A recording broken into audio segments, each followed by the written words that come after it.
That's a little bit more. Oh my The god. champ's in trouble. The champ's in trouble. Assassin Banana. This could be it here. DPT Pook has done it. Oh, it's DPT Pook. I mean, up into space. That's why you don't want to do it. The counter shot is brilliant. The hooks, the up. Oh my god. Jab, overhand. Who's still coming off beautifully, and it's. Now, is this going to be? Yes, it is. It's over.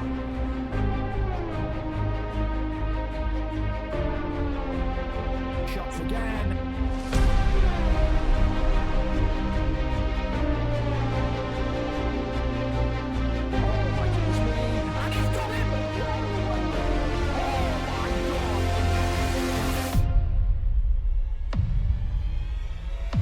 Lightweight champion of the world, the uppercut, the finish.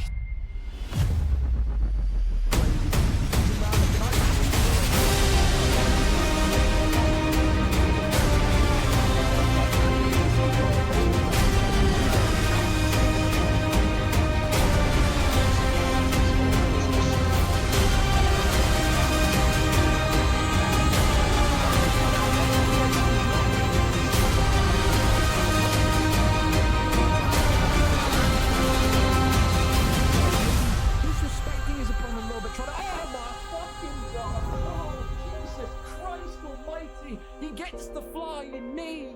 Absolutely slapping. Oh my goodness me. He's slapping something and it ain't cheap. There's now 1-2's over. Tries to get the takedown and gets another big slam onto Muhammad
Oh yeah, we're here.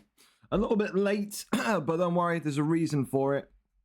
Because in the opening fight tonight, the prelims, Baslaman, new, CVN, not new, neither can stream. So there is that. So we're effectively 10 minutes early because of that. So that fight will happen off stream pretty much. So again, people just joining us, this one moved to off stream purely because neither can stream. So the first fight of the night will be Burvey and Murdoch. That's exactly what it is. Definitely no stream fight. Well, no. Neither of you two have the internet capable to stream in 2024. I can't bless you with non-Tesco internets, I'm afraid. I mean, what can I do? What can I do? Again, it's 2024, boys. If you can't stream because your internet's that bad, then, like, what do you... I don't have an account. Make one. Not hard. And that's even worse. It's an even worse excuse. I'm too lazy to make a Twitch.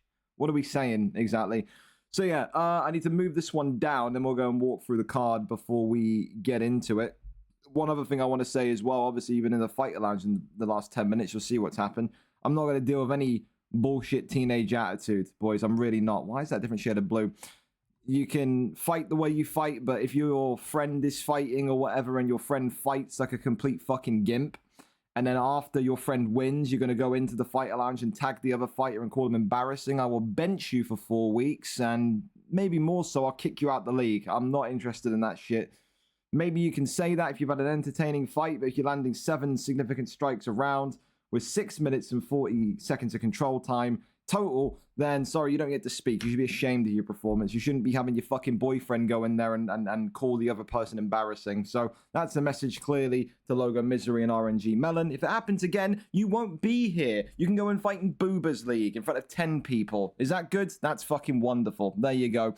Anyway, listen, fellas, the opening bouts tonight, of course, massive ones in the heavyweight division. The return of Murdoch as well. A big one indeed. You got also the craziness that's happened with your mate, the PS guy, not here at the hospital. So he's got his neighbor. He's walked around to his neighbor's house, knocked on the door and said, "Hey, I need you to fill in for a fight for me today." He said, "Bet, absolutely, name a time and a place." So that's a first, I guess. It's great. Tom UFC and Lazen, Dexter and Rossetti, the Kiwi back at it. Again, he'll be fighting at 6:10 a.m. in the morning, if I'm not mistaken. So early doors for him. Alfie against Red Dot, Brown Biscuit against Jacob, Gaston against Konzi, Kanto against Riley's, Cameron against Samson, McGinley versus Lawbors. The first welterweight fight for McGinley since his move from heavyweight. Neve versus Arrow, Quantic versus Driscoll, George versus Vape, Stocky versus Lewis Bex, Ethan versus Jax, Charge versus Koros, Smiley versus Badger, Perp versus the returning PlayStation Enigma of Finn. Great to see him back. Breezy against Bass Inferno, Suave versus Zookins, and then the main card. Oh, it's good. 6 title fights tonight, but the non-title fights just as nice. Evo Panda versus Veteran Grizz, Morgs versus Inverted Overlap, and what could be described as a #1 contenders matchup for the middleweight strap. Keza against Demonic. How does Keza circumnavigate the wrestling of Demonic? How does Demonic circumnavigate the striking of Keza? Nathan against Mark the Shark. Mark the Shark's 618th return from retirement, but god damn it, we love him. But Nathan NK is a gateholder of this division. He's a gatekeeper of this division in terms of how strong his striking is. Will Mark the Shark be able to triumph here today? And of course, the final non-title fight of the evening, fan favorite Aussie Kid back in there again against a highly rated flyweight fighter. Beat Blaze Complex last time. Dr. Blaze PhD has a flyweight title win under his belt this UFC. Jack Hanna, the Irishman, that described Aussie Kid as a combination artist that fries his head. Aussie Kid liked that compliment. Today there will be no pleasantries in the octagon. They will have to go one-on-one against each other. Of course, the title fights, oh, they're good. And of course, the welterweight strap up for grabs. The Frenchman, BPE Jokers, taking on VRL Kieran. The big question, of course, there is, will VRL Kieran be able to stay awake? He's got a history of falling asleep in these late fights. The Frenchman, though, will bring a crowd with him. The French always do. You got Michael against XPG Synergy for the second time. Synergy won the first time. It was not for gold. Has Michael, has Scary Times, has got a lisp, managed to up his game to a level where he can get revenge and get his first title defense. Jack Daniel takes on Luton 20, 2 very in-form light heavyweight fighters. Jack Daniel has found his feet since making the move to 205. He has been a knockout artist. Today, he feels like the light heavyweight gold, and he has one destination, and it's back home with him. Jack 13 takes on OG Mud for the second time. Of course, these two have history, but also OG Mudder's got a rise out of the people in the crowd last week. People did not like his comments after his fight and during his fight. They didn't like his cockiness. Some were quick to remind him that he was a negative bantamweight flyweight fighter. That does not faze him. He says tonight that Jack 13 will be another statistic. He says he'll go 5-0. He says that he will bring the belt back to the United States. Co-main event, Rush 3155 against McLovin 8506. Again, two very, very talented kickboxers, two very, very talented fighters, two very, very respectful fighters. These two have had no build-up, no animosity towards each other. It's just exactly that. The better man wins tonight. Of course, that one may be shifted slightly. I think, of course, Rush has to take his kid to ballet lessons or something like that, I think it was. I get so many different reasons. So that one may actually get moved down to be 2 slots. So I am aware of it.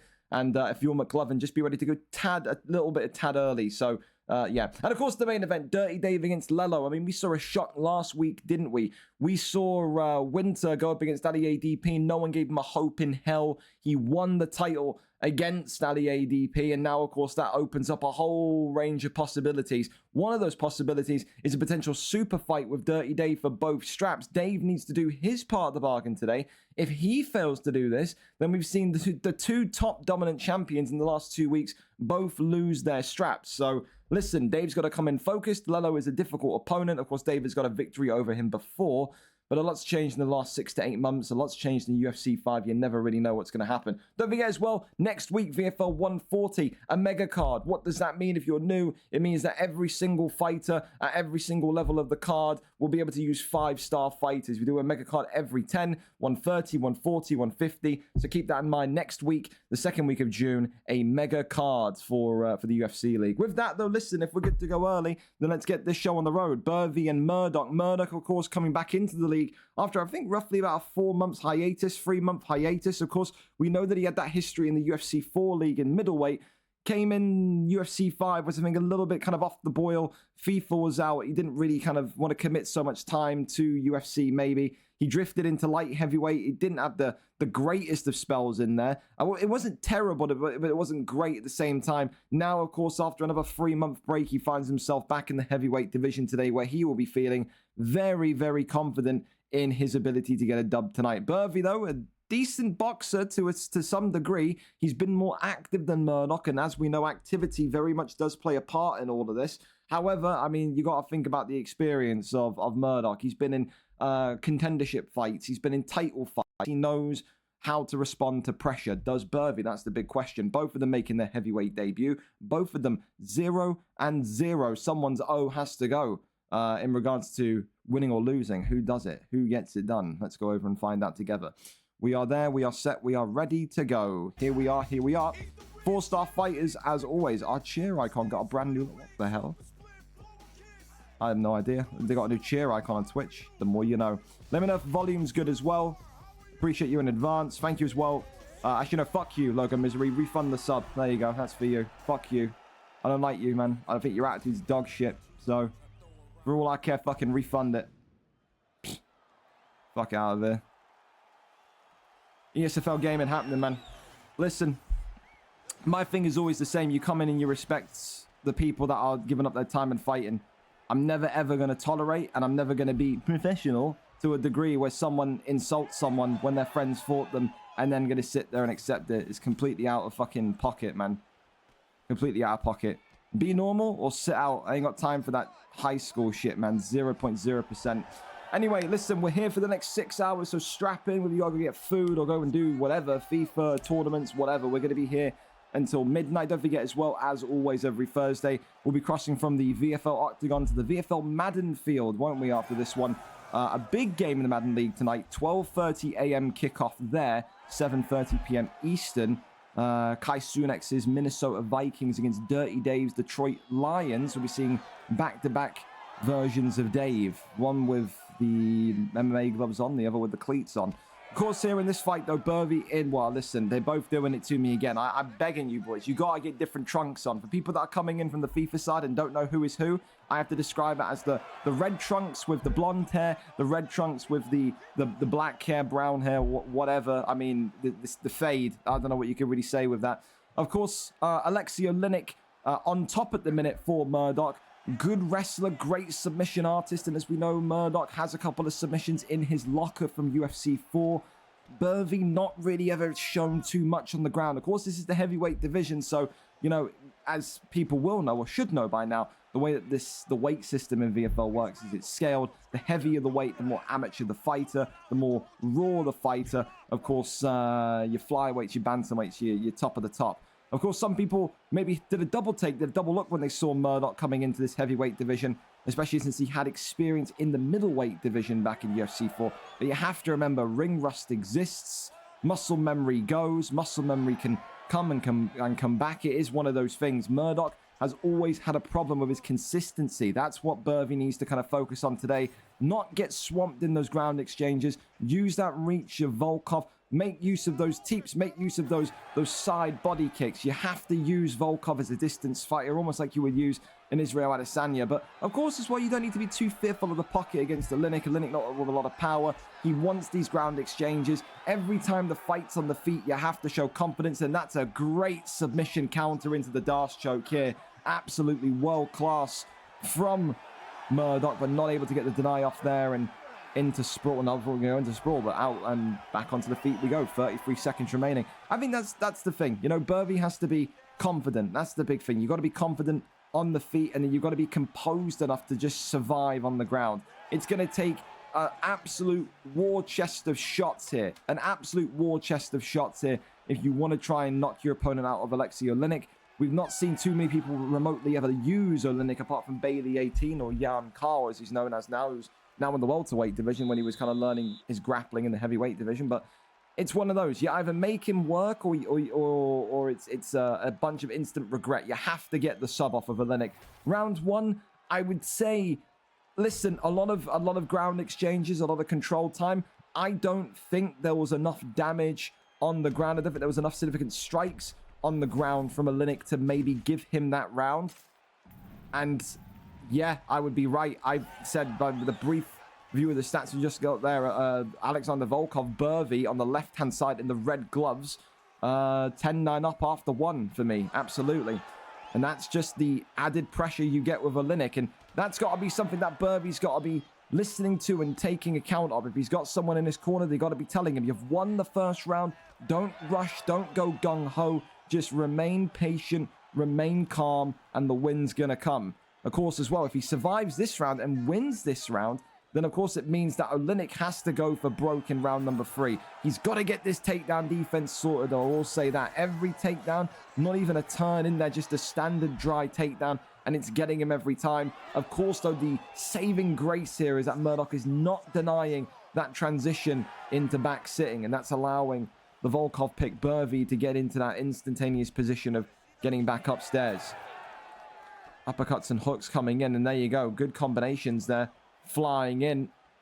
Oleinik and Murdoch on the right-hand side of your screen, just remaining fluid, remaining kind of a little bit kind of lubed up. A little bit fluid, a little bit lubed up. Moving like a liquid. That's what he is. Oh, big uppercut there comes in through, though. Of course, leg kicks may also be a handy tool in this fight. You damage the leg, you impact the ability of the takedown, but look at that, a big cut now. Open, and the eye looking a little bit damaged as well. So, double jab worked excellently. Uppercuts there from the hook as well is just good. This is just a really professional second round from Burvey so far. And there's the takedown defense. And if he can get this consistently now, then I'll tell you this much, boys. Murdoch could be in a little bit of deep water here because he has not got the power to kind of get a knockout with Oleinik. He doesn't. The thing that Burvey needs to do is just stick to the game plan. He just has to stick to this game plan and just not deviate. Because how many times have we seen heavyweights, light heavyweights before, maybe get a cut, maybe get a stun on their opponent, then they're just charging in. They're just going 600 miles an hour trying to get the finish.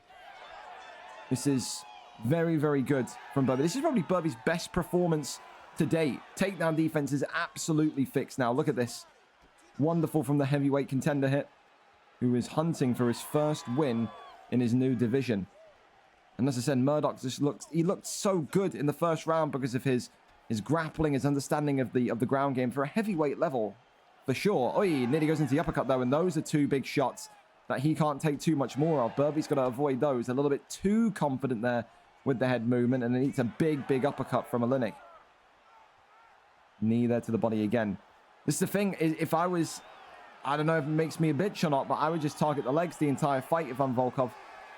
Take away the leg health, the takedowns become even more difficult to land. Oh, and he knocks him as well. Well. This is that. Oh, big stun from the knee as well. And there you go. That's 2 rounds to 0. If you're Burvey now, your corner's got to be telling you, Burvey, just don't get finished. Don't get dropped. Don't get stopped. And you've won this fight. Burvey looking excellent. That is 2018 on my scorecards. Maybe you have a different. Maybe you give round 1 to Murdoch. But round 2, I don't think we can have any disagreements, can we, me and you? I think this is absolutely a Volkov round. And yeah, I just think this is the drawback of it, man. When you pick Oleinik, you have to be able to get the sub. You've got to be able to get the sub quickly. You've got to be able to get the sub confidently. You've got to have that excellent ground game knowledge. If you keep letting your opponent up, you are going to do absolutely nothing on the feet. He's got pillowcases for hands, the Russian. He does. Third and final round.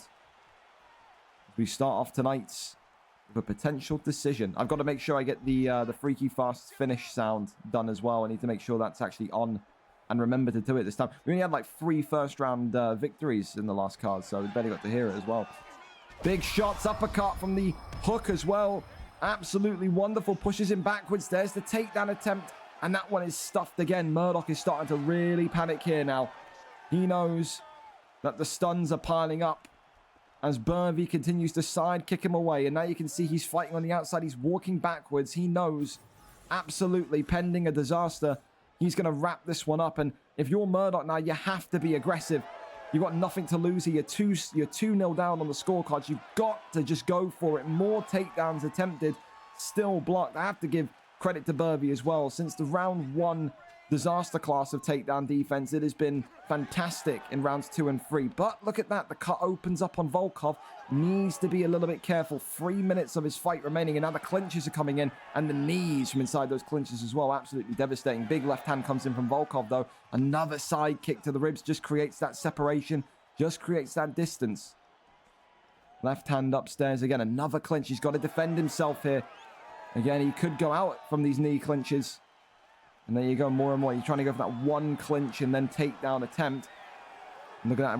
We've now resorted to the desperation of clinch spamming, effectively. No shame in heavyweight. Of course, you're still learning. You're still getting into grips with things. But, oh, clipped him. Then he's got to get tight. Now, again, does he want to go for the execution shot? Tries to go for the head kick. That one is blocked up, though. Side kick again. And again, for Burvey, he's had to go through a lot of difficult fights in that light heavyweight division. I think he had a light spell in the middleweight division in his first ever fight. Feels like it's a long time coming that he's finally kind of come into this one and been able to kind of get himself established. And again, is this going to be one of the future contenders for the heavyweight strap we're looking at right here in Alexander Volkov? For Murdoch, I think he only gets better. I think his ceiling, no offense to Burvey, is higher than Burvey's because of what we've seen in previous UFCs. I just think it's that ring rust. I think it's that inconsistency.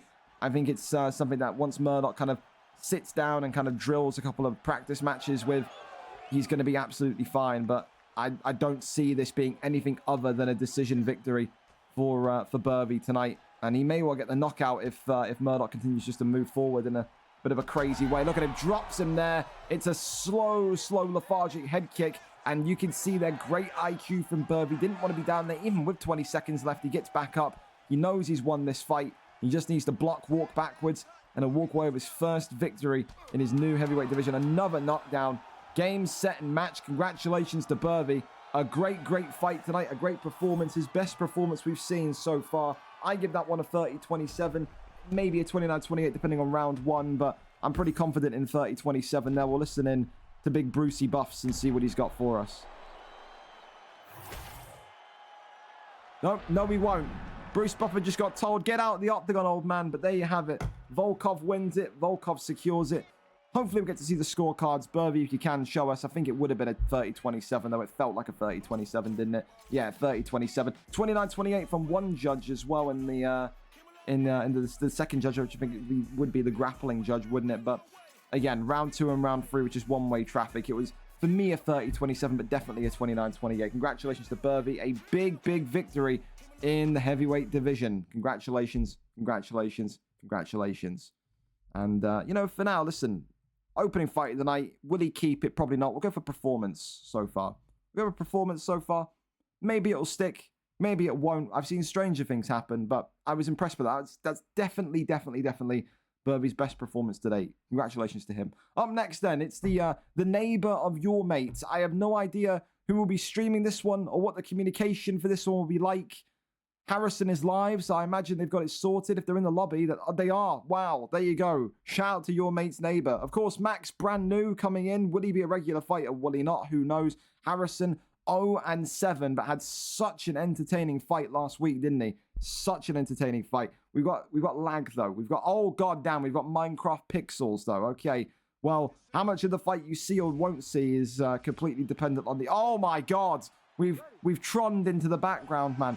Well, listen, the camera may be from 2006, but we've got somewhat of a picture, okay? Here we go.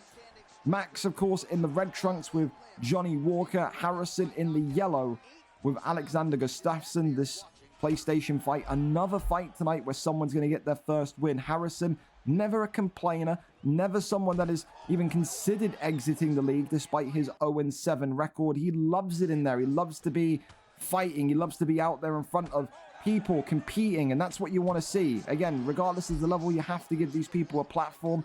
And no doubt Harrison has been a great entertainer in his recent couple of fights, let alone last week. Big thing that Harrison struggles with, though, with his 0-7 record is just that distance management, that pacing of the fight, I think, as well gets to him. I think he gets a stun, and he goes gung-ho. We're talking KSI, windmill, haymaker type gung-ho. I think, again, for Max, what do we expect from him? It's his first ever time fighting. Will he maybe be coming in today as some sort of substitute backup and say, you know what, keep me in the rankings. I'm not opposed to this. I like this, but it will all come down to maybe the finish, the dominance of the fight as to whether or not he thinks he should continue. So far, though, both of them a little bit hesitant to get inside the pocket. You can see those double elbows coming off there for Johnny Walker. And you can see Gustafsson just trying to remain a little bit calm and maybe try and throw those overhands one too many times. Again, same real... Oh, my goodness me. I was going to say the question mark kick could have came through there, but it was a front kick, maybe to the back of the head. Herb Dean going to need to take a look at that one. VAR will be the shout from Max there. Big knee to the body. Oh, Jesus Christ, excuse me. Oh, God. They've been doing brickwork. Oh, my goodness me. Stunting. They're doing brickwork all day, so I've had, like, the dust flying to my house. So I've been sneezing all day, man. Big right hand again. Overhand again, swinging in. And this is the thing. These two both so far. Oh, jumping knees. He goes for the takedown. And he could have nearly got a flash KO there. I don't know what Harrison was thinking of. He is not a wrestler by any stretch of the imagination. And there goes the front kick. And now Johnny Walker's coming alive again. Flying knee once more. Max smelling the vapor of victory drifting through his nostrils. But again, just pulls away, backs away, lets himself recover. Again, both of them are sliced open. Both of them have received damage in this opening round. Again, I'm amazed that Harrison has gone for another attempted takedown. Whether it's a misinput or not, and he's trying to go for a body hook, who knows? But I don't know, one of those where it's just the wrestling, the takedowns just do not kind of strike me as reminiscent of his style. Another couple of shots they're coming in from Walker, but now two big ones, the uppercuts and now the double elbows. What I like to call the double elbow technique is you get the fuck away from me technique. And that's absolutely it. But jumping knee again. Oh, and clips him as he sways into him. He could have jumped into the guard there. Doesn't want to, though. Maybe a little bit hesitant again with 6 seconds to go. But I think he could have. He could have finished that fight there if he had a couple more seconds remaining. But round one, you can't argue with it. Max, the neighbor of your mate, the late replacement, coming in and is so far 10-9 up. It's a great start to life for the Johnny Walker pick. I have to say that for absolutely certainty. It's just those flying knees that keep on getting him. You can see this one's perfect. That's so fortunate. That's Ben Askren, Jorge Masvidal-esque. That is so fortunate not to be a flash. Oh, mate, I tell you, that could have been bad. Well, round one in the books. And although the camera continues to lag around the octagon, we do know that the in-game connection will feel fine. But boys, fellas, Wi-Fi in 2024, give your head a wobble. If your internet gets impacted by your mum and dad playing Farmville on Facebook, then you need to seriously have a sit down with them and have a word. Because, I mean, if this was lagging in-game, this would be a no contest right now. But this is... I mean, I hope it's only the stream connection. Like I said, you know it's... Oh, my goodness me. You know it's Harrison as well. Because whenever you see the buffer circle, it's the guy that's streaming. And Harrison is the guy that's streaming. So, it's one of those. Harrison... The lag is intensified dramatically. We may miss the knockout here if we're not careful. Another front kick comes forward. Left hand coming in again. Elbows once more. Knee to the body. And will Harrison be screaming at his brother, sister, mother, father to get off the damn internet while he plays? Who knows? The arms here are outstretched. Max here not impressed by what he's seeing. Maybe he's feeling a little bit of lag in game. Maybe he's not. But look at that big right hand comes forward again. Harrison nearly eats another flying knee. You got to think, oh, big right hand though comes in from Harrison. Harrison with a big equalizing shot there. That's maybe a reminder to Max that the job's not too confirmed yet. You've got to stay on job here. Little pull back uppercut attempt, but we go into another lag cycle here with 2 minutes and 56 seconds left of round number 2. Oh, Harrison, mate, you are killing me here. You are killing me here, buddy. Well, we continue to pivot around the octagon. That's a big stun again. The right hand as we Minecraft away back to the center. Jesus Christ, Harrison. Maybe I can't even turn it down from 1080p. It's fucked in that regard. Again, I beg of you boys, have a wired connection. Convince the family to get off the Wi-Fi if you're on Wi-Fi for like 5 minutes. Elbow there comes in again as Max continues to eat pressure. Body kick there to the ribs. Spins on round again. Harrison walking backwards, just trying to avoid the damage. Drops him with the right hand mode as Johnny Walker. Max now jumping into the guard. He's thinking about a finish. And of course, you've got those legacy controls on. Maybe going to go for a triangle choke here. It would surprise me if he's got any sort of deny here. My God, he does. My goodness gracious me. Harrison's learned subs. What the blue hell is going on? He's locked in a triangle choke, and that's taking about 60%, 70% of the bar down. Mother of God. And now he's whipping him into an armbar, which is completely legal. He's getting top mount first, and he may well get out of this one. Is he? Yes, he's done it. He's got his first win in the octagon. Harrison 1-7. Maybe he won't be able to look back on that one with glee because of the Minecraft pixelation, but it will have a special place in his heart because I felt he was going to lose the fight. I felt on the feet he was being outclassed, outmatched, outdone.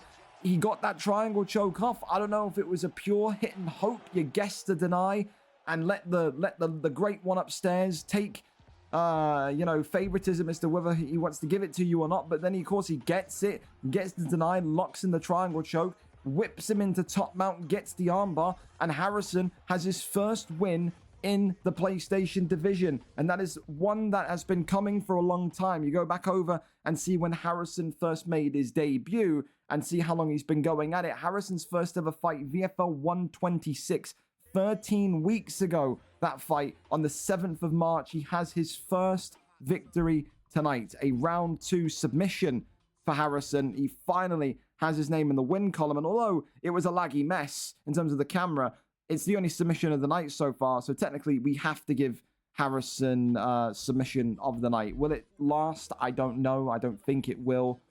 I think anything can beat an armbar at this point, but he gets the job done. Up next, we continue onwards with the PlayStation division. Tom, UFC 45, former contender against the Hong Kong native in Lausanne, or Lausanne. I want to pronounce it. I don't know. 7-9 for Tom UFC. 3 wins in his last 5 for Lausanne. 2-1. 2 wins in a row. He said, I want a big contender. I want a top 5 guy next. His wish has been granted.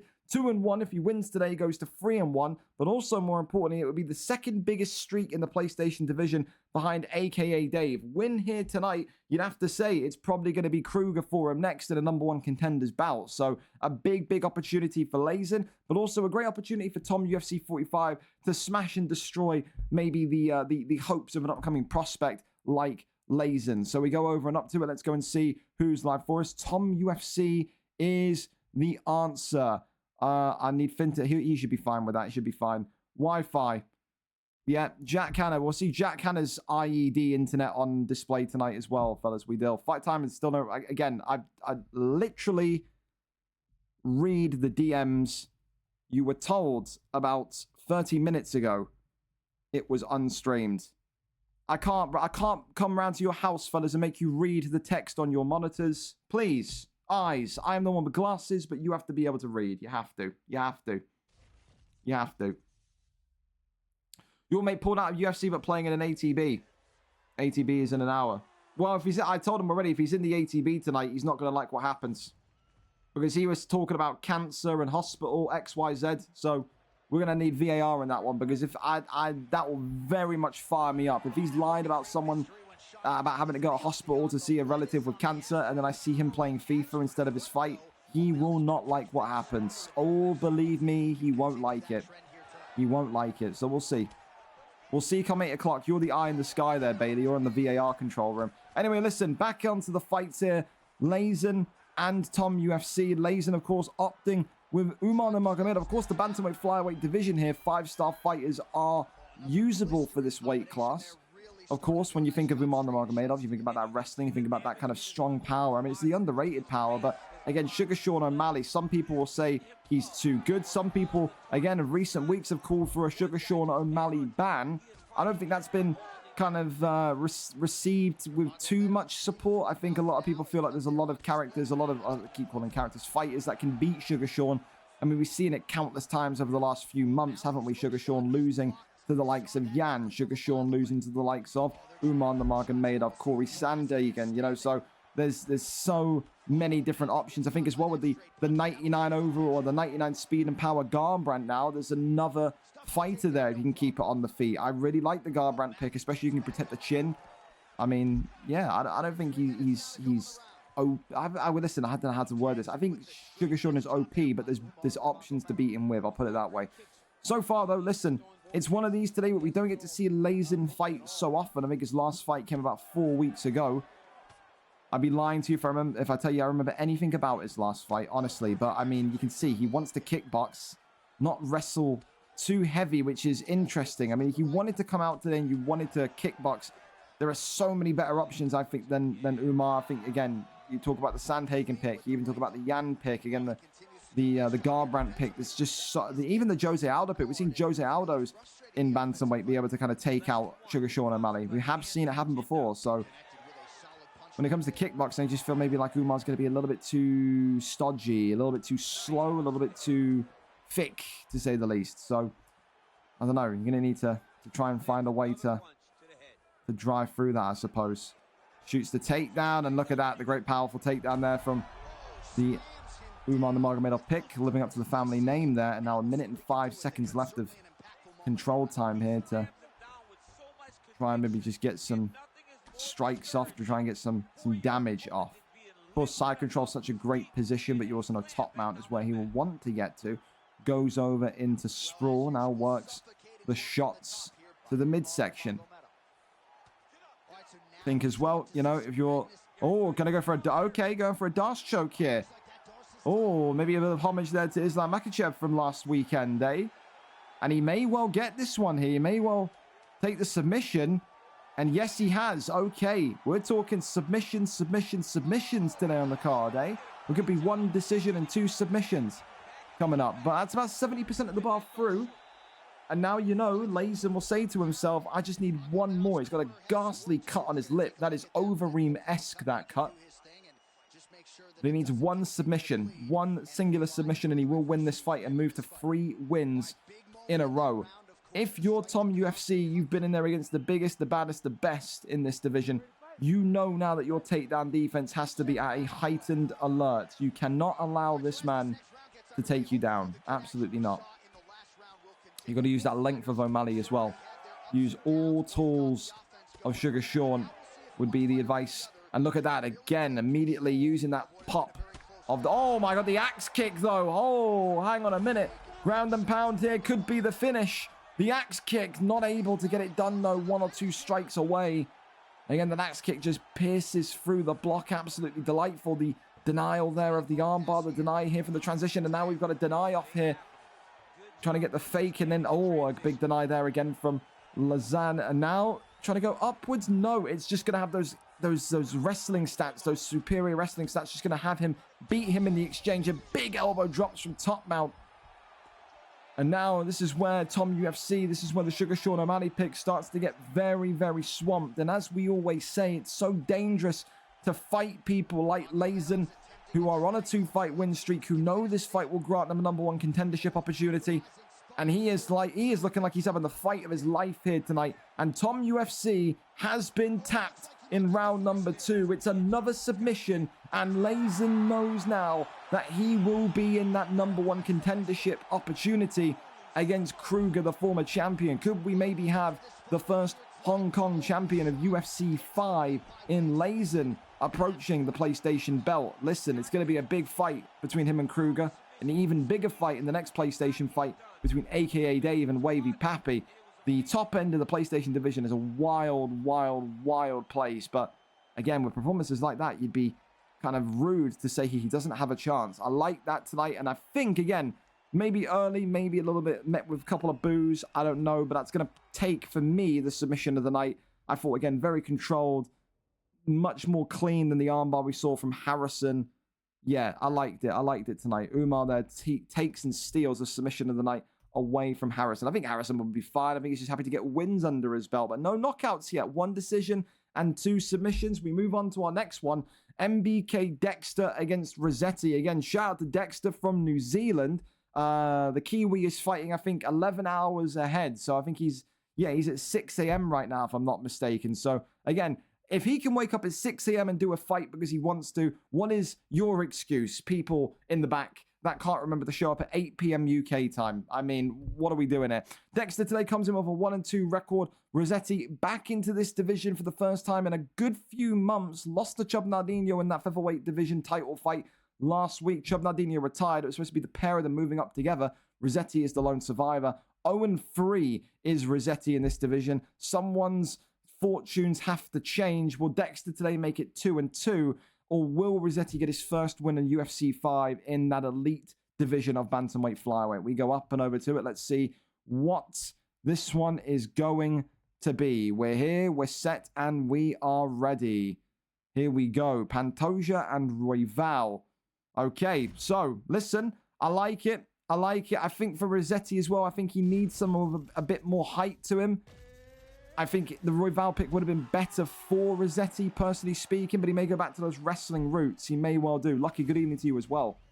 Good evening to you as well. Thank you as well to PUBG Solo Team and Lady Big Balls for the follow. Wow, incredible names. Here we go. We're up and away. 0-3 for Rossetti, the man on the left-hand side in the black and gold. For Brandon Royval, MBK Dexter, 1-2. Of course, the added test in this one is, can Rossetti fight his way through the delay? Of course, when I spoke to, I think, Bass Inferno, and I think it was Jovi Rami, they said that the delay, about a second-ish of delay time. Of course, you are going to get these little splurts of kind of lag as well, which will not help the wrestling exchanges, but pops out into stat guard, now rains down the strikes. I always said against Dexter, it's an interesting kind of conundrum. Do you wrestle or do you just kind of stand up? I mean, listen, so far, he was nearly finished there. The stat guard nearly got the job done himself. The stat guard there that time denied. Back to the feet they go. Brandon Royval, Dexter able to just survive that one. Shoots the takedown himself, and now here we go. It's a ground game bonanza. Of course, we've never seen a New Zealander win any sort of gold in VFL. They've never, ever really kind of been a big contingent. We've had French champions, Portuguese champions, of course, English, Scottish, Irish champions, American champions, Canadian champions, even Mexican champions. New Zealand would love to be put on the map if Dexter could accrete enough kind of reputable wins under his belt to then go up and compete for the championship gold. Sprawl there is obtained, and now here comes the chess match of this wrestling exchange. Just covering up here is Rossetti. Knows he can't allow himself to be back flattened, and look at that, tries to get the transition out to back mount. And look at this, the rear naked choke is in, and now of course we're going to see if Rossetti can hang on here. Goes over to full guard. No, that one is denied. Pantoja's in some big trouble, and that's again 80% of the bar gone. It could be submissions tonight, fellas. It really could. Big ground and pound coming in here. MBK Dexter, big elbow coming in. Of course, for Rossetti as well, he said, you know, I can't believe you've gone from giving me Chub Nardino to Chub Nardino light in regards to MBK Dexter. He feels like Dexter is the exact same style of fighter. Tries to go for that arm triangle. That one, though, is denied. Excellent denies there. But in the end, Rossetti can't transition quick enough. And Rossetti gets clipped, gets caught. And it is a round 1 submission. The arm triangle there comes in for MBK Dexter, who goes to 2-2. Rossetti will maybe not be too pleased with that one because of the delay, because of the issues with the connection with the ping. But listen, Dexter has it too. Dexter feels it too. You know, equally at a disadvantage, you could argue. And not enough in terms of the stream or the game stuttering for us to call a no contest. It's a round 1 submission victory tonight. MBK Dexter, the Kiwi with Brandon Royval, gets the job done. And one has to wonder if maybe, again, you think about those connection, or the connection between New Zealand and the UK. Was Rossetti's best chance of winning that fight going to come from stand-up? We've seen that he's tuned his stand-up excellently in the featherweight division. I don't know why he wanted to go for the ground and pound. Maybe he doubled down once he saw how much success he was getting with stat guard.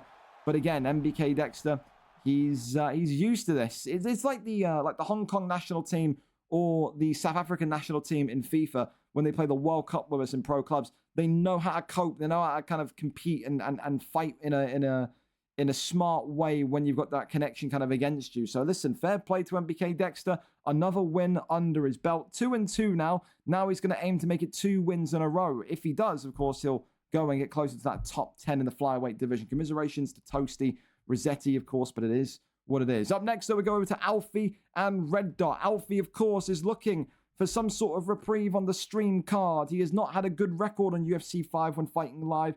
His overall record, 2-4, his form, 1 win in the last 5 fights. As for his opponent, though, Red Dot 1-1, former lightweight champion when he was at his peak of his powers back last summer. He's a far cry from what he was. He wants to get back there. Today, if he wins, he'll go 2-1 in this light heavyweight division, continue to move up and close in on the top 10 placements of the 205 division, which, of course, is a division that he will be saying to himself, I can win the gold here. Alfie can have probably, in my opinion, the biggest win of his career here to date. If he can beat the former lightweight champion, not only will that be a testament to how topsy-turvy the light heavyweight division is, but it will also give him confidence to go on and maybe compete for the gold himself. With that, let's go up and over to it. Alfie is live for us. Yes, he is. I've never bitched about a fight before, but you can't deny, you took it to the ground. You shot the first takedown. You shot the first takedown. You can't say that when you shot the first takedown, bro. Like, what do you want me to say? Freaking need a heavyweight. Hakimi, appreciate you. And I'm not sure I can make an ATB. Wow, there you go. Bailey, that's for you. He's saying he's not playing an ATB because he's in the stream, but he's not able to play. Again, I'm not calling you a liar. I'm not here to do any of that. I'm just saying, like, very clearly, it would be very fucked up if you end up saying that you've pulled out today because of hospital stuff and then I see you playing an ATV. I don't like people lying about fucking... I'm not saying you are. Again, really emphasize that, but I don't like people lying about fucking family and hospital and cancer and all that to get out of a video game fight. That would really, really, really make me explode. So I'm very hopeful that isn't you. Anyway, Gustafsson and Walker. Second time we see this matchup tonight. Of course, Alfie in familiar territory. He likes that Gustafsson pick. He very much does. Again, we've seen him kind of emphasize that kind of that style of maybe a blitzer in this light heavyweight division. He's not someone that's going to try and take the fight slowly.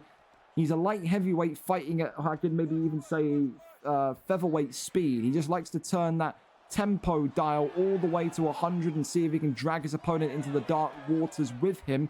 Of course, though, when you think about the Johnny Walker pick in white for Red Dot, or Jack R, as you're saying his name is. Again, he's had so much experience across the years in high-profile fights. He's had wars, battles with the likes of Portuguese Prince, with the likes of Nolan when they were in that lightweight division of UFC 4. This is a guy that's fought some of the very, very best legacy fighters that you can imagine. Of course, form, confidence, all of it comes into consideration. I think his confidence is low. I think at times his motivation to play is even low because it's never easy to go from being the lightweight champion of the world like it was on UFC 4 for Red Dot and then go into being a contender, a one-on-one contender in the light heavyweight division. It's a big fall. He knows it. I think we all know it. But I think the thing that Johnny Walker here, that Red Dot needs to be aware of is that he's got every single attribute to be champion again. Not just in this division, but in the higher divisions also. So far, though, Alfie getting some good pop shots off. Overhand there just comes in. If he avoided that overhand and got the pull uppercut, he would have been in absolute money land. And keep an eye out for the Gustafsson pull elbow. Of course, he does a lot of sparring, or used to do a lot of sparring with Bass and Furner. Maybe Bass and Furner got too Hollywood for him and abandoned him. Who knows? Of course, the pull elbow worked on as an expert move, a signature move. And there it is. You can see just whiffing through the sky. There gets a connection. Blocks the head kick, though. Again, these two are absolutely fighting like they've got somewhere to be. They've got dinner reservations at 8 p.m. maybe. I don't know. They're fighting like they're on a time limit here, honestly. Continues to get some good strikes off and starting to get a little bit concerned by that head health of Red Dot as well. I mean, it's not looking terrible, but the consistent shots that Gustafsson is landing and getting off would cause concern for anyone. It absolutely would. Flying knee there comes in, even though it was a little bit slow. And there you go. Both of them, that's interesting. Both of them cut open, split open at the exact same time, which indicates that the head health per player, the ratio is equal in regards to what one another is giving. So a very equal fight so far. Uppercut into that right hook there. And there's that jab into the body kick. And that's the thing that will maybe cause Alfie some peak moments. Because Alfie does like to throw that heavy body kick. He likes to throw the odd heavy head kick. And then it opens him up for like a two-piece counter. A two-piece shot from his opponent. So just needs to be a little bit more careful. And you can see that he's faking with the second strike. I don't know if that's intentional or if he's button bashing so much that he's doing it accidentally. I don't know. But so far, listen, I think you put a gun to my head and you say, Gringo, round one, you got to pick a winner. I think Johnny Walker marginally, but it's so tight. It's so tight. The damage is good from both of them. I just feel like the end of the round seemed a bit more Johnny Walker favorable. And there we go. Look, Johnny Walker just getting the cut right back open onto Gustafsson. Head kick there comes off. A kick to the legs, though. Body kick again. Big straight down the pipe. Avoids that one. And there's the signature pull elbow from Alfie. And now he's raining on the pressure. Johnny Walker just gets away in time, though. Uppercut right back from Jack. Oh, knocks him and drops him. And he won't drop down. Alfie, not exactly a wrestler, but he would know his way around the ground if he went down there. Alfie there surviving and sponging the head kick. Oh, and he leaned back on the body kick, and now body shots coming. And Red Dot going upstairs, and it's the elbow from Alfie. And look at this now. It's exploded into life. Both of these two just letting the hands go in the light heavyweight division. Body kick comes forward. And these two are thinking, it's just going to take one mistake from my end to leave myself with another loss on the record. They have to be perfect. They've got to be perfect. Avoids the overhand again. When Alfie avoids the overhand, I would love to see him go for that body hook. You saw it from the Johnny Walker pick, from Red Dot. When Alfie pulled backwards, he just threw in a body strike, and that rocked the body. Big right hand uppercut drops him. Double tap on the way down, kicks him away. Jumping knee avoided. Oh my goodness me. Alfie's got to let that head health recover though. The head movement, the sways, the front kick there just dodged. Big double hook combos coming in. Another lethal body shot. As Alfie continues just to eat more pressure. Body shot continues to rip through. And it's now all of that octagon control from Red Dot. Alfie's, eating a big head kick. He expected a body shot. And against the cage, is this going to be all she wrote? No, it's not. Big knee. And it's game, set, and match. Jack the knee clinch gets the job done in round number 2. Knockout of the night has a new home. The first knockout of the evening. And Red Dot moves to 2-1. It was the pressure. It was the smothering of the octagon. And that was the difference today. A massive win for Red Dot. Goes to 2-1 for Alfie. His misfortune on the stream card continues.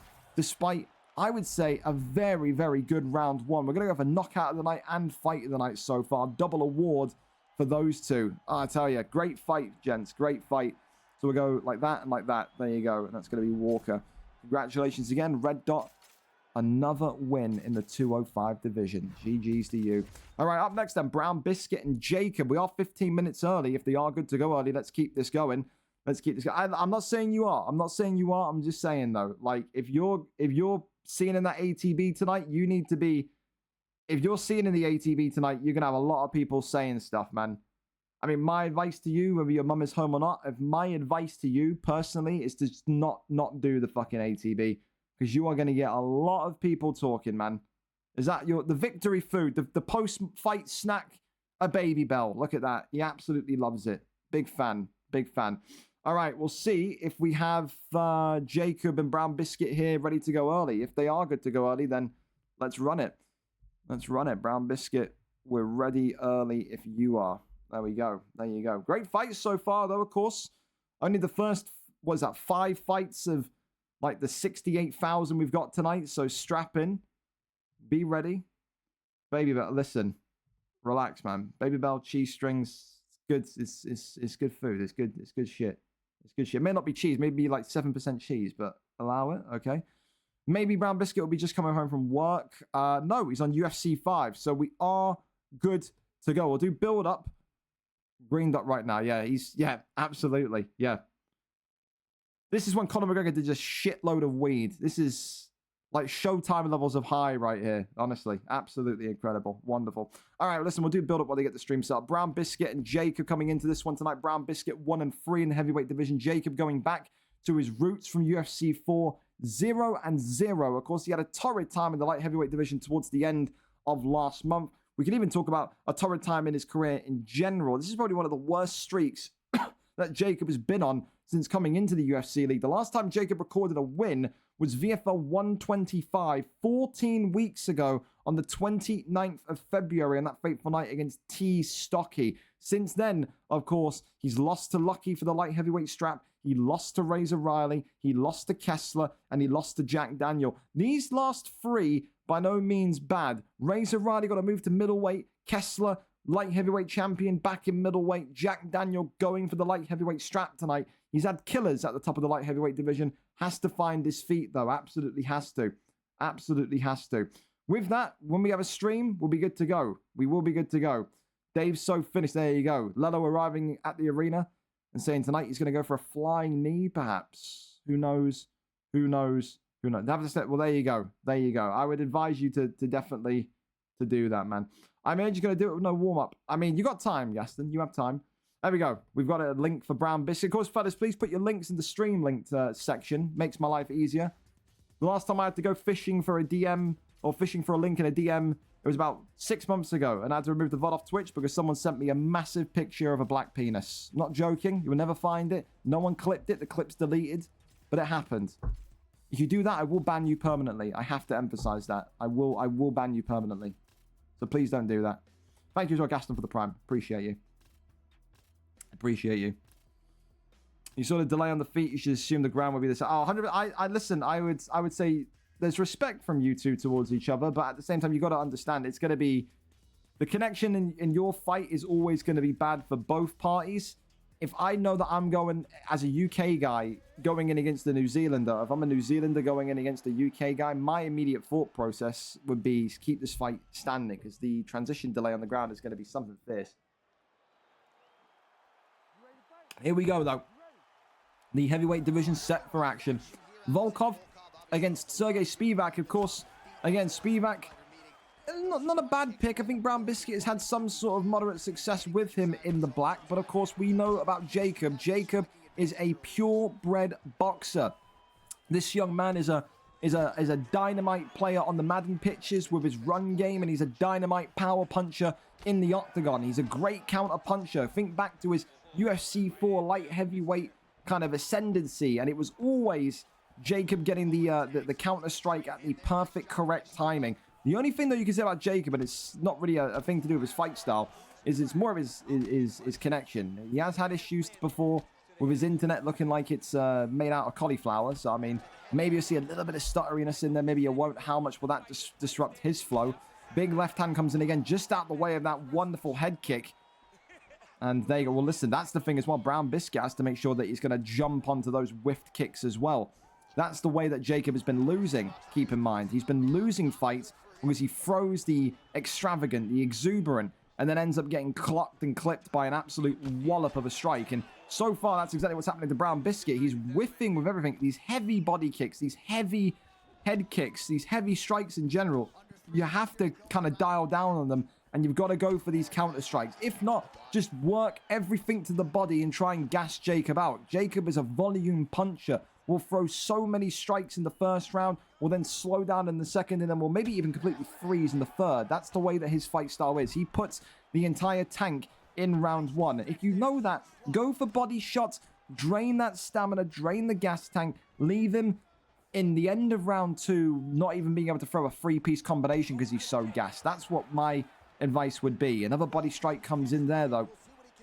And the thing is as well, I know Brown Biscuit may not be a wrestler, but Jacob is absolutely terrified of the ground game as well. That's a key factor.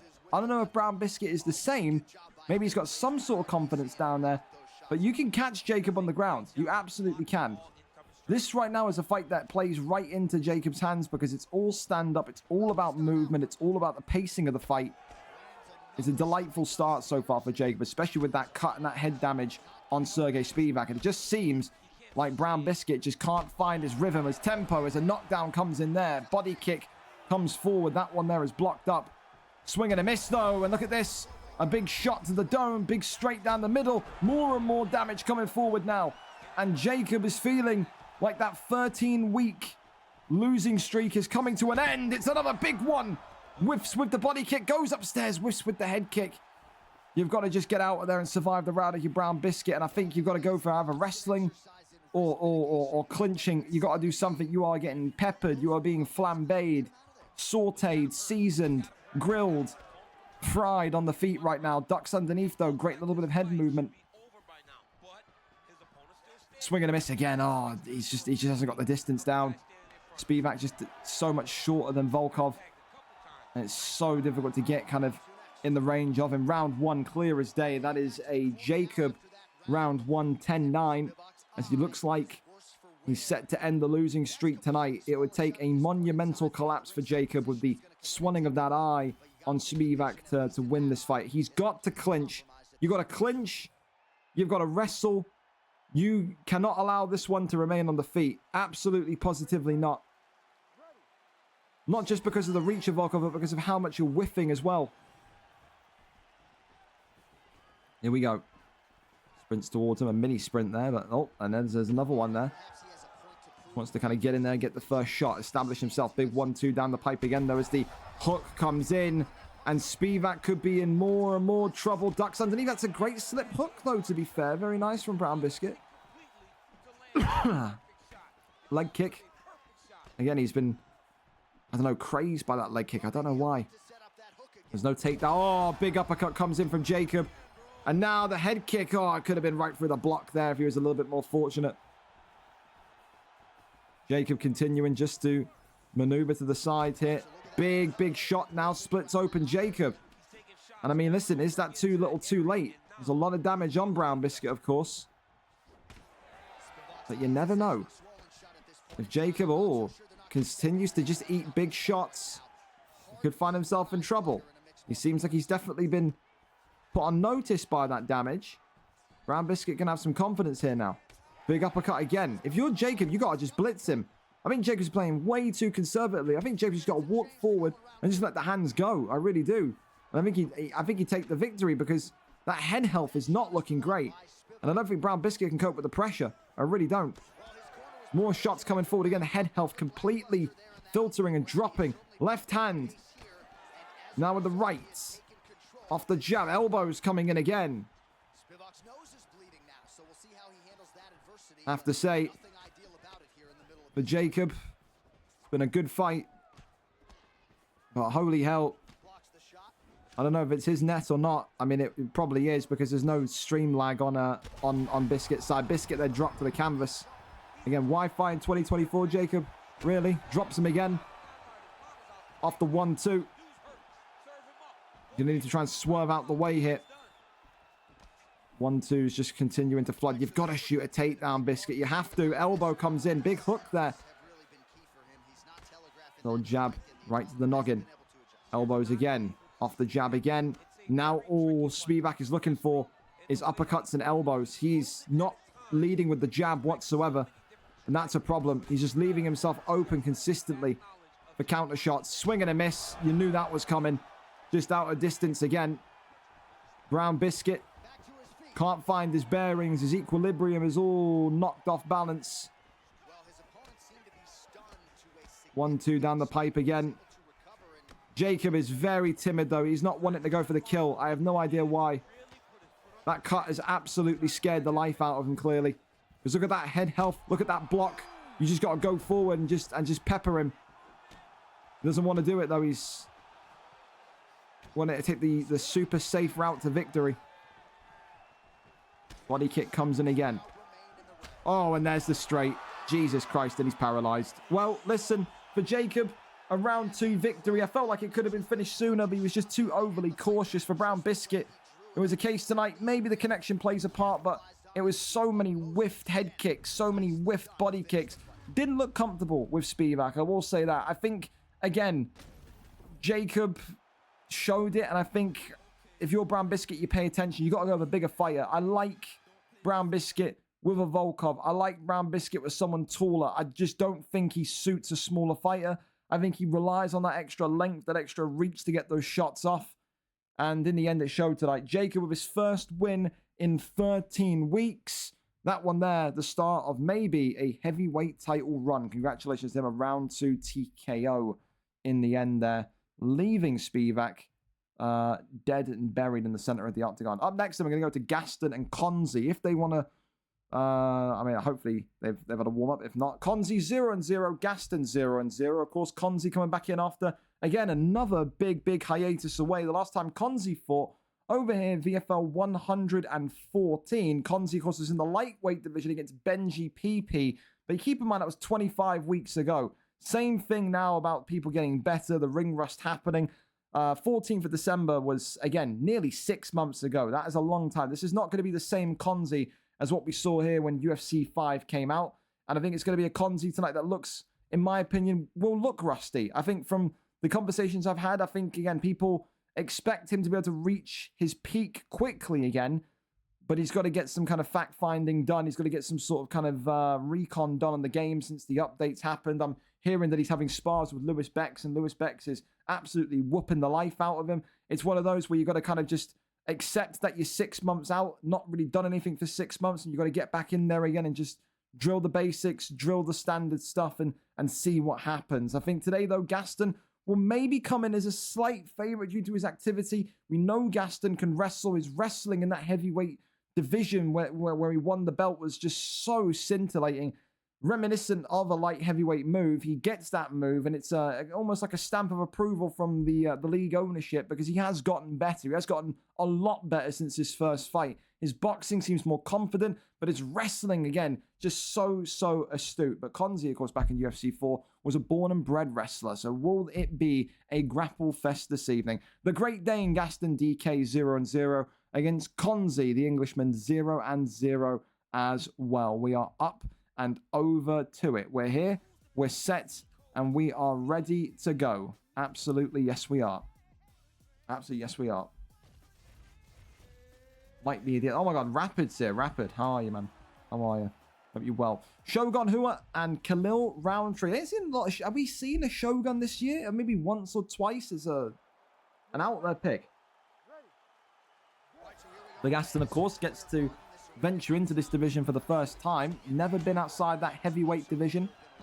Maybe everything will feel a little bit more faster, a little bit more kind of slicker. Of course, Konzi today goes with Shogun Hua in the green. Gaston, of course, goes with Khalil Roundtree. A lot of pace and a lot of power for the man in the blue. You got to think, of course, with these strikes, Khalil Roundtree is going to have the better of the kind of damage exchanges. I think if you're Konzi, you've got to kind of snap and kind of go at him kind of slow paced. It's one of those where you're not going to win those battles upstairs. And I can see Konzi there going for a transition fake. Nothing to see there. And again, Gaston with a great deny. And Konzi may have thought he was going to just wrestle his way through Gaston here. But as we said, Gaston has improved that wrestling tenfold. Big strikes coming on in. And now pulls him down from full guard. And again, another one. Konzi has to either build the G8 or try and kind of just get back to the feet and see if he can survive up there. Gaston so far looking happy to just sit down here, take a couple of those rabbit punches. Doesn't really eat any damage. Let alone big damage, as they continue just to find their base. Again, a recon round more so for both of these two. For Gaston, you get to see how Konzi's going to fight. Konzi gets to see what Gaston's ground game defense is like to a degree. Good deny there. Crosses over into top mount. Now the left-hand side, and that one there is denied. And then goes over into the armbar. That one is also denied by Gaston. And now taps here, goes to the right. No deny this time from Konzi. And that's the hammer fists coming on down, raining on down. Posture up, not denied this time, even though Gaston has had a good track record of stopping them. More and more poking shots to the body. That brick dust is lethal in my house right now. Drifting in. Continues just to rabbit punch away. It's not the most entertaining fight, but again, Konzi, he's got that DNA like a Giorgini. He does. Happy to just kind of sit there and burn the time down and frustrate your opponent. Never going to be someone that you look at and go, wow, can't wait to see him fight. But Konzi is one of those, again, that only wants to win. Doesn't care about the manner of victory. Just cares about winning. More and more ground shots coming. The only good thing you can say for Gaston is that he's taking some body shots, yeah, but the stamina is relatively equal. And I don't think Konzi has done a lot of damage to the dome of Gaston either. He needs more of this kind of top mount position. He needs more kind of dominant wrestling exchanges, more striking exchanges like this. And if he wants to kind of really win the round through damage. But I'll tell you, that's the first time in the 5 minutes that we've seen Konzi do any sort of significant damage. Deny is there, and that one there, game, set, and match in round 1. I feel like, again, Konzi and Aiden in particular have maybe pulled or over-exaggerated how bad they are. I keep getting reports, you know, oh, Konzi, this Konzi is not ready for anything higher than light heavyweight. I'm not seeing that so far. I'm not seeing that so far. You know me, with Aiden and Konzi, if I feel like there's a move to be made, a move would be there to have. Konzi's ground game impressive. Doesn't look like he's lost a step whatsoever. I don't know if he was just trying to bait away into a light heavyweight division to get an easy title shot, but so far, I can tell you this much. From what I'm seeing, Konzi's going to be moving up after this immediately. Gaston hanging on in there on the feet, but he just needs to make sure he can deny that takedown. Big head kick comes off there. Body shot, that one there, tripped, and then right back into the ground game we go. Then uses those power and momentum shifts over into top mounts. And here we go again, just tapping away and building the GA. The deny upwards is good. To be fair, again, for Gaston, even though he is losing this fight at the minute, very impressed with his denial game, if we can call it that. So from where he was back in his first fight, absolutely extravagant. Absolutely extravagant. That one there is denied as well. Little hammer fists again. The thing is as well, you can see where Konzi's deficiencies lie. It's in the stand-up. Konzi does not look completely clean on the feet whatsoever. He looks way more professional on the ground. His stand-up does look like it's got that ring rust to it. Seems like the muscle memory and the denies are still there. I think Gaston can win this fight, but he needs to keep this fight standing. He is not going to be able to outpoint Konzi on the floor here. He certainly isn't. You want to talk to me about maybe, like, levels? I would say Konzi right now showing me he's got the ground game of a high-end welterweight, low-end lightweight, and the striking of, I would say, probably a middleweight. That's the best way I can describe it so far. But, yeah, Gaston continuing to just get the denies off that. And again, is it going to be a case of Gaston just saying, I will survive this round and then just have excellent takedown defense? Rabbit punches aren't going to do too much damage. Rocks shots to the body again, more and more coming on in as he just drains Gaston's stamina lower and lower. And those body shots now very much taking the brunt of the majority of these attacks here. Another good deny there by Konzi. Works the body. But yeah, nah, I mean, I'm not looking at this and going, yeah, Konzi, he's going to stay in light heavyweight. Nah, I think I've been duped. I think Konzi was hoping he'd get some sort of easy run to get his confidence back. That won't be happening. This will be his first and last fight in light heavyweight. To be fair, like, I'm looking at Gaston's denies here as well. I'm thinking he could do a job in middleweight. Like, I'm looking at both of them. I'm not even going to lie to you. I'm really not. I'm impressed by both. Love touching. We're here again. Big shot comes in. The hook there. Big damage continuing to come forward. Elbow there drops him. And now, big shots to the midsection. Yep. Round 2 in the books. And right now, I'm honestly in the camp of putting this fight down to an exhibition fight. I am. I'm at that point. I'm impressed. I'm impressed, but I'm also annoyed. Because I don't like it when people come up to me and say, oh, yeah, I'm no higher than light heavyweight. I'm getting whooped. I'm not good anymore. It makes me want to put you in a division higher than what you are. Just for trying to fucking scum, I don't know, an easier placement in the division. That does irritate me. Oi, big shots coming from Gaston now. Knows he's got to keep the fight on the feet. Deep kick there, just whiffing. Overhand comes in, and Konzi eats that first big strike from Roundtree. I said He's got the striking of a middleweight. He's got the ground game of a high-end welterweight, low-end lightweight. If you're Konzi, you got to get this fight right back to the floor. Oh, my goodness me, because that's not what you want to see. Konzi continuing now to take those shots. And there's the deny from Gaston. Finally comes alive. 2 rounds down is Gaston. He's just got to make sure that ground game defense just stays nice and high. He cannot afford to be taken down. He will lose this fight on points if he does. Overhands and uppercuts continuing to come on through. Overhand again clips Konzi. It's the 3rd time in the round now. Oh my goodness me, but it's an elbow from Konzi that knocks, drops, and stops Gaston. He looks like he's not completely 100% on the striking. Konzi, his ground game there did the damage, got the head health down. And we said when the fight got to the feet, Gaston looked like he could have that knockout power to stop him. I'm impressed by both. I don't think, honestly, dead ass, I don't think either of these two are going to be in light heavyweight after tonight. I'm changing it to an exhibition. I'm dead ass. I think Gaston looked very composed on the ground for a light heavyweight. I think Konzi's, as I said multiple times now, Konzi's got the ground game of a high-end welterweight, a low-end lightweight, and the striking of a kind of middleweight. He ain't staying in light heavyweight either. There'll be weight changes, miniature weight changes for that one after tonight. It's not Gaston's fault. Gaston never kind of pushed for a weight class, but Konzi coming back into the league, that pisses me off, because you shouldn't be coming to me and being like, oh, well, I'm not as good anymore. Bullshit. Bullshit. You got the best ground game in light heavyweight. You tried to do that to try and get an easy run in the division. I don't like that. Maybe I put you into featherweight for a month. Make you quit the game again. I don't know, but I don't like that.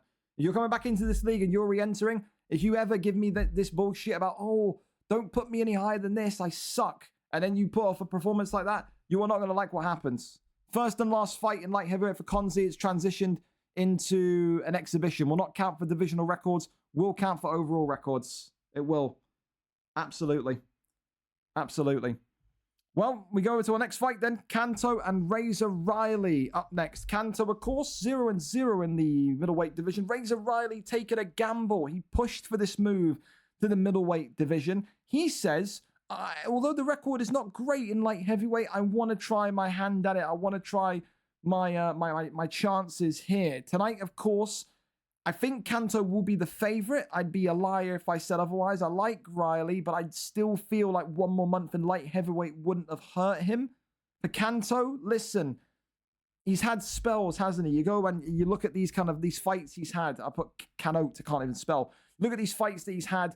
The loss to Zhao Qiu, it was close. This loss to Vape when he was coming in at featherweight was not close at all. We moved him into lightweight, it was closer. This is the difficulty for me as a matchmaker. If you come into the league and you're brand new and you've got all of your Xbox profile stuff hidden, so I can't see how many days you had played on UFC 4, I can't see your OWC ranking and stuff from UFC 4, I have to guess what weight class to put you in. For now, listen, I think middleweight is going to be where Kanto shines. He looked semi-decent against Zhao Qiu. I expect him to look incredible against Razor Riley. Riley's got to show a little bit of everything. When you make that move from light heavyweight to middleweight, it's that first big jump. I think everyone will tell you. You see a real difference in the quality very quickly. The American today comes in with a 0-0 balanced fight style. Kanto, of course, comes in with a kickboxing background. We go over and up to it. Let's go and see who the picks are going to be. Joe Pyfer and Kevin Holland. All right. We love that. We do. He doesn't need to reply to you. It's 10 fights away. No, well, that's fine. That's fine. Penis.jpg Cup. Thank you so much, Soren. Great. Brilliant. Maturity. You're nearly 35, mate. Brilliant. There you go. Well, we're there. We're set and we're ready. Again, in that last fight, I could see Gaston disappointed in his performance. He did very well. Ground game was very good. Ground game was higher. Or at your ground game in that fight was very, very high-end, like middleweight level. I'm telling you, consistency-wise, that's the only thing with you, Gaston, is the consistency of the denies. When you have fights like that, it makes me think this guy's a middleweight, 100%. And you weren't in there against a guy that was equal to you. You were in there against a guy that's very much lightweight level still. 10 billion%. 10 billion%. You had him on stand-up. We always knew that was going to happen with Khalil Roundtree. Ground game, he just point fighted you. It's not your fault. And luckily, it won't count to your light heavyweight record. But again, light heavyweight, middleweight, I don't know what I want to do with you now, Gaston, because that impressed me. That impressed me. It did. Anyway, listen, Kanto, of course, coming in today with Kevin Holland in the blue. Razor Riley coming in with Joe Pyfer in the red. He's happy to finally get the move out of there. He said that playing with those 205ers in light heavyweight was just so demoralizing because they're so slow and sluggish. He gets that first kind of speed boost, that first bit of agility boost that you get with these middleweight fighters.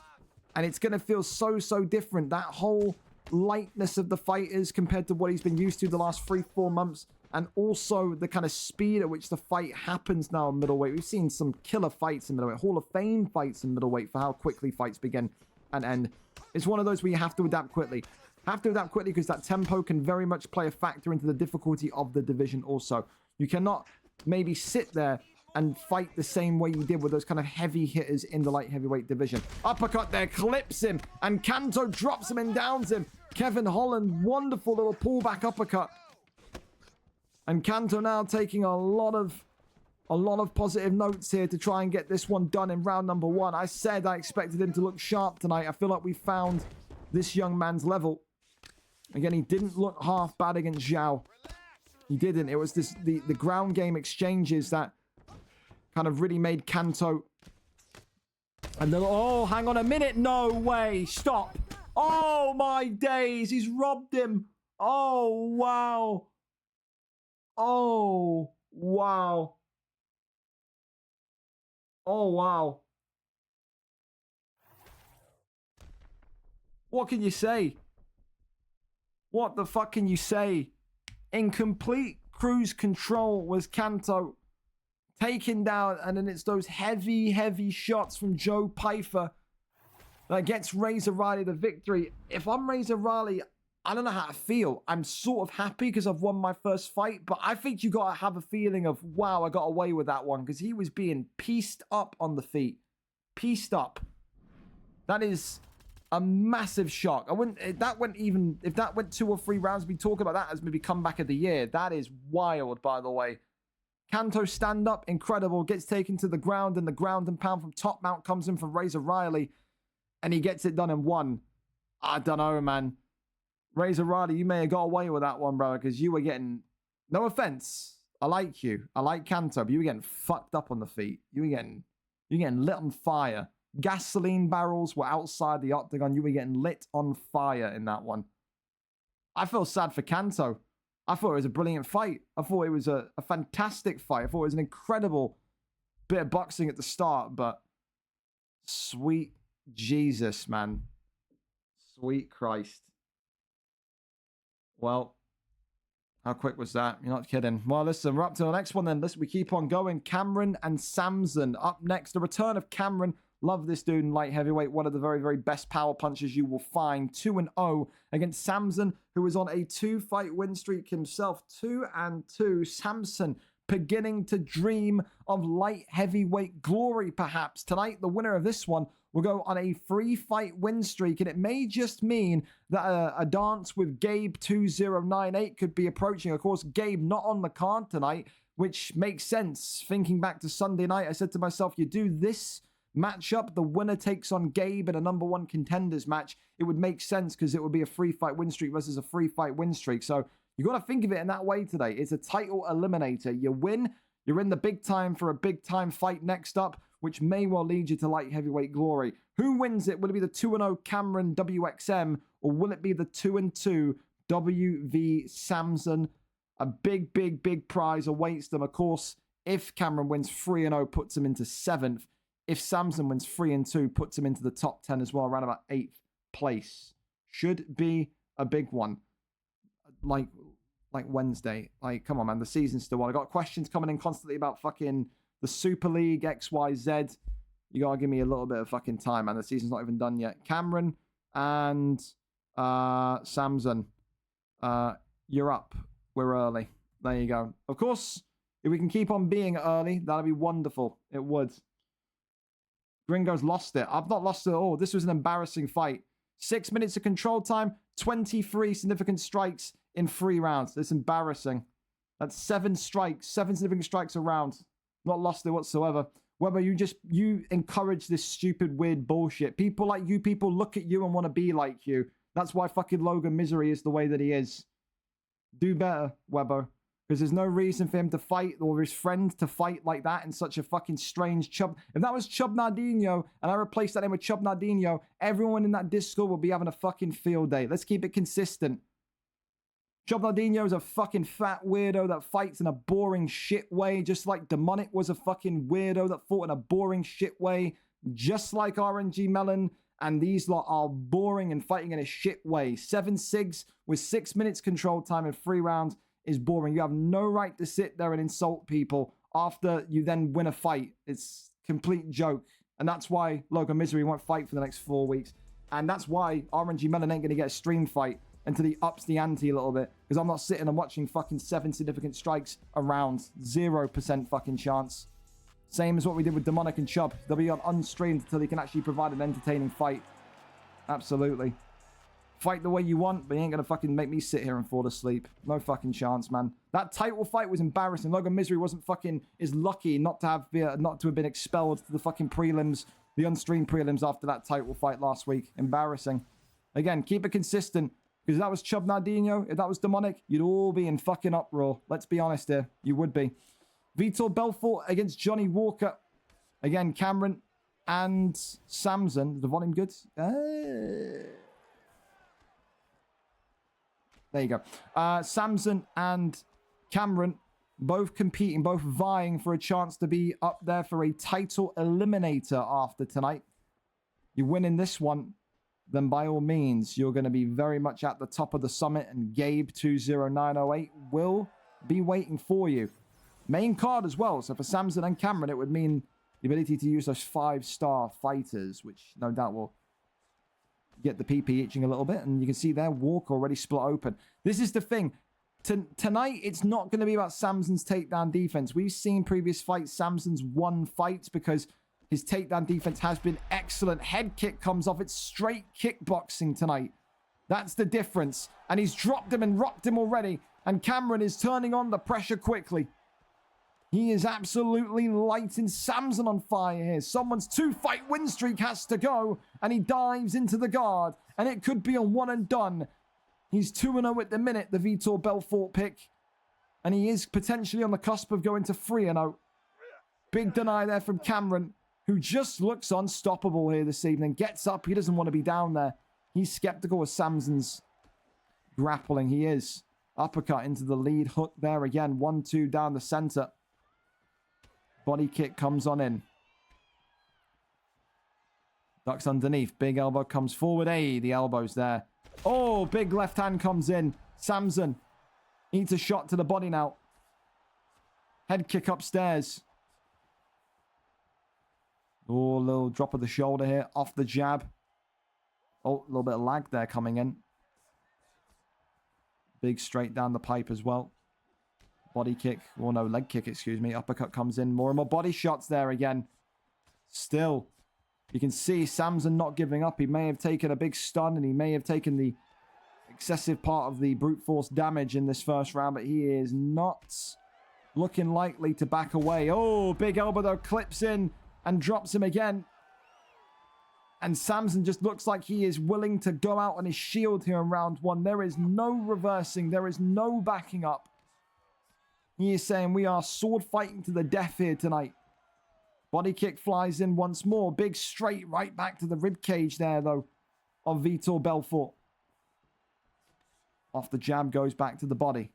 Body kick again. Dude, look at the stamina drain on Samson here. This is absolutely brilliant from Cameron. And now look at this. The takedown in and the armbar in. Well, well, well. Can he get the stop? No, he can't. He needed that deny. That could have been the big, big respite here. With a couple of seconds left of round one, if you got that submission off, then we'd be having a complete different conversation. It is one-way traffic. Cameron so far looking like he is the real deal at 205. 2-0 for a reason. One of the scariest knockout machines in this division. Samson, though, has done a good job in surviving. But how much longer will he survive for? Body kicks have been used to perfection as well. Big shots coming forward again. Double elbows there Fantastic. And then again, oi, body rock there as he leans backwards. And look at that body drop here. That's what people are starting to do now, man. You see the lean back, you see the pull back, and you just execute a great body hook, a great body kick. And it's absolutely world-class from Cameron. Spinning back elbow comes in. More and more damage flying forward. Body kick again. Off the jab. Oh, front kick. Oh, holy hell. Imagine that stunned him. Would have seen him sprinting towards him. Big use of that straight again. That's what he's got to do more of. Use more of that. Oh, there you go. Pull elbow from Samson. He's got to use more of that length of Walker. You're the taller man. Use those teeps. Use those straights. Use those leg kicks. And he does just there. Again, I just feel like maybe he's grown aware to the plan a little bit too late, because that stamina is absolutely chopped, man. That is not great. That is not great whatsoever. Oh, clips him on the stun as well as he throws that body kick. Samson's just got to be light. He can't throw anything heavy. Big elbow clips him and drops him again. He's got to get out of this habit of throwing these heavy body strikes or heavy head kicks. He has to just fight off of jabs and kind of hooks to the body, I think. He can't throw anything heavy at this rate. Absolutely not. Another body kick flies on in. Swings on round. Off the jab. Oh, elbow. I thought I was really going to get him. Knee to the body again. He's staying tight and he's clipped him again. Cameron, head kick. Not enough to get through the block.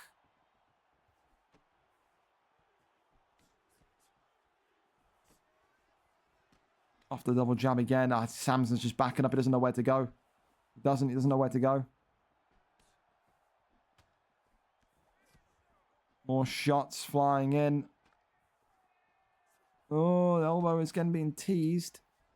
He's run out of stamina. Look at him, man. He can't throw too much here. He can't throw anything here.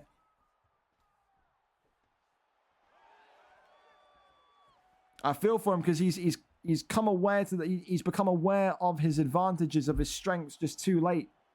If he fought more distance based in round one, if he used those teeps and he used that long straight more in round one, it'd be a completely different fight. Cameron has just blitzed him, mauled him in round number one. And now look at him. He's got the doctor coming in, checking on him. He's got 40% stamina left. He can't do much, if anything. He really can't. Glove touch and we're away again. Tongue twister there. Oh, big right hand. Body shot, body and head stunned. Cameron could go for the kill here if he's feeling confident. It's a wounded animal in there. In Samson. Spinning back elbow. Swinging a miss on the hook. Ducks underneath, and it's that left poke again. And this one is going to go into the third and final round. I don't know how the hell Samson has survived that, but 2 rounds to 0. And if you're Gabe, I think you've got to be very, very concerned at what's coming. Because Cameron looks like he has evolved again. He was very good in the heavyweight division, was Cameron.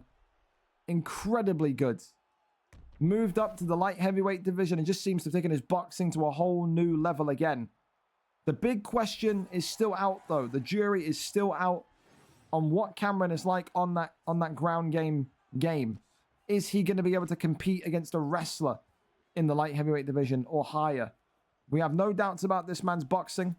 We have no doubts about this man's combination work. About his patience, his timing. As he rocks Johnny Walker again. More and more. Big body shot drops him once more. Knee to the body, that one there attempted, and gets that clinch takedown, and there you go. There you go. Goes back over into side control. That one there is denied. Crosses over into top mounts. Right back over again into full guard. Left-hand side, nothing there. Posture up, rains down the strikes. And if he could get a win from this position, it would be one of the greatest comebacks of all time, let alone his career, I tell you. Big, big shots landing on in.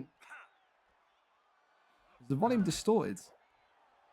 No, it's not. Okay, for some reason in my headphones it sounds distorted. Maybe our headphones are packing up. Ground and pound coming in again. Good deny there again from Samson. I think Samson's got to just think about a submission here, boys. Honestly, I mean, He's got to get that armbar and then just hope that he transitions instantly and then get the deny. Look at this now into side saddle. I mean, this is a very, very good... This is the best round Samson's had, absolutely. Good deny there, though, on the ghillie. Ah, he gets back up, though. That's the best round he's had. Again, if only he shot the takedown and felt brave enough to wrestle. Oh, my God. And his leg's gone stanky. Game, set, and match.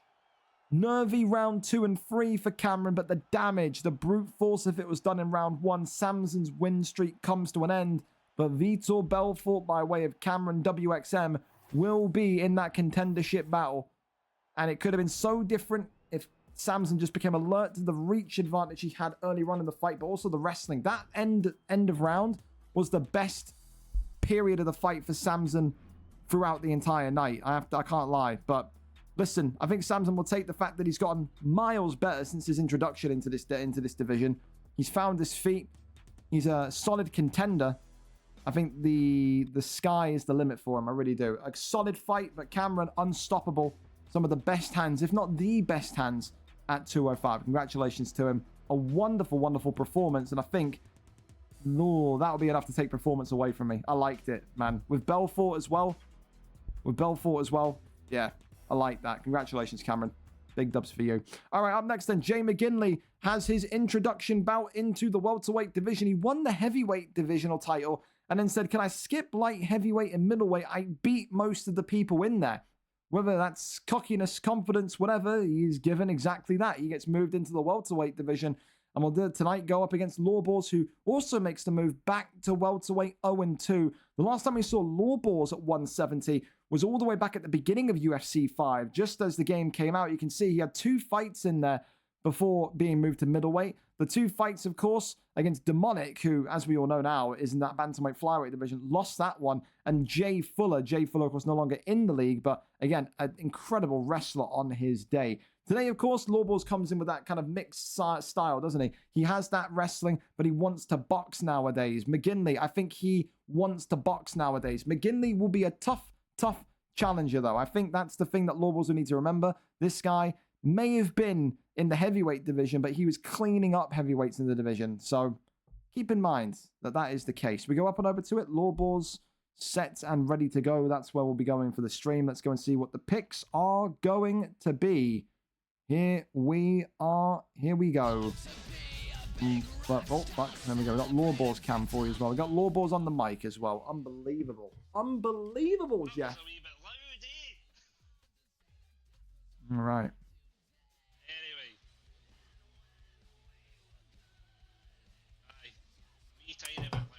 0-0 against 0-2. Behave yourself, man. Behave. Oh, we got fucking... The volume is loud, man. Blaze on comms. I think it's in work until late, George. I want to get the audio right so you can get Lawbors just screaming, raging potentially through the mic as well. All right, we're here. Here we go. 0-0 against 0-2. Kevin Holland tonight for Jay McGinley. It's a man that Lawbors knows very well. It's the man that gave him a lot of his victories in the middleweight division. Lawbors opting with Jorge Gamebred and Masvidal. Good news for Lawbors, of course, as a groundsman, is that if he feels strugglesome on the feet, Masvidal does have that turning takedown. And now we're going to the ground. No, says no to that one. Blocks well. McGinley, of course, was stripped of his heavyweight title. He won the belt on his first title defense, though overslept. Fell asleep at 11 o'clock, could not defend, and therefore had the belt removed from him. That's why Scary Times came and stepped up to the plate and said, thank you very much. I'll have a free title opportunity. Good little slip straight there as you go back with a kick to the shin. Of course, this welterweight division is one of the most topsy-turvy, crazy divisions you will find in the UFC league. So many upsets, so many big victories, so many Hall of Fame level fights that we've nearly seen here. Goes back to the body there. Fantastic from McGinley. Hey, triple hooks there from Lawbors, getting low and dirty himself. Works off the jab there. Big knee to the midsection again. Straight comes down the middle. That's the thing, you know, Lawbors has made such a career out of using Kevin Holland. It's intriguing with the first pick. He didn't take Kevin Holland, you know. How does he fare with the smaller fighter? Against certain people, certain guys that compete in the UFC league, they need a taller guy. They just feel more comfortable. Has Lawballs kind of fallen into that category as he continues to eat big body shots from Kevin Holland? And that's exactly what McGinley's wanting to do. He's wanting to saturate the body of Lawballs in round 1 so then he can't barely throw anything in rounds 2 and 3. That's exactly what the game plan is from McGinley here, you can tell. Big hook upstairs again, though. Oi, double elbows comes forward. Oh, it's an absolute body shot here. And that's the slickness of Kevin Holland. Big shot comes upstairs, and there's the turning takedown. Lawballs there gets himself out of trouble. Elbows there flying on in. Goes over into the sprawl position. And, oh, there we go. Little buffer of lag there. Lawballs looks to just keep himself calm and steady. No slam there from Lawballs, though. 1-2 down the pipe.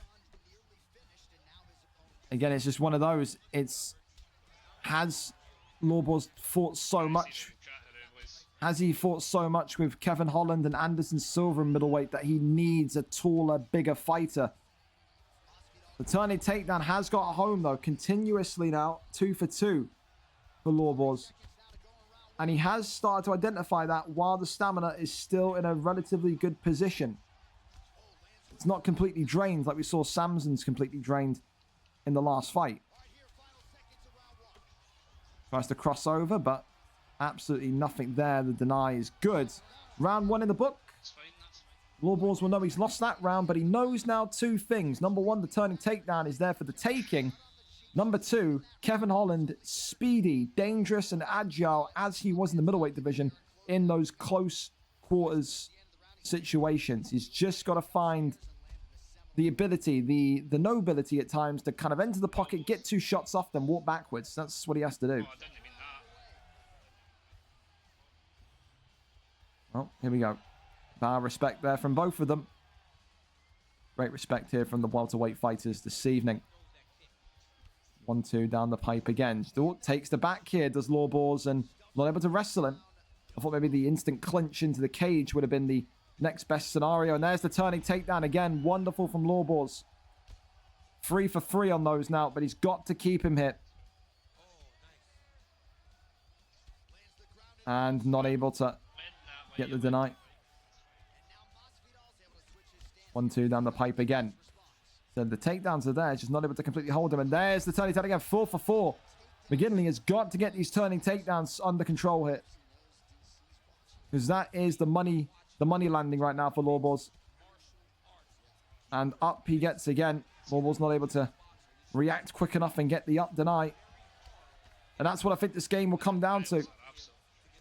I think if Lawballs can get a consistent string of denies on the ground, he may well struggle. He may well lose his head if McGinley can't get the or if he gets denied a couple of times. And he's done a great job, to be fair, McGinley. He's just saturating that stamina. Oh, big shot from Masvidal. And now going on forward is Lawballs. It's a big, big strike. Oh, and there's the turning takedown again, but that one's denied. And he's got that one this time. He says, you got the first 4. You ain't getting a 5th body shot there. That was dangerous. Lawballs has got to recover here. Oh, my goodness me. The stamina is absolutely juiced from round 1. Now he's got to try and disguise that turning takedown, but the stamina situation is getting more and more critical for Lawballs after those body shots from Kevin Holland in round number 1. Turning takedown is denied again. Lawballs now knows he's got to find a way to do it. This is the thing. When you get the turning takedown in, now just go right back to a standard takedown. He's expecting the turn.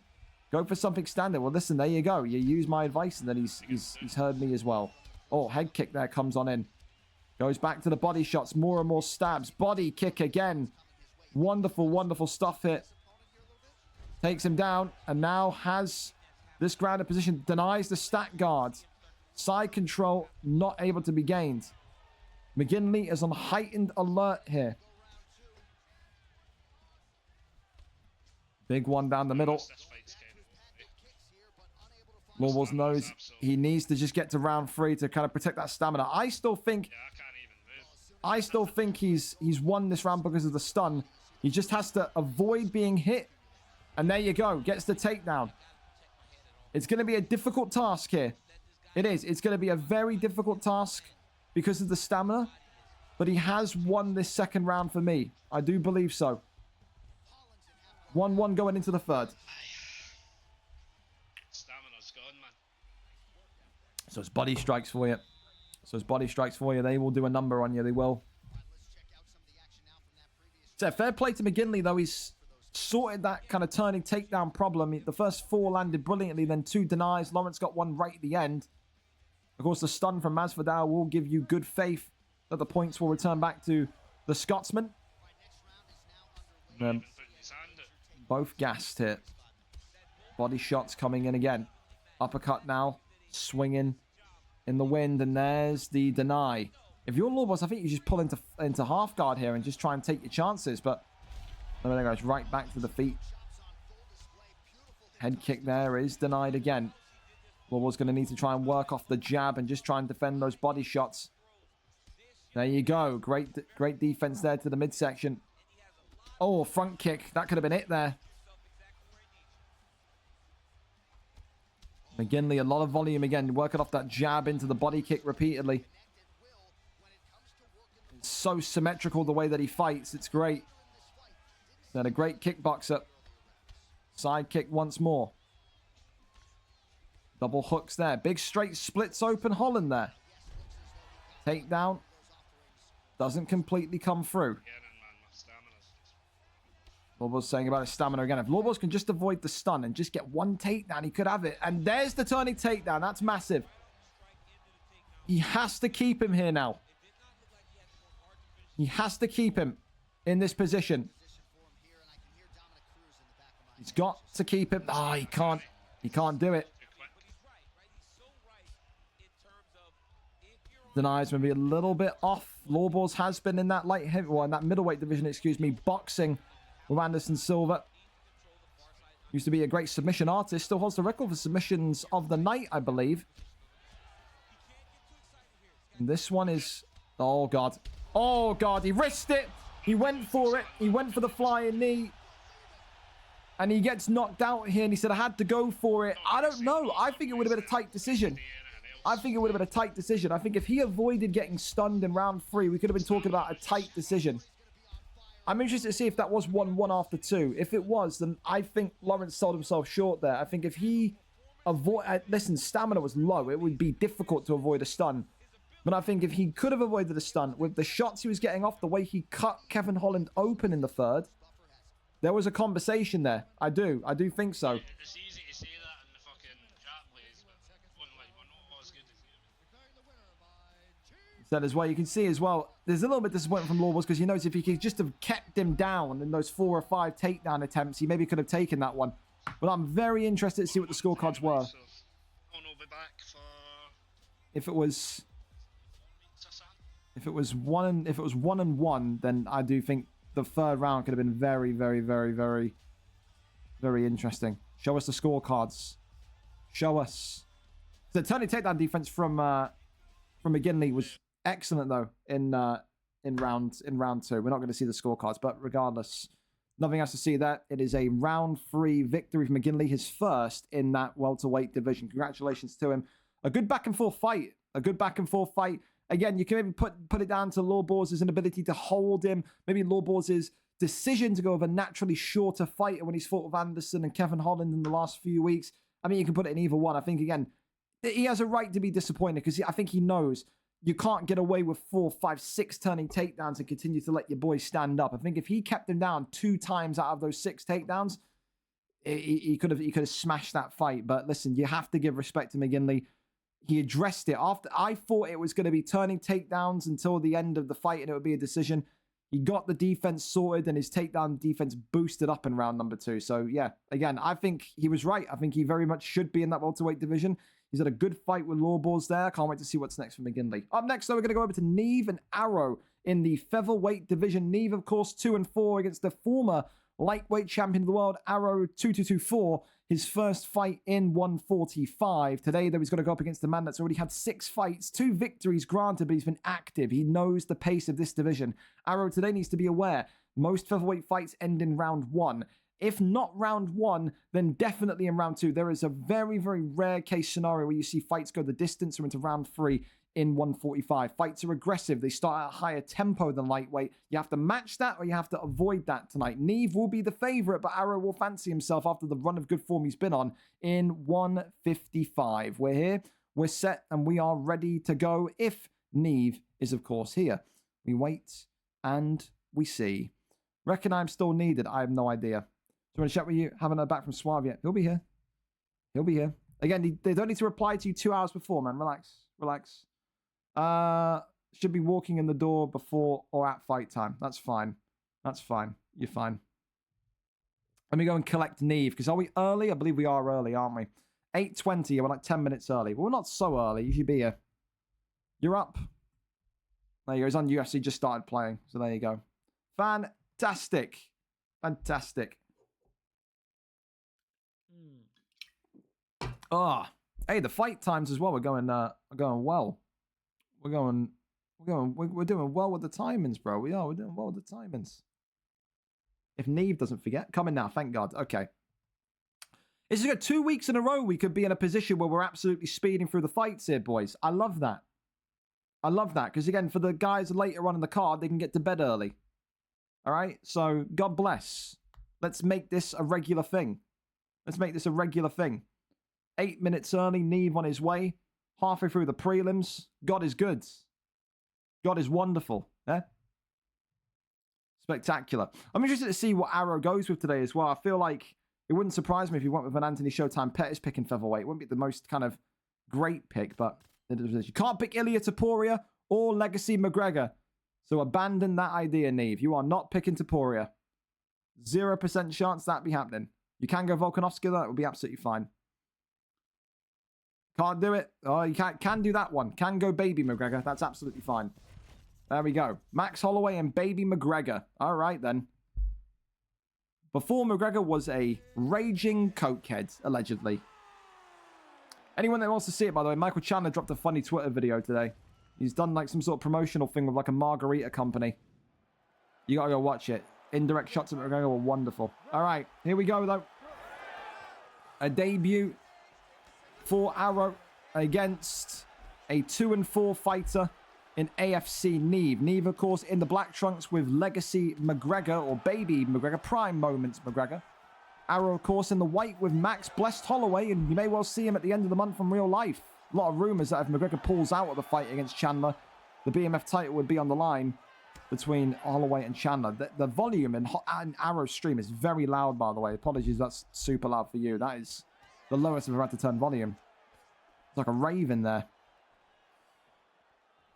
So far, of course, the mission will be clear for Arrow. Get the first win on the board at 155, or 145, excuse me, and then make a mount up towards the featherweight strap. He's done so well in the lightweight division to be at the top of his powers. The North American has been one of the most dangerous kickboxers, one of the most exciting fighters in recent times in lightweight. I often compared him when we see him fight to Michael Chandler, because he just has nothing in his locker that would strike you as a boring fighter. Just loves to get himself going. But look at that big pull uppercut there from McGregor, comes staunchly. Now he's got to try and avoid these heavy hits. Again, McGregor, even in this kind of like 2010 version of him, or whatever version of McGregor this is. I don't know what year, roughly. But he is fast, man. He's slick. And the pull uppercuts, again, working excellently. Just continues to put the pressure on Arrow, who can't really find this. Oh my God, the cartwheel kick drops him down himself. A little bit unfortunate there, but EA being EA. I just feel so far Arrow is he's too rigid in that. He's not letting his hands go enough. This is what we talk about with the featherweight division. It's just constant activity. It's never, never, never out your face. Constant hits, constant hits. Arrow is doing a lot of walking backwards and a lot of trying to, what I like to call placement shots, but they are not coming through here. Oh, pull uppercut again. Time to perfection. Ducks underneath Neve's clinch here. I think he needs to keep doing what he was doing a minute ago. Those spin body kicks to the midsection of Connor. Get that stamina down. You can see Neve as a volume striker. He's trying to get 20, 30 strikes off. He's not leaving you alone. He's consistently in the pocket against you. You need to try and get that stamina low. Make him regret the volume punch strategy in rounds 2 and 3. It's just dangerous, though, because he's consistently not afraid of being in the pocket with him. Neve is fearless right now. Forward movement constantly. Not even worried about Max Holloway getting the comeback in. And that head health of Max there on the left-hand side of your screen tells you everything you need to know. Listen, it would go against everything we know of Arrow. I would like to see Arrow get some wrestling in as well.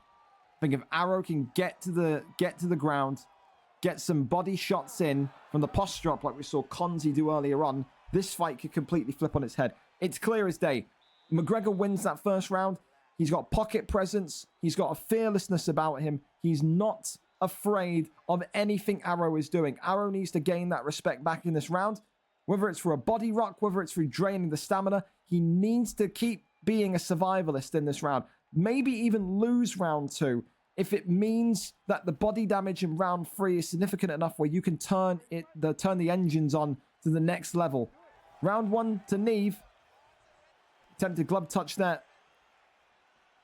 Let's see how Arrow comes out and opts to get this one going. Big straight there down the pipe again. Off the jab, spin body kick. Continues to just trouble Neve. He has not telegraphed that one once so far in this fight. Overhand comes in beautifully. Big right hand again. Big knee to the midsection. Spin kick to the body. Off the double jabs. And there's the hooks coming in forward and more so. I was going to say moreward. A combination of more and forward. We're making words on the desk today. We are. Off the jab again. McGregor again just not willing to step out the pocket. And I think Arrow's now getting dragged back into trying to box the head. I think if you're in his corner, you got to tell him just kind of work off the jab and then go straight to the midsection. Body hooks, anything, because that head health is not gonna shift too much. Sure, he's cut him. That makes me look like a bit of an idiot, but look at the difference in the bar. Pull uppercut again, jumps into him, and I think this could be it here. Arrow, is he out? Conor McGregor, Neve, not able to get it done, one strike away. And if he can get an armbar off here, it would be absolutely sensational. He needs to try and get a sub off. Big ground and pound strikes again. McGregor, has he got it done? No, again, one strike away again. He needs something to take the stamina away. Gets back up, does Neve. He knows that the end is near. Just can't cope with this constant pressure. Uppercut clips him again. More shots to the body. You got to get out of there, Max. Ducks underneath. Big right hand. Cartwheel kick. Goes back to the midsection. Does McGregor. Spin kick to the body. Stamina lower on McGregor than Holloway. But is it low enough going into round 3? Off the double jab. Uppercut. Oh, drops him again. It's that consistent pressure, and there's the turning takedown. He needed that. Gets out of dodge excellently. And I have to applaud Arrow on that one. He needed that one. I'm going to get some knees off. This is stay here. Stay in sprawl and assault this man's body. You have to. He's going for a Darce choke here. This could be big. Neve's stamina is down. Can he get the deny here? He's going to try and shift. He's not denied him. That could have been the moment. That could have been a big moment because it would have dropped the stamina. It would have dropped the submission bar. So close for Arrow. Neve's stamina, though. Look at it. I said it was going to drop, and it certainly has. He needs to wrestle more. Spin kicks and wrestling. For Neve, he's got to just close that distance and just continue to make him panic again. It's a better round for Arrow, but I just think, again, middle of the round, he deviated from the plan. He deviated from the body kicks. He deviated from maybe even the wrestling slightly. He left the wrestling a little bit too late, and he wanted to try and sit there and knock the head off of McGregor's shoulders again. It's just not happening. Third and final round.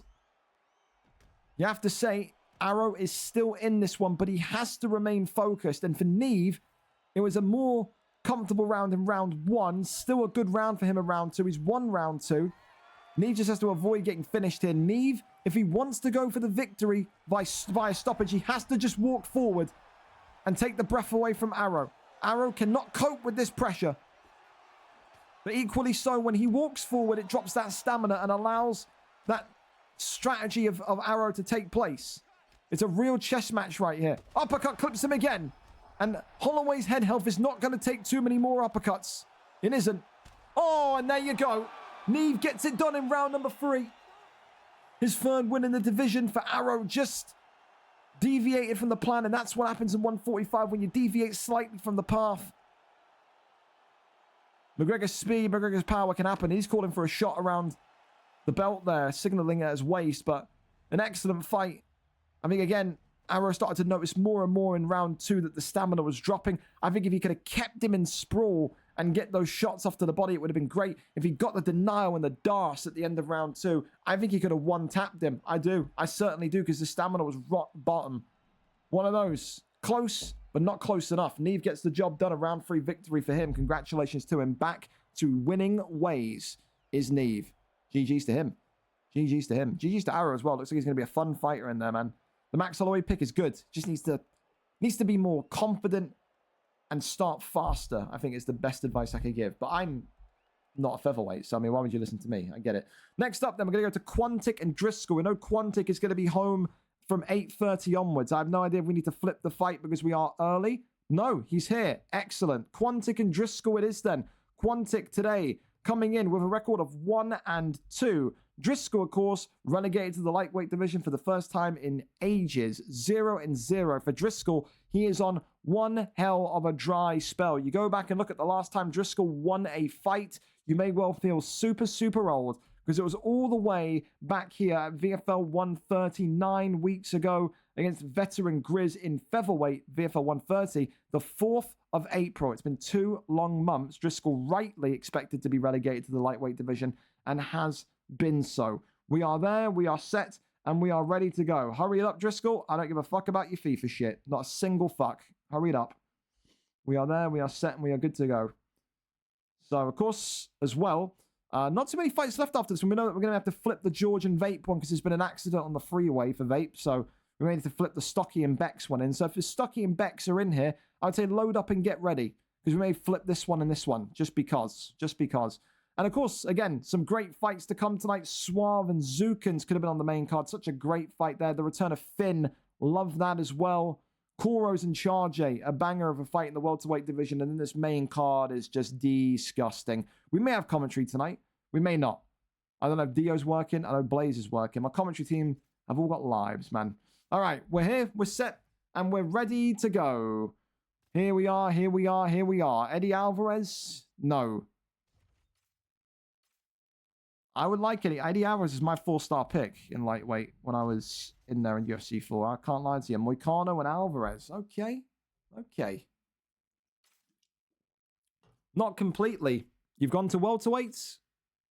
There we go.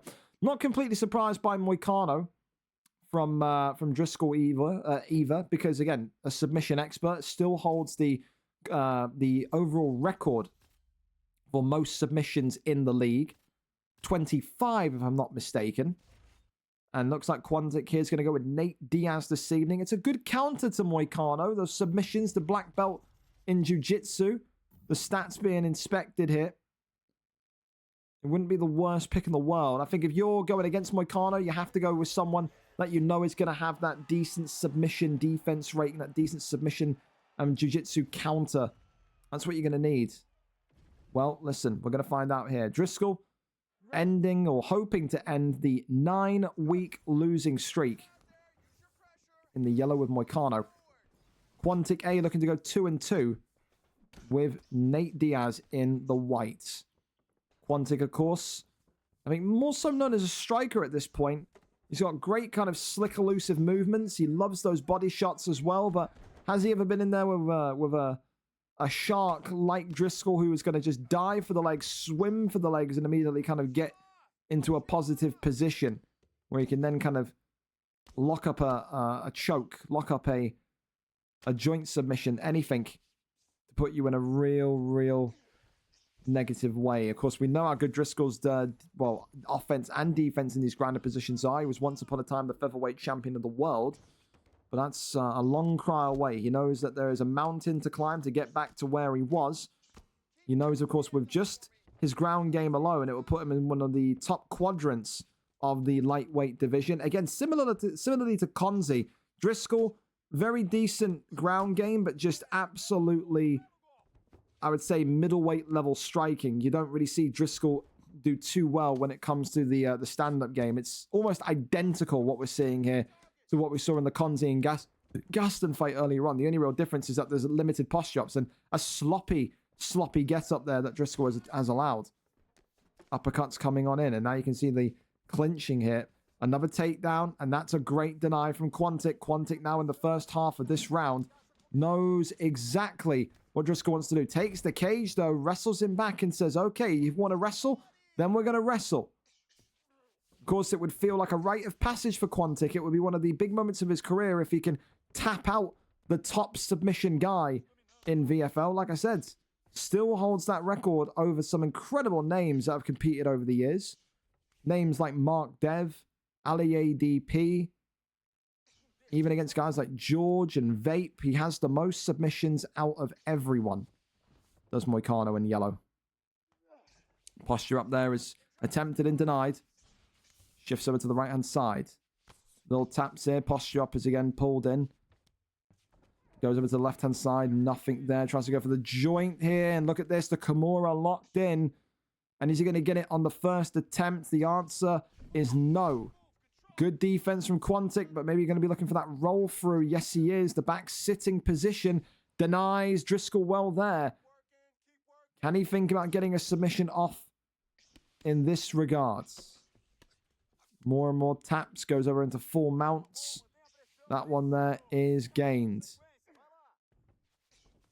Right hand side, not stopped though. Crosses over into top mounts. Half guard, posture up is denied. Tries to go for that kind of flip over. But into side control once again. Good denies from Quantic, I will say that. Quantic has coped well. That first half of the round, not a great one for Quantic, but the ending half, very good. Driscoll will still win that round because of the first half, but again, you now know what Driscoll's going to fight like. You now know exactly how to prepare yourself for the round against Driscoll. And it's intriguing because ever since he got up from that kind of exchange with Driscoll, his ground game has looked a lot more heightened. It's looked a lot more receptive to what's coming. Usually you tell about a fighter with how they are on the second takedown, the third takedown. If it's the same consistent ease of takedown, or if it's the same consistent allowance of takedowns, you start to feel a little bit of fear for the fighter, but Quantic has responded excellently. Can he now find a win in round number 2? That's the big question. Of course, for Driscoll, he wants this fight to go down to the ground as soon as possible. Again, he won't take too much offense in me saying that his striking not up there at the lightweight requirement yet. But maybe that's what he uses his spell in 155 to do, to really heighten that stand-up game. Great shots as well there from Diaz just prior. Pushes him back again. Big hook. Clinch there. Big knee. Wow. Knocks back down. There's the turning takedown, but denied excellently. And Quantic there in the end does get taken down. That knee may have been enough, and that indication of damage may have been enough from Driscoll for him to say to himself, I need this one down. I need this one kind of controlled again. Pulls him in. Now, the same as before. Can Quantic, can the Nate Diaz pick get back to his feet in a quick tempo? Because if he can, or if he can avoid damage in a tough kind of segment here, he would win round number 2. You've got to be patient. You've got to be tricky. You see that blue getting blue gloves, so Moicano getting that kind of free posture up after the GA gained. More and more shots coming in and then goes right back down. The GA battle very much underway. Trying to fake with the armbar there. Postures up. Now big strikes coming in. Big strikes, but nothing connected. Fakes the armbar, and that one there, not going to be sunk through. I think armbar into armbar is a risky one. I think Driscoll's always going to recognize that. I think you got to go arm bar into maybe triangle choke. That seems to be the favorite kind of fake into submission transition now, personally. We've seen a lot more triangle chokes in the last month than we have any time before. People very much starting to learn the dark arts of transition animations for the triangle. Good way to get back up though. Uses the cage well. Needs to avoid being dragged down here though, and he can't. Right back to the canvas we go. Driscoll looking to hold him here. And now over into top mounts we go again. Posture up. This is the thing that's interesting though. Look at the stamina of Driscoll. He's exerting so much energy with this ground game that he is going to start to be a little bit more gassed than Diaz. We know Diaz has got that incredible cardio rating as well. But this is good. Every single deny and every single kind of takedown that Driscoll kind of concedes, it's going to zap him even more. Round 2 in the books. A bit more difficult to call. Significant Strikes will say that one is a Driscoll round 16-9. Didn't really feel like a lot of damage got done on the floor though. Really didn't. However, Driscoll active. That's the thing. It's not like having a decision and having 7 significant strikes landed per round.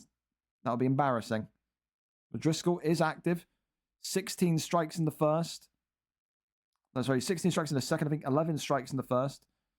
He's active. He's engaging. And third and final round on its way. I'm more leaning towards that. I mean, the stats would argue it's a Driscoll round, but I feel absolutely like that was less of a convincing round for Driscoll in 2 than it was for 1. I'm kind of 50-50. Jury's out. If I was watching this fight in real life, after what I just saw in round number 2, I'd still feel more like it's a Diaz round, but I know the game ain't realistic like that. And for Driscoll now, he knows he's got his game plan. It's smother and control. I don't think he's going to be too concerned about getting the submission here tonight. I think he just wants to get back to winning ways. Another great deny there. Brilliant stuff. Posture up is there. Now rains down the big strikes. The elbow comes on in. Goes to the left-hand side as well. That one is denied. Posture up again. Great ground and pound coming in here. This is where Diaz may start to feel it. Big shots. It's Habib-esque ground game from Driscoll. Didn't really need or hasn't wanted to use those submissions of Moicano. And more shots coming in. And this could be the end of it here. Great defense from Quantic and gives up his back now. Rolls back in to top mount. Posture up is denied. That right-hand side. Oh, it's denied as well. And here we go. Big shots coming in. Moicano not able to get the finish just yet again. This is the thing. Moicano's so dominant as a groundsman, but just has, again, hands made out of fluff, man. He really does. Not able to get the finish.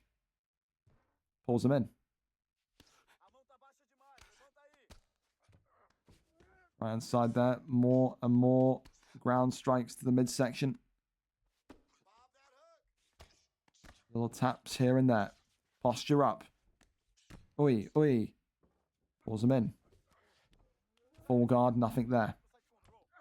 Goes over into full guard. Tries to kick off. Rubber guard. Nearly. Faking to the left and the right. Taps again. Yeah, it's just a controlling matchup from Driscoll. And Quantic just not able to kind of find his way to his feet quick enough and consistently enough.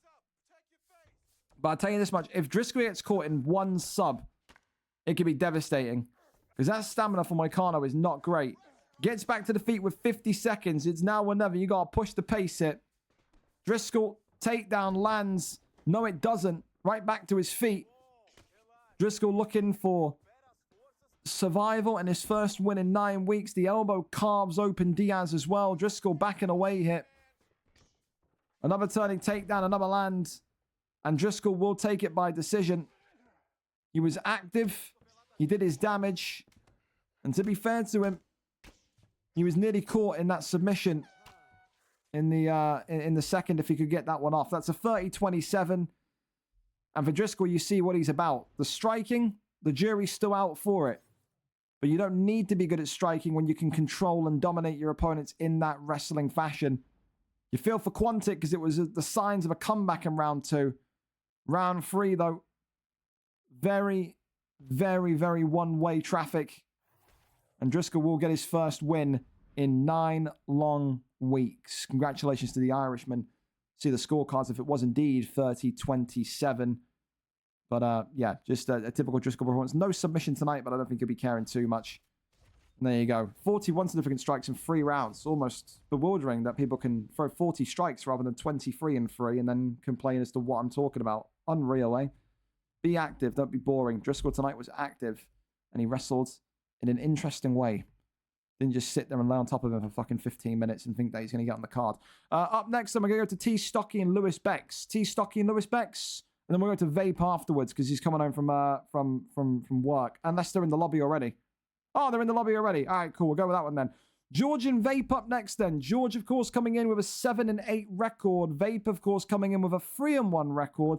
These two have known each other for quite some time and never faced one another. 2 wrestlers, 2 grapplers. Expect this one today to be exactly that. Aljamain Sterling looking like the pick from Vape. Of course, the featherweight division has so many great options now.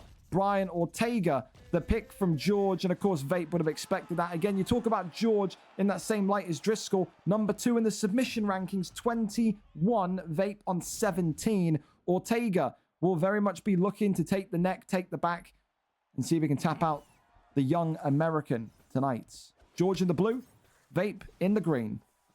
George, of course, on the back of a heavy losing streak. He would absolutely love to get a victory here today. Both of these two not known for their striking, keep in mind.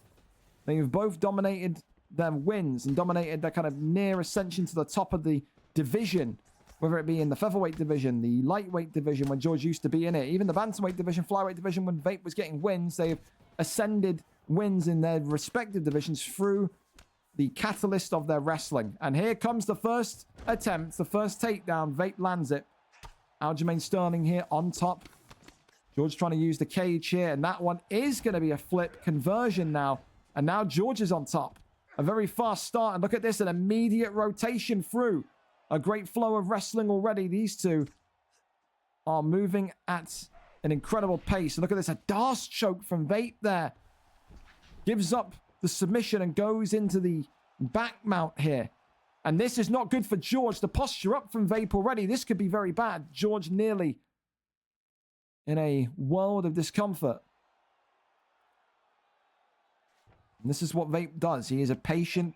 Oh, he flattens them out again. Back mount here. And the young American again just trying to pound through the block. George has to get out of it. He's got to get out of it. And he's got to flip the position and try and go for one of those Ortega submissions. Talking of submissions, Aljamain there takes the back. Rear naked choke is in. And look at this. Ortega could be in a world of trouble now.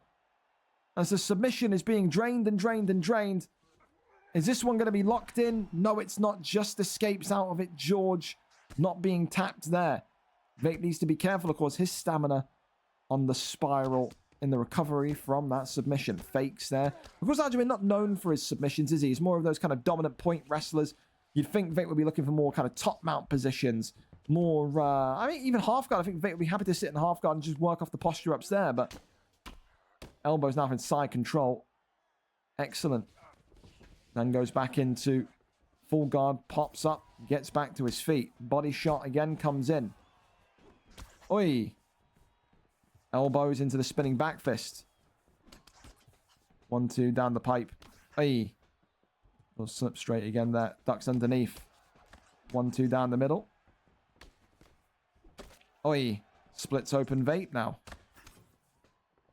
This is good from George so far. Getting those cuts open, getting that damage onto Vape early. Interesting to see Aljo cut open. Oh my goodness me. It's a wonderful flurry. It's how quick Aljamain Sterling operates. I was going to say, it's incredible to me how maybe low the cut resistance of Aljamain Sterling in featherweight is. It doesn't feel like he's been hit by a lot, but George now seeing that maybe the road to victory today comes in an unknown area in the stand-up. Oh, goodness me. These two are just swinging at each other. Round 1 in the books. What a lightning fast round, boys. I tell you, I like this so far for Fight of the Night. It's getting spicy. It's getting hot in it. It is. A good round from these two. Very fast-paced. A demonstration of good boxing and even better wrestling from the pair of them. I think Vape's going to be a little bit annoyed, though, of how easily Aljo's cut open. But he has to cope with it now.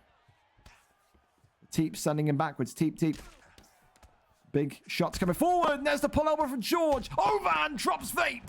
And goes in for the knee on belly. And Aljamain Sterling's in big trouble. Aljamain Sterling not out of there just yet. And again, it's that weak head health of Aljo that's being put on blast here. Because Aljamain, his head health's got to be just negative 500.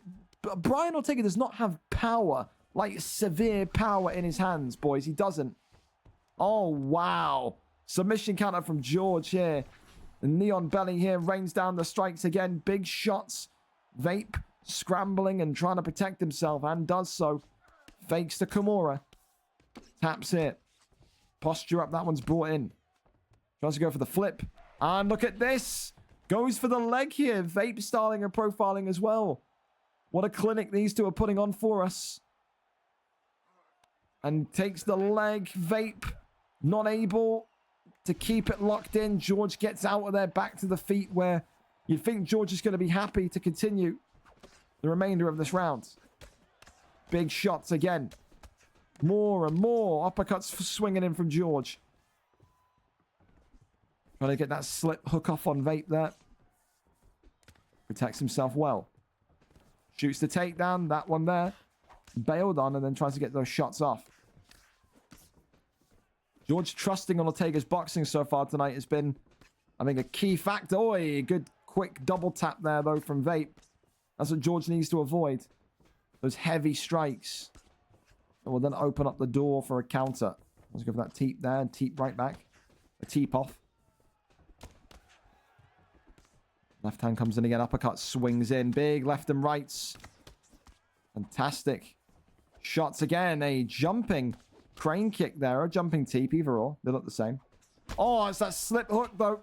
Overhand comes in. Uppercut. Oh, drops him. And now into the guard he goes. And George will be thinking that this is game, set, and not match. What a reversal by Vape. Oh, my goodness me. Oh, what a fight, man. Gonna go for a submission is Vape. He knows he can't survive on the feet too much more of Aljamain Sterling. Works in some great ground and pound. Big ones. Elbows. Drops in then. Just maybe gives George some food for thought. Little taps it. Posture up again. Swings out the way of that one. Pulls him back in. That one is denied. And this one is going to go into round number 3. Fight of the night. Take my money. Book it in place. This is a good one right now. This is a very, very, very, very good featherweight fight. Loving it. Elite matchmaking from the guy that runs the place, I have to say. I don't even know how you score that one, boys. Is that a George round? Did you give that one too? I don't know. I don't know. Start going for subs, Vape, you muppet. Just get a stun and get the free one. There you go. There you go. People yelling at Vape from the corner. In finish. Insert finish subtitles. Here we go. Third and final round. And, oh, there you go. That jumping crane kick again just cuts Vape open.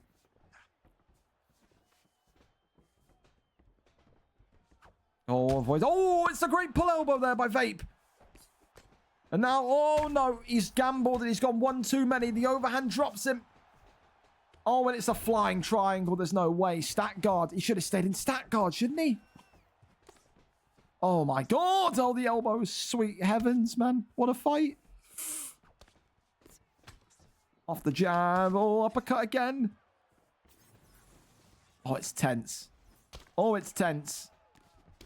Big straight. The uppercut from George continuing. Great slip there, but a big one in return from George. Oh, no. Vape. Overhand comes in. Avoids that one. Great head movement by the Aljo pick, though. Teep kick sends him backwards. Teep, teep.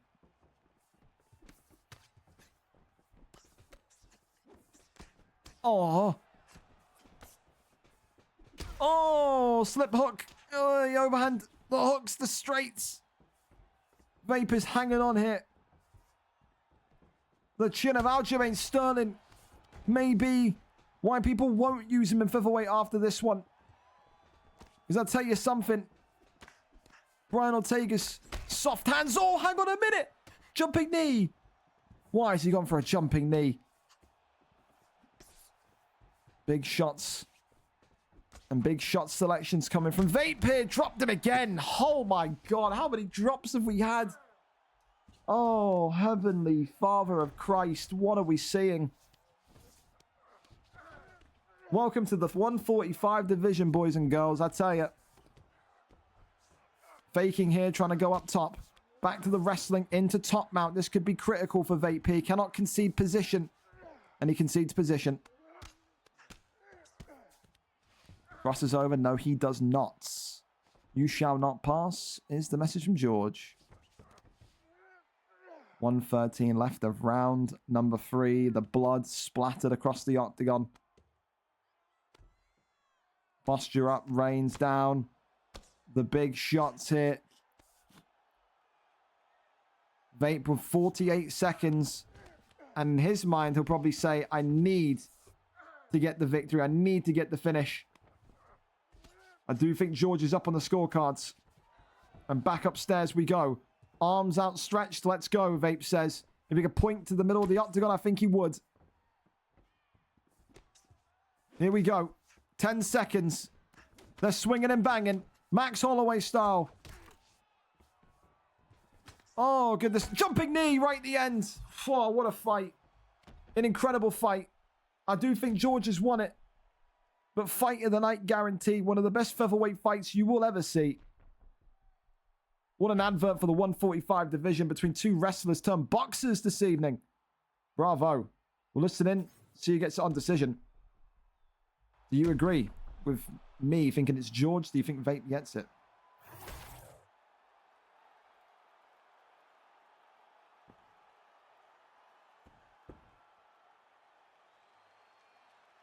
The winner is...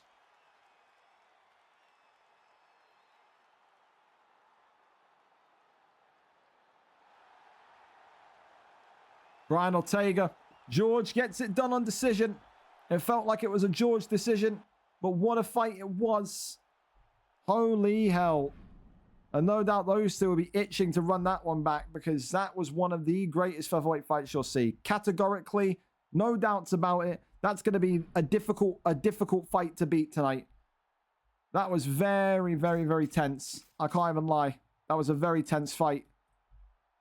What was this? Got 29, 27, 29. So yeah, unanimous 29, 27. Vape winning round 1, 2, and 3 for Ortega. I'd say that's, yeah. Hall of Fame poll. You think it's a Hall of Fame worthy poll? You think so? That was smashing to watch this race. If he gets the Reese, if he gets the Bass Inferno nod, then yeah. We'll go for a Hall of Fame poll. You think it's worthy? We'll go for it. We'll go for it. You want to say Hall of Fame poll? Then go for it. Does that get into the Hall of Fame? You have got, not 10 minutes. Jesus, not made of time. You got 2 minutes to get your predictions in. Go ahead. But it was a fucking incredible fight. It really, really was. Very good fight. And we're right back on time for T. Stocky and Lewis Bex. If T. Stocky and Lewis Bex can get in the lobby and readied up, then fantastic. I mean, the little bit of build-up for T. Stocky and Bex, of course. Stocky back into the light heavyweight division after an unsuccessful run in middleweight. 5-4, 2 wins in his last 5. Back in here after a month, though. Lewis Bex is on the up, 4-4, 3 wins in his last 5. Win today, Lewis Bex will be up there with the elite. He'll be in that kind of top 3 contendership opportunity level. Of course, we know Cameron and Gabe will fight for a contender shot, but it would open the door for Lewis Bex to get one of those big fights. Maybe the loser of tonight's main event, perhaps, but a big one for both of them. Can Stocky win on his return? Can he end that 2-fight losing streak he had at light heavyweight? Or will Lewis Bex reign supreme? So far, tight one in the Hall of Fame contest. 11 votes to 12. 11 votes to 12 in favor of it not being a Hall of Fame fight. I think we could all agree, though, Hall of Fame, if it isn't going to be, still a wonderful, wonderful fight. Just, yeah, going to be difficult for anybody to beat that one tonight. It's going to require a classic tonight if you want to be able to outcome it. So Yeah. Yeah. No laughing emotes. What the fucking... Listen. Great, Ryan. The reality is, that there is what the kind of wrestling you want to see. That's the wrestling you want to see. That's a mix of wrestling, a mix of striking. That is a fucking perfect advert of how people should be fucking wrestling. Even Driscoll's fight before.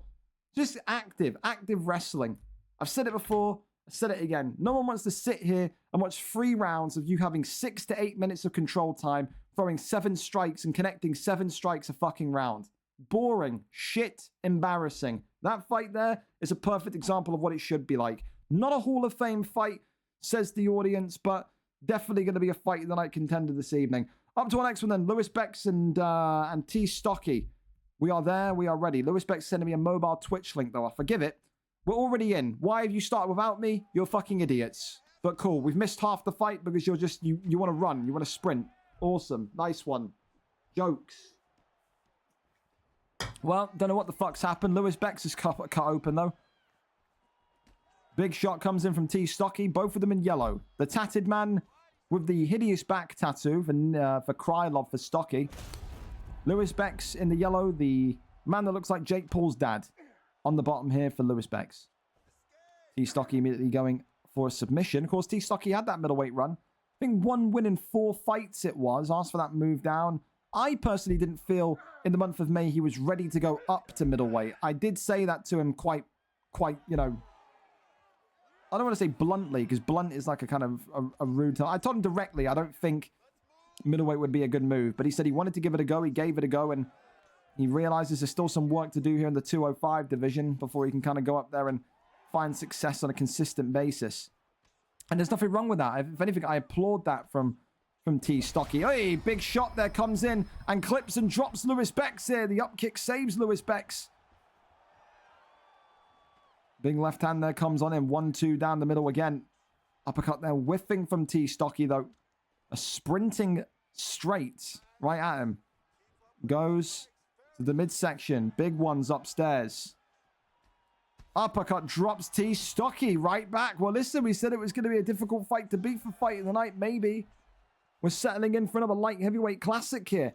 Lewis Bex, of course, had that great wrestling sequence, that great wrestling chapter in his career, didn't he? In the heavyweight division. It's one of those tonight where maybe you'd think if T. Stocky is not respectful enough of Lewis Bex, then Lewis Bex may well knock him out, because Lewis Bex did win the gold when we thought he was going to wrestle his way to victory, and then came in and just knocked people out for fun. So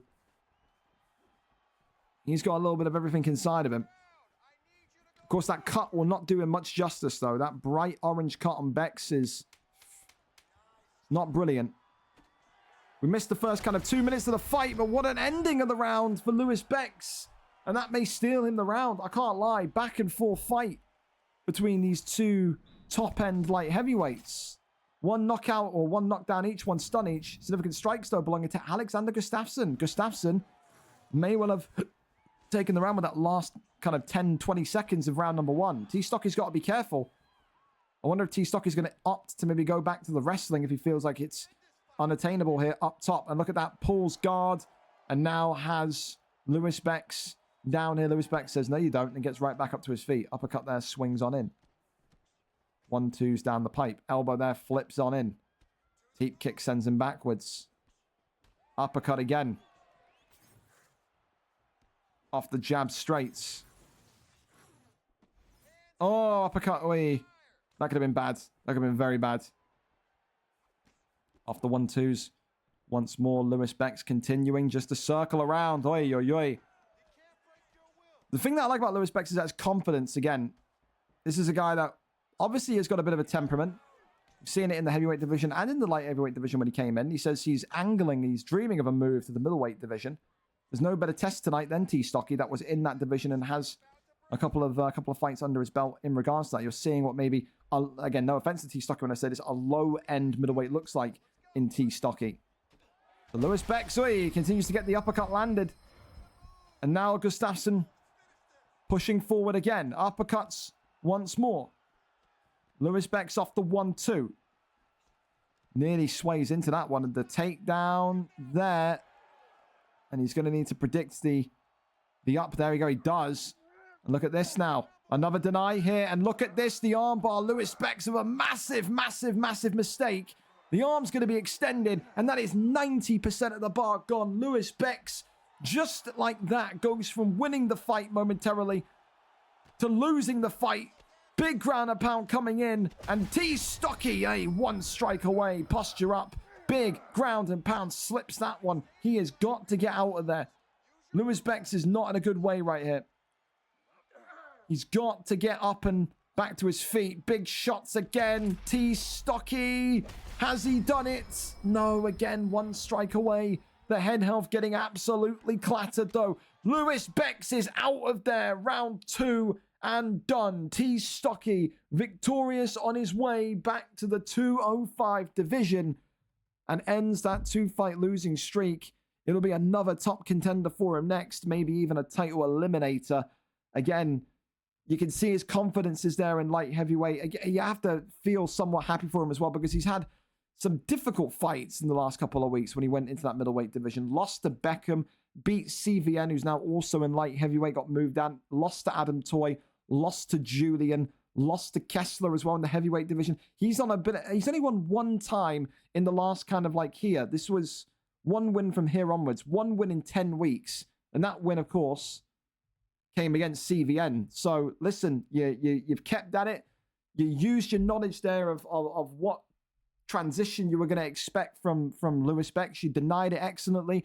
Got that armbar in, and the rest is history. Wonderful performance tonight from T. Stocky. Back to winning ways at 205. Up next, Ethan and Jax. A rematch is this one, and it's a big, big high stakes rematch compared to the last time out. The last time out, I feel like it was more so of was it even the edge? It was more so of a kind of like a run-of-the-mill, middle-of-the-pack heavyweight fight. I do feel like it was a while ago as well. I feel like it was on UFC 4, those two fought. It doesn't feel, it's not tingling the senses of mine like it was a UFC 5 fight. I could be wrong. I usually am. I was just out 109, the second card of UFC 5.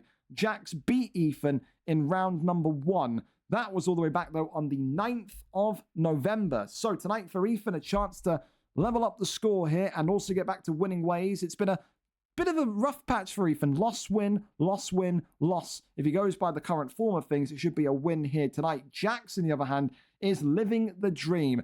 3 wins in a row. He was 0-7 in heavyweight, now 3-7. Should he win tonight, 4 wins in a row would no doubt about it put him and its Arsenal in the conversation for potentially the next number 1 contendership opportunity due to win streaks. And that would be great for the pair of them who have had such a turbulent time at the beginning of UFC 5. Who wins though? Ethan, 7-9 balanced fighter, number 3 in the heavyweight division, or Jax, number 9 in the heavyweight division, 3-7 on a 3-fight win streak. Jax, of course, a dangerous boxer, but we saw as well in UFC 4 he can whip in a submission or two if he wants to. Ethan, the overhands, the head kicks, they work and they cost him victories. It really does depend what way Ethan's feeling on the day as to whether or not he can, I don't know, man, get it done. We'll see. Do we have a grand entrance today? No. Wow, it's just straight cam today. There we go. David Moyes' Sutton career mode. Wow, I'm itching for a David Moyes career mode. Here we go, though. XPG Elites, a.k.a. Ethan, opting with Alexander Volkov, tied to Ivasa. For Jack. No, Mike Tyson. Okay. Mike Tyson and Volkov. He's holding Volkov hostage. He's saying, you're not using Volkov tonight. That's what he's saying. No, is he? No, he's not. I thought he was holding Volkov hostage. He could have done. Mike Tyson, though, about 5'2" against Volkov, who's about 18 foot tall. Can that height difference prove pivotal? Ethan in the black trunks for Mike Tyson. Volkov in the red trunks for Jax.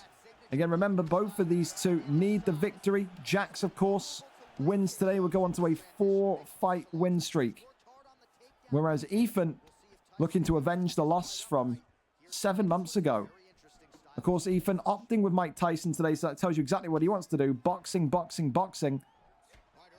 It's a case of if you feel confident enough to sit in the pocket with Mike Tyson, if you're Jax. I mean, you have an easy way to win this fight. Oh my goodness me, pull uppercut. If you're Jax, you got to stay on the outside, work those body kicks, drain the stamina away. Do not enter that pocket with one of the heavy hitters of all-time combat sports in Mike Tyson.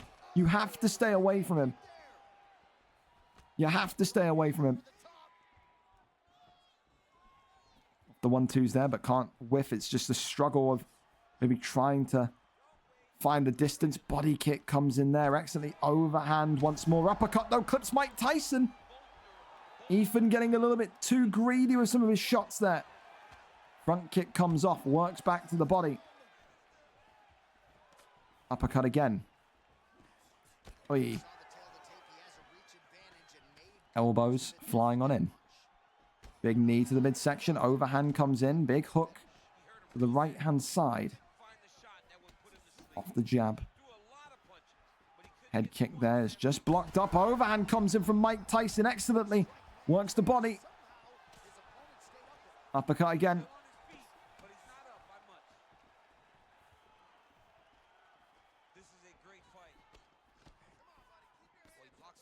Oh, yeah. Yeah, every time you're seeing it now. There's one stun, and I think then Jax's confidence goes way too high, and he's getting way too dangerous sitting in the pocket here, and every time Ethan's just getting that pull uppercut, he has to stick to the game plan. Jax is not going to be able to continue getting a lucky shot or two off, then thinking, yeah, I'm invincible. My chin's made out of fucking uranium, and then just walking in and getting clipped. I think 2 more uppercuts, 3 more uppercuts at a max, and Jax is going to be out of there. He's got to fight smart here. He's not fighting smart right now. He isn't. I don't know if it's a case of he just doesn't feel comfortable getting the distance. But if that was the case, then why would you go with Volkov? The reason you pick a big guy against Mike Tyson is because of that reach. You could have picked Derek Lewis if you wanted to just all-out brawl with him. 99 power. 40 seconds remaining. And I think Jax there saying to XPG Elite, saying to Ethan, if you want to come and get me, you've got to do the one that's doing the advancing pressure. And then when Mike Tyson takes that front step towards you, whack a body kick in, whack a teep kick in. That's what you have to do. Overhand again comes on in. Body shot once more. Low down elbow. Round 1, Mike Tyson round. Yeah, there you go. 2 knockdowns, 18 significant strikes. It's just, it has been Jax forgetting exactly what kind of fighter he's picked. You pick someone tall like Volkov. You pick a lengthy fighter against a small guy. You have to be prepared to fight long. You can't go in there and just whack in combinations against Mike Tyson because the pull uppercuts will come. The pull elbows will come. He's got to rectify it now. He's lost a lot of head health in round 1. Ethan looking phenomenal with Mike Tyson tonight, though. You have to say that. Big from Ethan as well, you've got to be brave. You have to pressure. It's going to be a fight that becomes frustrating now. If he continues to back away because he's fighting on the outside, you have to be the one that gets that pressure going. Pull uppercut there. Works the body shots, drops him against the cage. Ethan here, seeking revenge from November, rocks the body. Goes low, elbow comes in, pokes Mike Tyson. It's a jab straight that rocks him. Overhand again. Uppercut clips him. And this one, not over yet. Oh, my word. Jax is in a whole world of trouble. Pinned against the cage, the takedown, and he gets it. He needed that one. Momentum was completely against him. Pulls him in. Goes to the right-hand side. Crosses over to the right-hand side again. Back into full guard. Guillotine with Mike Tyson. Stop it. Stop it. Okay. And that scares Jax enough for him to get up and say, all right. And Ethan saying, come on down here. Ethan saying, come on down. He wants a submission with Mike Tyson. Not going to get it, though. Not going to get it, though. Big straight there. Overhand comes on in. Big elbows again. Beautiful work. Leg kick comes in. Hey, big knee. Low blow, ref. Kicked him in the nuts. Body kick there. Onto the ribs. Overhand. Whiffing. Oh, body shot. Again, drops him. The liver is absolutely screaming. Jax throws off the jab. Uppercut again. Oh, God. Elbows carving in again. I tell you, Jax needs... He needs... Oh, he needs that. That's what he needs. I say he needs to be patient. Needs to wait for his opportunities. Elbow comes in here. Ethan's not out of the wilderness yet. Front kick goes forward. Now back away. Back away. Back away. Let yourself recharge. And then go again. You've got to pick your shots here, Jax. Oh, no. Pull uppercut. Oh, sweet heavens. And Herb here saying, get back to your feet. And resume fighting. Ethan's still looking for a second round victory here. Sprints towards him. Uppercut again being teased. Swing and a miss on the head kick. Overhand comes on in. Off the jab straight.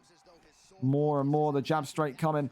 Uppercut is still waiting in the sidelines there. Oh, uppercut clips Mike Tyson.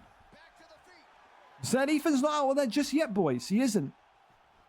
Ethan's got to remain focused as well. I think Ethan's just gotten a little bit complacent because of how well he was doing. He's won the second round, but Ethan could be knocked out here. If Ethan continues to play with his food and fuck around, he's losing this fight.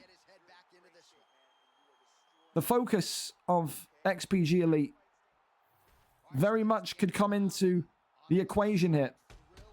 I feel like he's trying to go for either some sort of extravagant knockout or some sort of flashy knockout. And it's allowed Jax to get back into this fight with counter shots. He's knocked Mike Tyson down twice. One more could do it. Body kick there. Nothing.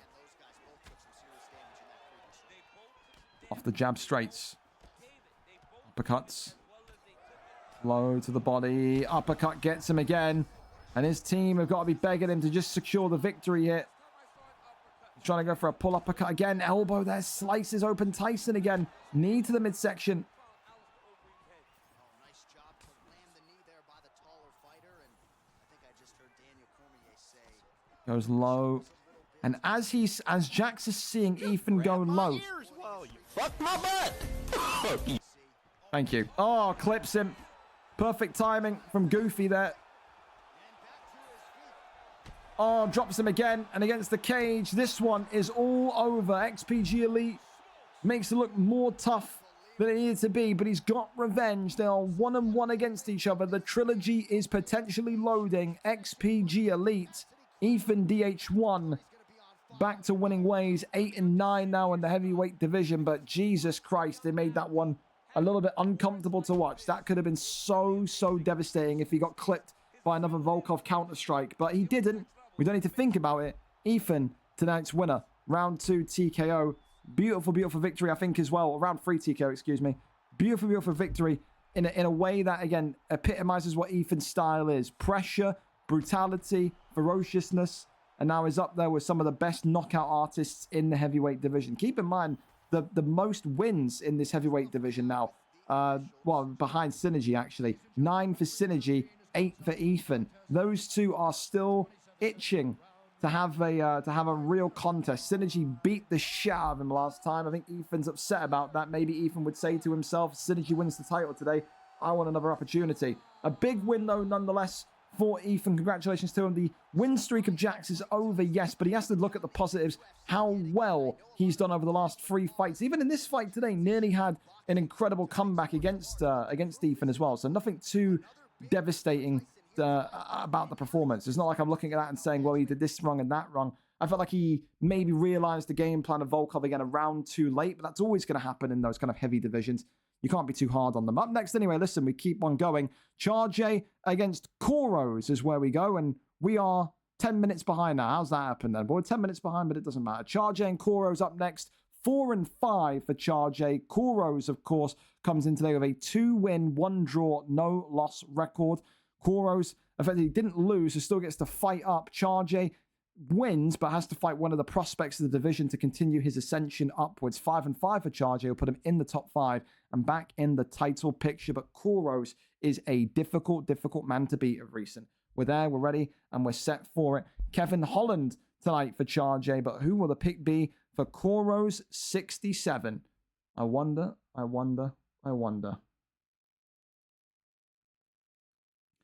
Was a good heavyweight fight. It was a good heavyweight fight. It was good. It was good. It's good to see these guys just evolve, bro. It's so interesting for me to see like how well they do in these fights now, because I'm seeing it every week, man. So I remember what these guys looked like when they were like just starting UFC 5, when they were just starting UFC 4. Like the YouTube's there. People go back and watch their opening fights. You know what I mean? Ever. So I mean, the difference is uncanny. Here we go though. Listen, back on focus. Charge and Kuros in the welterweight division. The Welshman takes on the Scotsman. Charge, of course, today opting with Kevin Holland. Masvidal in the red trunks for Kuros, the Scotsman. Kuros, of course, 2 wins and 1 draw under his belt. He is itching to rectify that draw. He says he wants a rematch effective immediately. He's got to get through Charge first, though. Maybe the prospect of a title eliminator will also make him quite appeased. Of course, tonight, though, if he loses, he will have to reset himself and go again. Charge is a veteran of this division, his 10th fight in the welterweight division in UFC 5, and someone that, again, brings style to fights. He does. When you think back to his UFC 4 career with the likes of the middleweight run that he had, when he nearly won the belt against the now flyweight competing Viper Arco TTV, he has that pressure to make you break. However, though, Kuro's on one of the highest ascensions in skill that we've seen since UFC 5 release. Started off in that heavyweight, light heavyweight kind of dungeon, and now very much up there with some of the most well-rounded welterweight fighters you will find. I think today it may come down to the difference in ground game quality. We know Charge is a kickboxer at heart. We know Kuros has dominated fights with wrestling. We know that he can certainly do it. Maybe today he wants to test his boxing against someone like Charge, but again, you have that fail-safe if it starts to go wrong. Of course, as well, same thing we said earlier on about this this Kevin Holland and Masvidal fight, or matchup, should we say. Does the Masvidal user in Kuros have enough experience fighting against taller guys? Does he prefer fighting with the kind of lower center of gravity guys? We know he used Alex Pereira in the light heavyweight division when he won gold. He strikes me again as another one that I think pretty much thrives with thrives more so in quality when he has that kind of taller fighter. Let's get that teep kick off there. Of course, don't forget as well, main card coming at roughly around about 10 p.m. UK time, 5 p.m. US Eastern. 6 title fights on the card tonight with an absolute heap of iconic non-title matchups as well. Don't forget Aussie Kid against Jack Hanna. Big one for Jack Hanna and Aussie Kid, who's on his way towards the flyweight gold at roughly about 10:50 p.m. So still about 4 fights left on our prelim card here this evening, but some absolute bangers still on the way. Of course, as well, if we can make sure everyone is on time, don't need to be waiting for anyone, that would be awesome as well. Don't forget as well, we have that VFL Thursday Night Football tonight. Dirty Dave's Detroit Lions takes on Kai Sunex's Minnesota Vikings. That live from 12:30 a.m. UK time. That would be 7:30 p.m. US Eastern, straight after the UFC. Stick with us. Some Madden action to come. Holland sliced open, but Kuros not really doing too much in regards to maybe controlling the fight. It does feel like Charge at the minute does have the grip of control on this one. Taps there and then works down the straights and the ground and pound, and then back to the feet they go because the round is over. Round 1, I think, despite the cut, I still give Charge that round. I liked his pressure. I liked the stuns that he was getting off there. I think Kuros didn't have a bad round, not like he was dominated. I think it's a close round, but I would give it to Charge. Okay, Kuros gets the significant strikes, but again, maybe the stun there would give him something to think about as well. Maybe an equal round. Maybe I'm biased because I'm Charge's mate, but I don't know. I still feel like it was a Charge round. Don't shoot me. All right, we've seen weirder scorecards. Round number 2, we're off and underway. Kuro's got to just keep himself composed and just try and keep Charge penned in. You don't want to see Kevin Holland just continue to walk backwards and kind of get those kind of distance strikes in. Certainly not. Certainly not. Works off the double jab there. Teep kick sends that one backwards. Spin elbow off the catch of the leg as well. Oi, pull uppercut there. Splits open Masvidal. All right. 1-2 again. Tries to go with that left hand. That one connects. Oi, teep kick there. Could have been a front kick upstairs. That would have not been what Charge would have wanted to see. And then again, just busts the nose now this time of Koros. Big straight down the middle. Leg kick. Charge trying to maybe go a little bit more conservative, a little bit more slow-paced in this one. Sees that he's doing well with the head damage as that slip straight comes on in beautifully from Koros. Goes low. Charge a little bit, maybe timid. I don't know if that's the correct word to use. Doesn't seem like he's as forward moving. Doesn't seem like he's as maybe aggressive as round one. Maybe those significant strikes paid a little bit of doubt in his mind. And that's a big split there from Koros, who cuts Charge open now. Okay, this is these two are fighting very similarly right now. They do not, neither of them want to be in the pocket for too long. Both of them are fighting like they know that one mistake could drop this fight for them.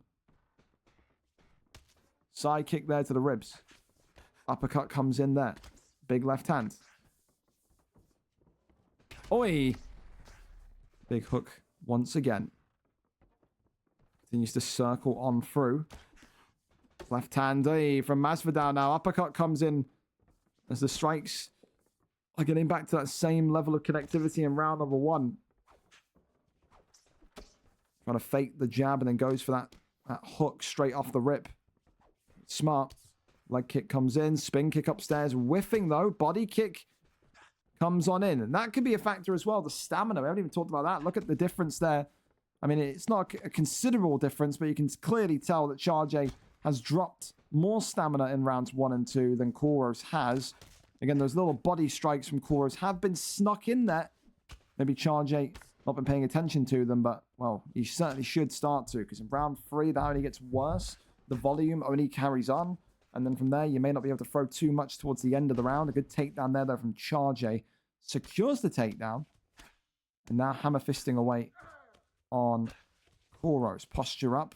Nope. That one there is denied. Goes over into full guard.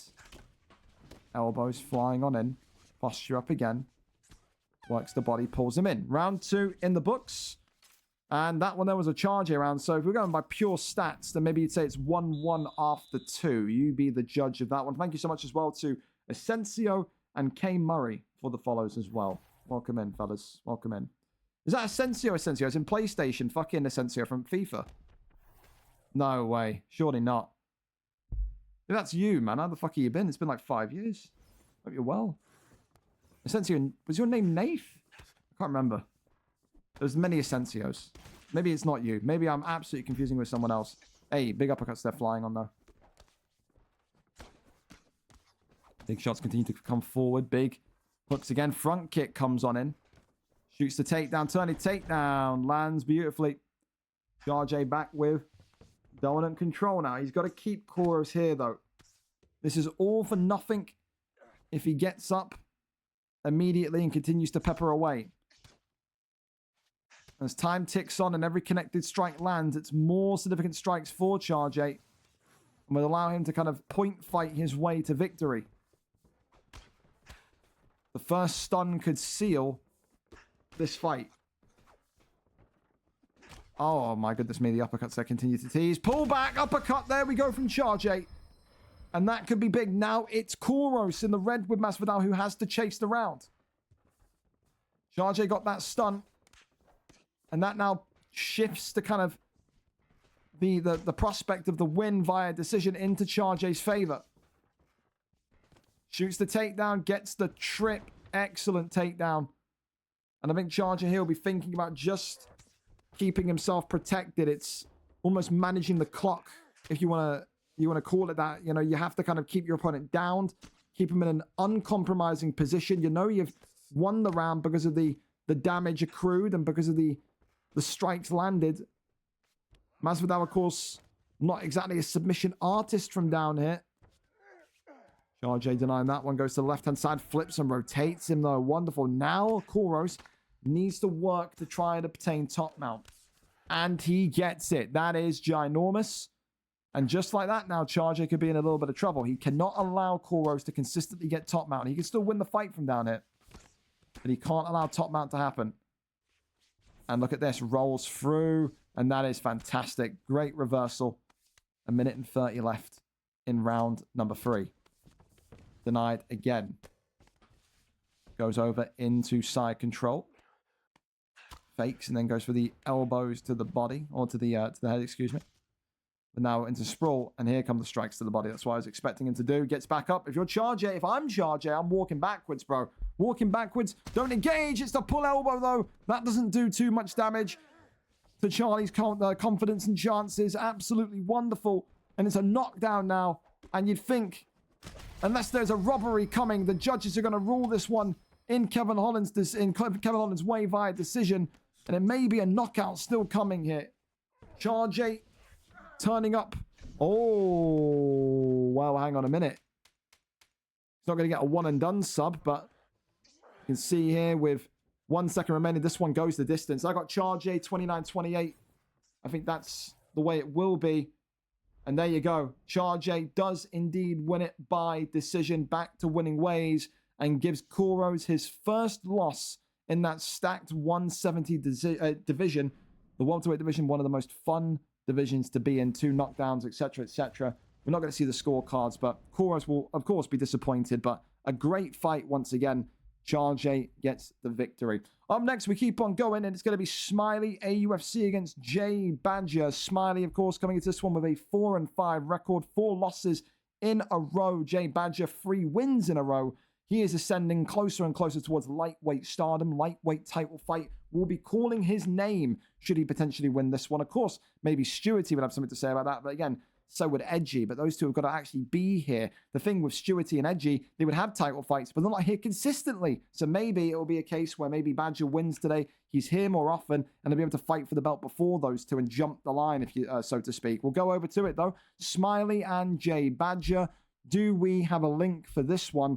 Let's get this one going ASAP, please, boys. Link. Let's keep going. We're on good time still. Only 10 minutes behind of the... Actually, no, okay, no, we're actually on time. I've just got the times wrong there. There you go. We're actually bang on time. Lovely. Lovely stuff. Moving like Halifax. Well, there you go. You did 2 fights at 9 sausages. Yeah, I'm sorry. When I copy and paste the rows down, it fucks up. So that's what it was. All right, we're here. And we've got him in the middle of the screen as well. Wonderful. We've got Jay Badger, cams and comms. Wonderful. All right. So, Smiley with priority. Badger will have to pick the responding option. Of course, 4-star picks only.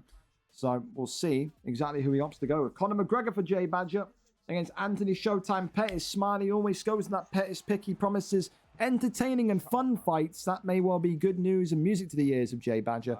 Has to be careful, though, because Smiley has got a vicious knockout record in that featherweight division. Smiley, of course, in the blue with Anthony Showtime Pettis. Jay Badger, the undefeated quantity in green with the notorious Conor McGregor. We've seen Conor McGregor more virtually than we have in real life. Be happy. Be proud. Of course, as well, Badger does have... Oh, immediate flying knee. Cuts him open already. Look at that. The damage right onto the dome of McGregor. And this is the thing. Smiley will not deviate from what he can do here. We know Smiley's got excellent wrestling, but he only ever wants to strike. Oh, big uppercut already clips Jay Badger, and this is already not the kind of start to the fight Jay Badger would have wanted to see.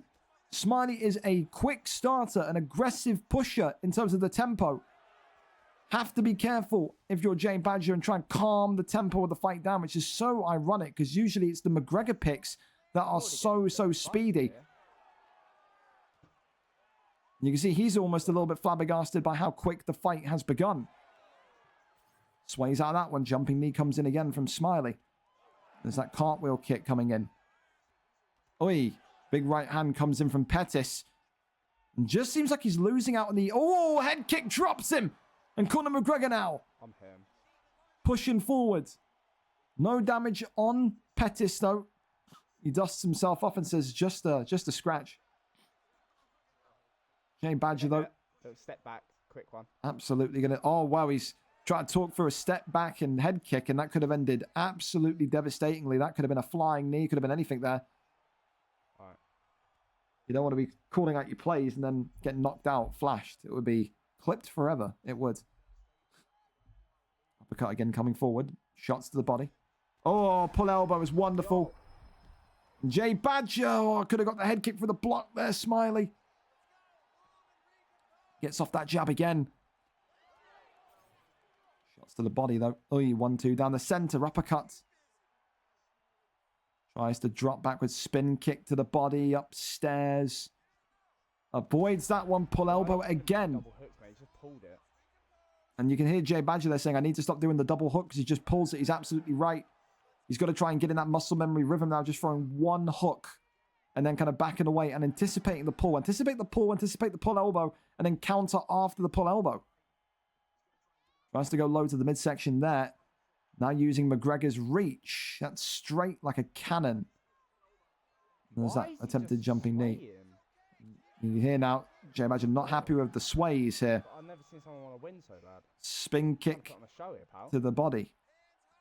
Says, I'm trying to put on a show here. Tries to go for that Showtime kick. Hey, he's going to put on a show as well, Badges.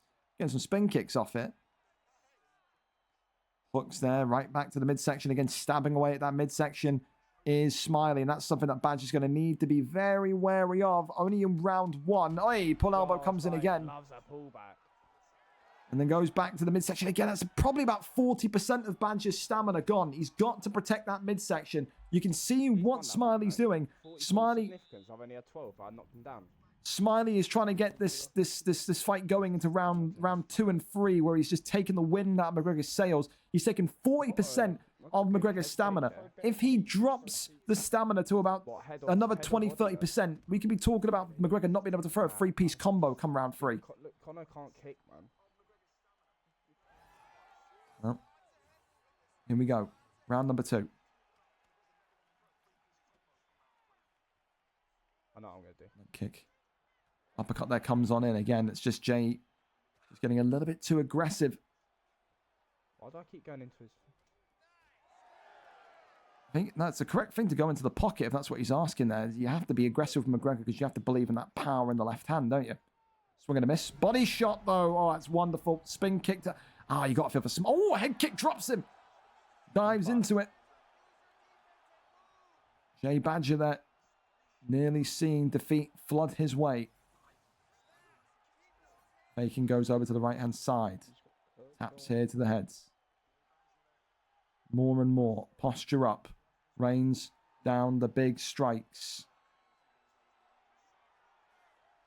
That one there is denied. Crosses over. Smiley's wrestling coming out now. This is what we saw before when he was in the lightweight division the first time. He got moved to featherweight.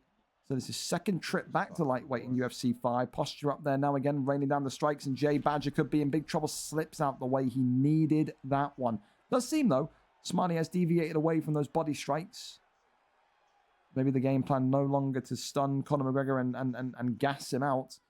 And I'm surprised there, honestly, that Smiley did not just stand back up, because Badger's got some decent ground game too. And we're about to see that here now. Good denial off between the pair of them, though. Tries to get the flip, and gets the flip. So bad. Now 2 minutes and 20 seconds remaining, and you have to probably say to yourself, this is probably the best place for Badger, personally. I do think so, because I think if he gets back up, those body shots are going to resume. I do. He's just got to try and get the flip on him. We know he can. He absolutely can. Big elbow comes in there and drops down. All right, we're back to the feet. Okay. Oh, clips him immediately. McGregor's head held cartwheel kick comes in again. Badger retreating. Leg kick comes off. Uppercut drops Badger. And that's just the difference, man. It's these counter shots today. I don't think Badger's been bad. I just think it's the distancing, the spacing, the counter shots are just too much. And I think Badger is starting to lose his head just slightly. He's getting annoyed by how frequent these strikes are happening. He just has to try and sail into round 3 here. Try and get that stamina back. Try and get that recovery back. Big left hand, though, drops him. Absolutely world class. Just the timing. Leg kicks again. Big ones down the center. Head kick. Spin kick to the body. Uppercut there, and Badger and Smiley going to venture into... Oh, no, they're not. Yeah, I'm out. Oh, my good God. And the first loss of the lightweight career of Badger is there. Smiley AUFC gets the job done and goes back to 5-5. His first win in 4 lightweight bouts, and the lightweight division still has very much so an aura about it. Stewarty and edgy now. Maybe even sell a lot TV with his 3-1 record. Could be the next kind of heir to the throne of the lightweight crown. For Jay Badger, like I said, I don't think he'd had a necessarily bad fight. I just feel like it was the spacing of Pettis. I feel like it was the counter shots of Pettis. I think maybe the over-aggression in the first round, which caused Smiley to go for those body shots, just the difference. But at the end of the day, listen, a fantastic result for Smiley. Back to winning ways, 5-5 now as well, puts him in this contendership position as well. A big fight for him coming up next, absolutely. Congratulations, a round 2 victory tonight for Smiley AUFC. Since we're on time, I'm going to quickly go and get a drink. You can hear my voices going. I need to blow my nose as well, because I'm getting a stuffed nose here. So take a 10-second break. Let me get a beverage, and I'll be back.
I've been given a plate of fruits. Wonderful. Oh, Jesus Christ. All right. Fucking camera's yellow, but that's all right. All right, next fight then. Perp and Finn. The return of Finn, eh? What a time it's been to get Finn back in the card. The last time Finn had a fight, by the way. All the way. VFL. UFN 18. The 19th of March. Nearly 3 months. Feels longer. I don't know. Anyway, Perp comes in today, 11-12. The Journeyman.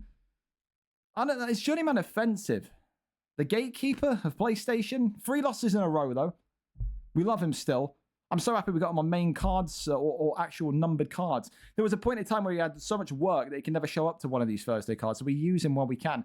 Finn, though, 5-3, coming off of a win, has the opportunity to fight up, but it's been 3 months of rust. Will he be able to recover from that ring rust, or will Perp make an example out of him yet again today? Finn versus Perp, we're there, we're set, we're ready to go. Let's see what the picks are going to be. We're here and we're ready. Yes, we are. If I get to all the fighters today on time, excellent. I'll have a piece of watermelon for you. Wonderful. Sean Brady.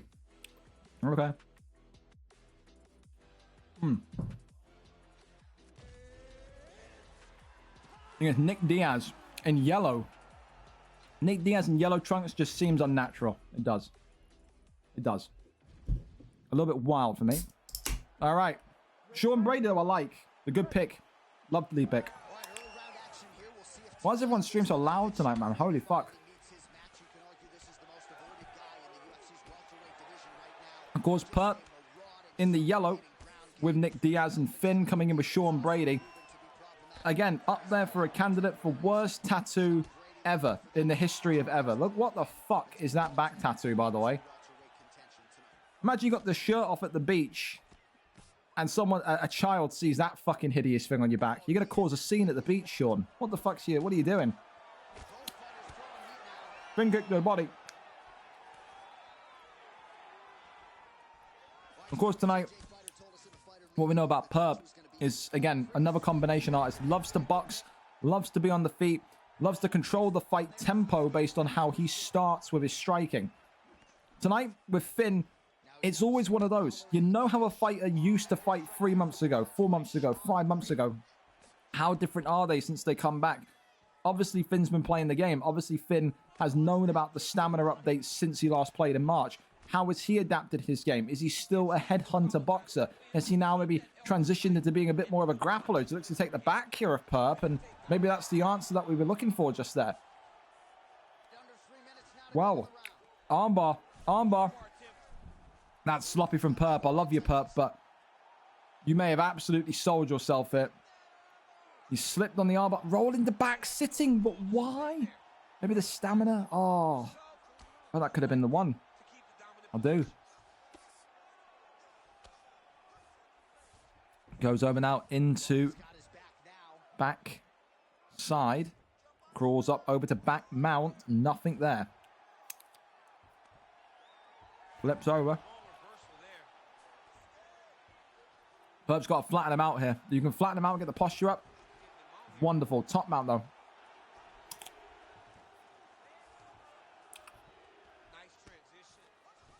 Little taps, trying to get that transition over. Yes, he does. Get the posture up here, rain some ground and pound down. Who knows?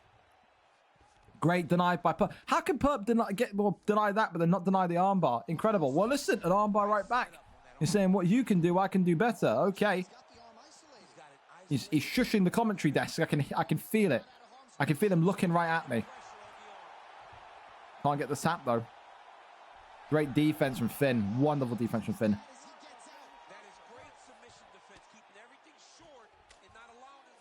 Faking, crosses over. 30 seconds remaining, and it's a bit of a grapple fest here so far. Always good to see Perp out of his comfort zone. We don't get to see Perp defensively with his grappling enough. But I've been, again, impressed the last couple of months as he's been fighting these higher-up guys, preparing for these higher-up guys. I have to say, Perp's wrestling, his defense, improved crazily. Improved crazily. Round one, difficult one to call. Maybe Diaz. I need to see the strikes. That's a very even round. It's a very even round. Ali, good evening to you. Good evening to you.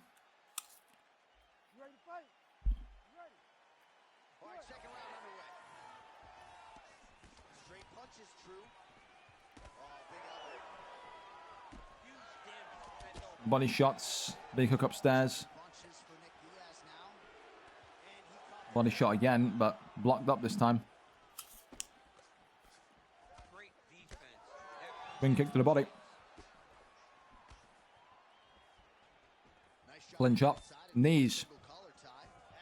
Gets the trip. Wonderful. But right back up. So the thing is just the consistency. When you're getting someone down, you have to be able to kind of make sure they're not going to see it coming. I think these two both will face the same kind of problems. Is that the takedown for both of them so far is just so obvious. It feels obvious. Off the double jab there again. Big hook, and there's the uppercut. He ducks underneath. Great head movement. Of course, Perp as well has that kind of Showtime type style about him. Great evasive maneuvers. Just straight out the way of incoming strikes, and you can see there splits open Sean Brady. Oh, pull uppercut. Spin kick to the body again. Gets him down. Now it's about if you can keep him here. Has to be able to use the remainder of this round and just build damage to Finn. Especially after suffering that cut. Has to. Just saying, by the way, thoughts on kiwis, boys? What a fruit. What a fruit.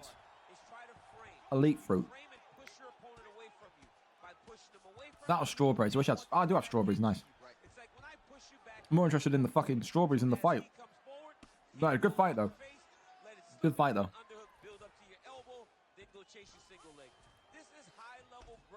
Crosses over. It's going to deny it. Yep.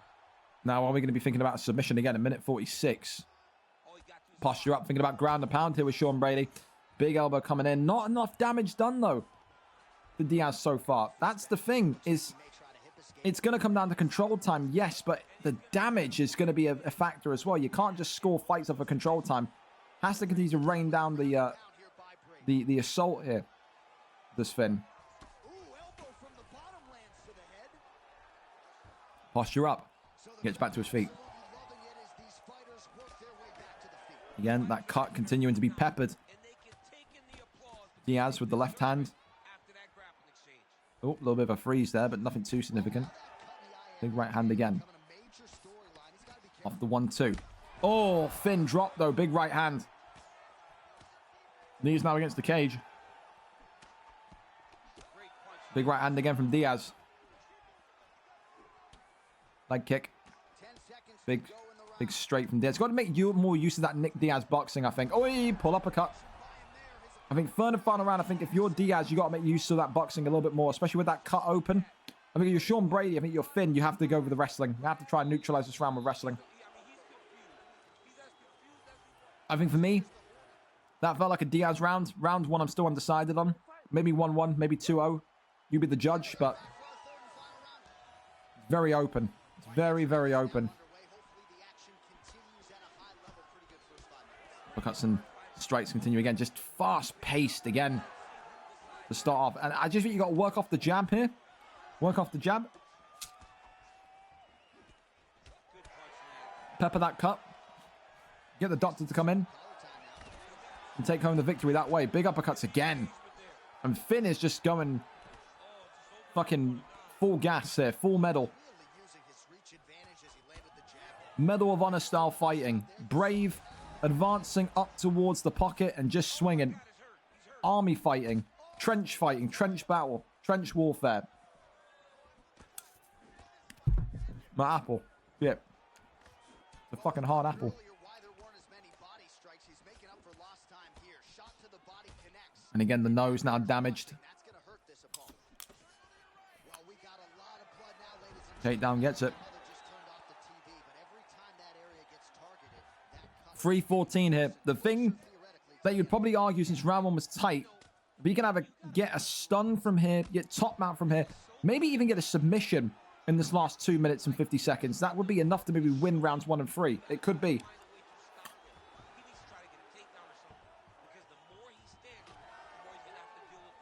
Right back up. Gets that flip and trip. Dominant position back to Diaz. And I think now, if I'm in Perp's corner, I'm telling him, you got this covered. Just hold position. Do what you need to do. You'll win this one. Finn's stamina, look at it, is gassed.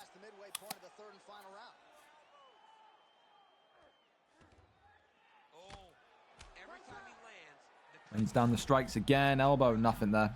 Nothing there. For more denied.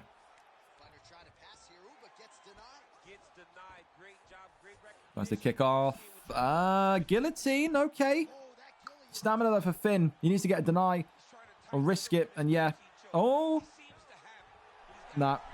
I thought it looked like a deny animation for Finn there, but right back up. I mean, oh, hang on. You gotta push. You gotta push, Finn. Push. You gotta go. He's got him pinned against the cage. He can't let him move out. He's got to continue hooking. Hook towards the way that he's moving.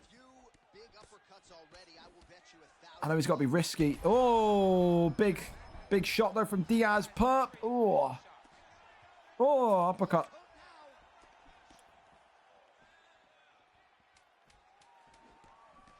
One, two again. Oh, right hand. And I think tonight, another decision. But that's a Perp win for me. 29-28, 2-1. Diaz gets it indeed. Not the result that Finn wanted to come back into the league to, but this great veteran of the PlayStation division now 12-12, back to a neutral standing, 24 PlayStation fights. Gets it done, 30-27. Again, it really depends on what way you scored that round 1. Today, though, Perp back to winning ways after a 3-fight losing streak. Congratulations to him. For Finn, he dared to be great and fight upwards, but it's always going to be difficult when coming back after 3 months of rust. You have to say that, you do. Up next, listen, we keep this going. Of course, Breezy against Bass Inferno. Bass Inferno back into this featherweight division. A late replacement tonight since Logo Misery can't be fucking normal, but that's, you know, they're all kids. So, I mean, I'm not going to fucking go into it too much. 9-6 for Basenfurter, the former champion. An 0-3 spell in the bantamweight division. And he takes on another former bantamweight in Breezy. Breezy, of course, 1-1. Breezy getting the chance to fight upwards after this last-minute replacement. What a victory it would be for him. It would raise his stock into instant title eliminator contention if he wins here tonight. Breezy, of course, 1-1. Basenfurter, the former champion, last fought in this weight 2 months ago. 9-6. Can he get the job done? Or will Breezy provide an upset of the nights? Heard nothing from Breezy Tricks. Well, it depends if Breezy is actually here. That's also a fucking factor as well. If not, then we'll get a replacement in. Don't forget, I can only... Again, Breezy is another idiot because this is the same guy that missed the fucking BMF. So, if Breezy ain't here, Breezy's getting fucking kicked as well. Because, again, you missed the BMF and you're all apologetic, like you can see here. And all this bullshit. You're not going to be here now. Then what the fuck are you doing? So, if not, we'll rotate the fights. We'll come back to it. We will. We will. You have 10 to 20 minutes. Then I'll be removing you / cutting you. You were late last week because you don't know how to read time. Here we are again this week. And you're not here because you don't know when you're supposed to be fighting. Again, everyone that kind of got, like, suspended for being late and not showing up in UFC 4 got a chance in UFC 5. That's why Breezy Tricks is here. Breezy Tricks ain't here tonight. I'm cutting him. You were late last week. You got no excuse. I gave you an off with the BMF. You're in a card this week. You signed up to fight. Where the fuck are you? Where the fuck are you? You know? So, we got Shezza there as well. But nothing from Breezy. That's fine. That's fine. It's all in hand. San Marino have won against Gibraltar. Wow. Breaking news. San Marino. I don't know what the fuck that's about, but there we go. Well, we'll flip the fights. We'll go over then to our next one, which is Suave and Zukins, I guess. If Suave is here. Because, again, I had Zukins earlier on telling me Suave wasn't replying to him. So, is Suave here? Yesterday, it's 7:28. If Suave's not here, then Suave will get fucking kicked again as well. Straight up, absolutely. He best be here. He best be here. We're here? Excellent. Okay, good. All right, let's go then. Suave and Zukins, then we'll get the fight flipped over to then not delay the main card. And if Breezy's late, then with all due respect, fuck him. Because, again, you were late last week. We're not doing 2 weeks in a row. There's no such thing as 2 strikes and you're out. It's 1 strike and you're out. So, fuck that. Suave comes in today, though, with a 1-0 record. Zukins with 2-3. Great fight. Could have been on the main card. That's how exciting I think this fight is going to be. But the main card is stacked. Suave, of course, will be the favorite. Zukins, not too much people know about him. But what we do know is that he loves to have entertaining fights. Great combination artist again, a knockout specialist. He said, I'm better with those welterweight, lightweight fighters. We can never put him up there because he would just torch people. Of course, with the way the weight divisions are. But listen, today he's going to have a good challenge against Suave. Suave. Dangerous, and also has cleaned up the streets. When that ult came in the other week, who was it? Again, Suave. Let's remind ourselves of the name, shall we? The ult that was Stins. You dispatched him, and then from there, he never showed up once more. So cleaning up the streets. Officer fucking Suave in the building. Policeman Suave. So with that, listen, let's see if he can beat Zukins, or if Zukins tonight takes out a league favorite. We go over and we see what the picks are set to be. Figueiredo and Sugar Sean O'Malley. All right, standard. But, I mean, the Figgy pick is a little bit more rare nowadays. Don't see Figgy too often, do we? So, there is that. Of course, as well, people said that Suave has got one of the worst connections in-game. We're going to see if that's true or not tonight, I suppose. We do know, of course, that his opponent Zukins is from the States, but, hey, you got to expect a little bit of lag. Suave, of course, though, his room looks like a fucking bomb has hit the fucking blast zone. Maybe the internet is that shit as well. Who knows? Who knows? We're in, and we're ready, though. Here we go.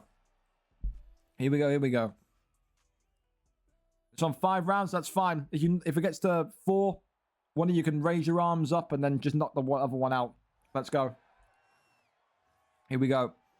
Again, we go from really loud audio to really quiet audio. So, this is super loud for you, I don't know. But it's quiet for me. Zukins, of course, comes in today with Figueiredo. Suave, of course. will be thinking, oh my goodness me, big pull uppercut there again. Immediate takedown. Okay. Okay. Sorry, Zukins comes in with Figueiredo and Suave in there with Sandhagen. So I like it though. Again, we've not seen a Figgy pick in quite some time after those kind of like those buffs, those updates, especially against the stamina. We saw Figgy used a lot in the earlier months of 2024. And then he kind of strayed away again. You saw more Sandhagens. You see more Umar Nurmagomedovs this past couple of months. Then you have Figueiredo picks. One of those today where you just have to be on guard. Because if you make a mistake, you will be in turbulent territory. The takedown is there. Great land. Zukins showing Suave today that he is very, very much ready for a wrestle matchup. Of course, as well, we still have one more prelim fight to go after this. Bass and Thunder against somebody. If it ain't Breezy, then there you go. Breezy will be removed from the league and a replacement will be named.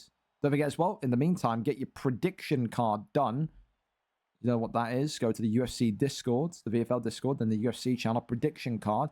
All you've got to do is predict who gets the wins tonight in the main card. Don't have to tell me the round or the method. You just have to tell me who wins. You get all 11 rights. You will win a free cash prize from our sponsors. Zukins here has maybe conceded the first armbar. And Sandhagen extends. It's about 30% of the bar off. You're going to need 3 more. But what that will mean for Suave is that now he has that block lowered on Zukins. Now patience at the forefront here for Suave.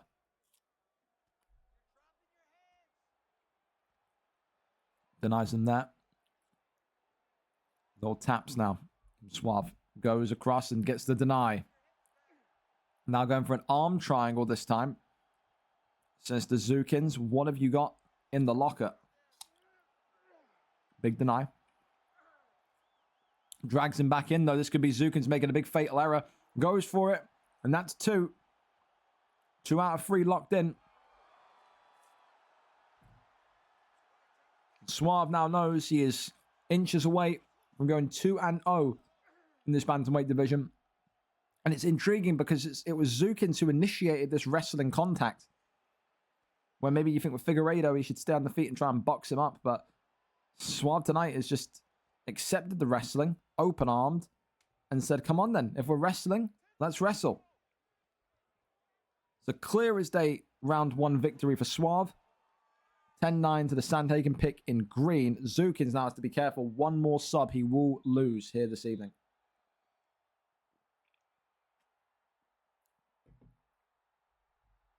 Well, if you're Figueiredo, how do you approach this? Do you just go all out, stand and bang? Do you just go and say, fuck it? We're wrestling. If we lose, we lose. What strategy do you take now after those 2 locked-in subs? You've got to be wary of it. Of course, the block's going to be lower as well.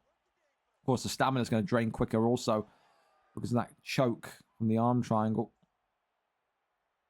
Just walking forward again. Zukins not afraid to stand in there against Suave and just box away. Big overhand flies on in, flings on in. There goes that up kick again. Off the jab. Big hook there to the dome. Off the jab once more. 1-2 down the center. Overhand comes on in. Works the body.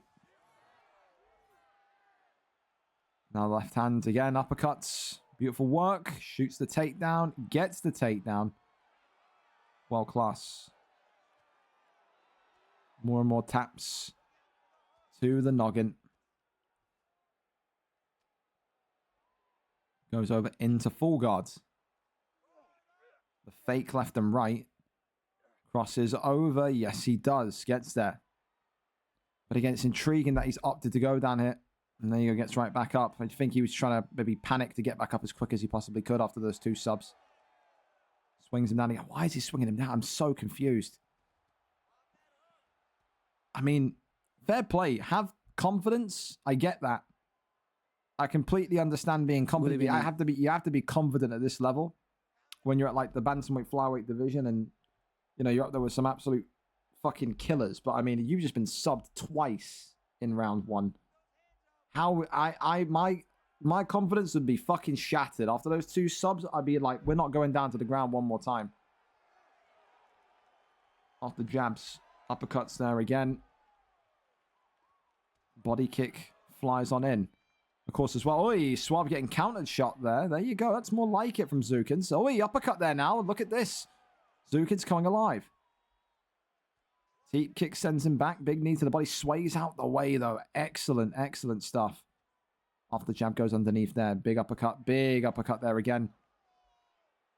Elbow flies on in. Swerves on round.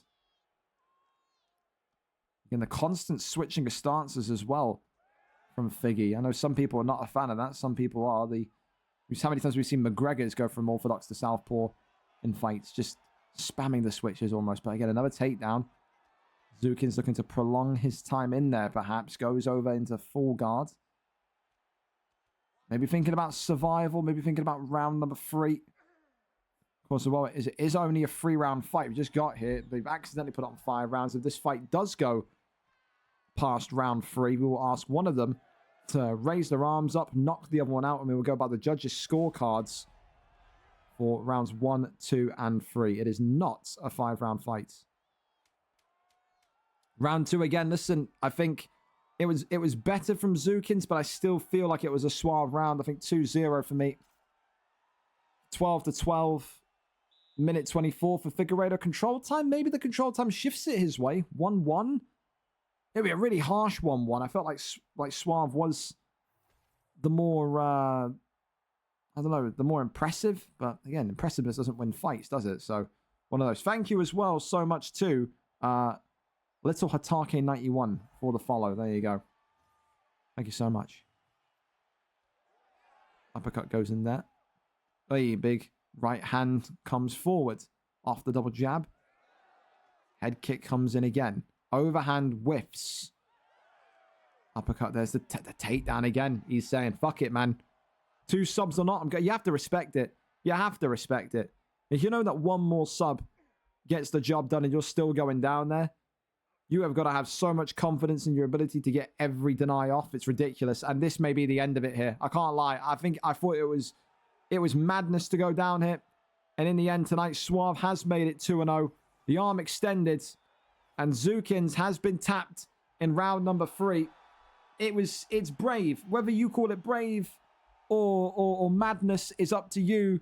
You have to respect the confidence of it. But Suave looked in control for the majority of the fight. A 2-0 record now for the returnee. For Zukins, his round 2 was excellent. I thought the boxing was a lot better. I just don't feel like the ground game repeatedly was so needed. I feel like he could have had more success on that in that fight, in that 3rd round, especially on the feet. I really do. But hey, you know, that's his style. You have to hold your hands up and kind of respect it, don't you? So congratulations to Suave. Commiserations to Zukins. All right. Well, there's no sign of breezy tricks. So fuck knows what happened to this guy. Don't care. He'll be cut. He'll be kicked. We're going to go and do then. What fight do I like in featherweight? I like HGO Has. I love HGO Has against Bass Inferno. I do. See if he's hit.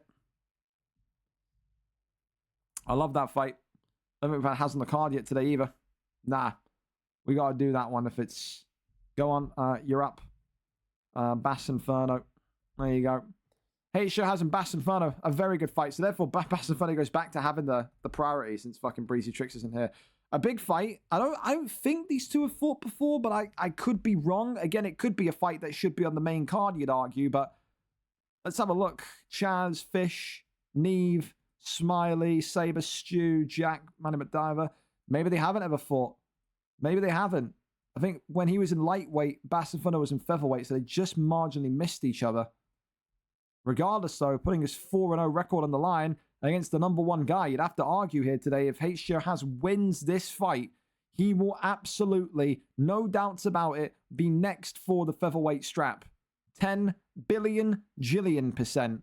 Yeah, they never fought before. It's a clean fight. Bass Inferno 9-6 in his return fight to featherweight against HGO Has a perfect 4-0. Will the O go? Will the former champion prevail? Let's go over and see. We're there, we're set, and we're ready to go.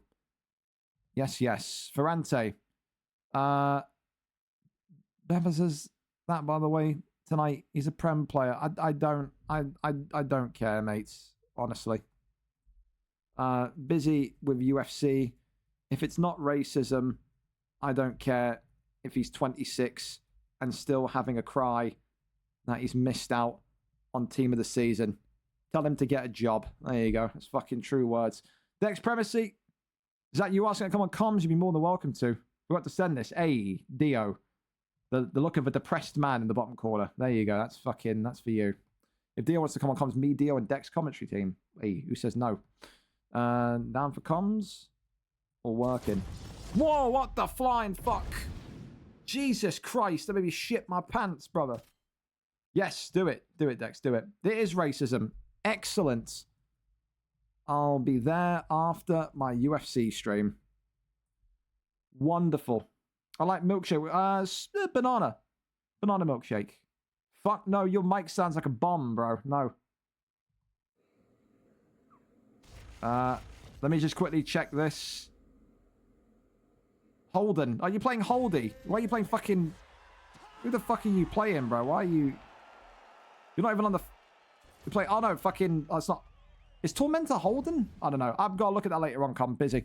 Here we go, though. Featherweight title. Featherweight title fight. Featherweight contendership fight. For HJO has Dustin Poirier in the blue. Volkanovski in the red. Don't do unstreamed fights during the card and then expect me to just pause everything and then review your thing, man. Like... Respectfully, like, that's your own stupid fault for doing it during the thing. You're here. You should have done it on the card. Big right hand comes on in. Again, HJO has to... Oh, my God.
I mean, what the fuck, man? What the fuck, Reese? What the fuck? He's 4-0. You just made him look like fodder, man. When was this in bantamweight, Reese? The fuck are you doing, man?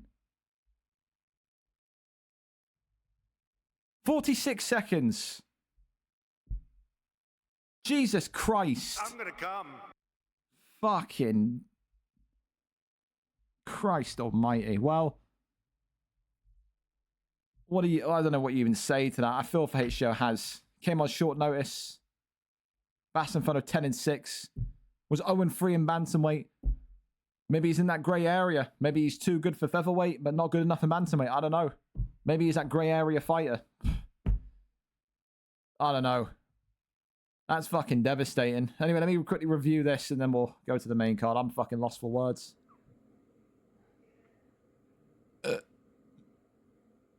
I was getting ready for a great fight there, and you've done that in 46 seconds.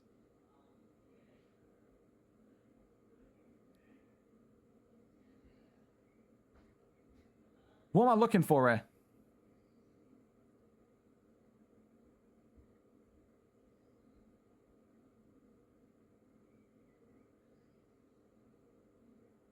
Well, that's legal. I mean, that's your own fucking fault, really. I mean, who the fuck...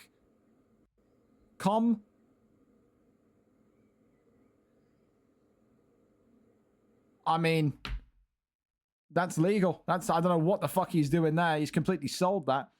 I have no idea. Massive front of his hit, yeah. I mean,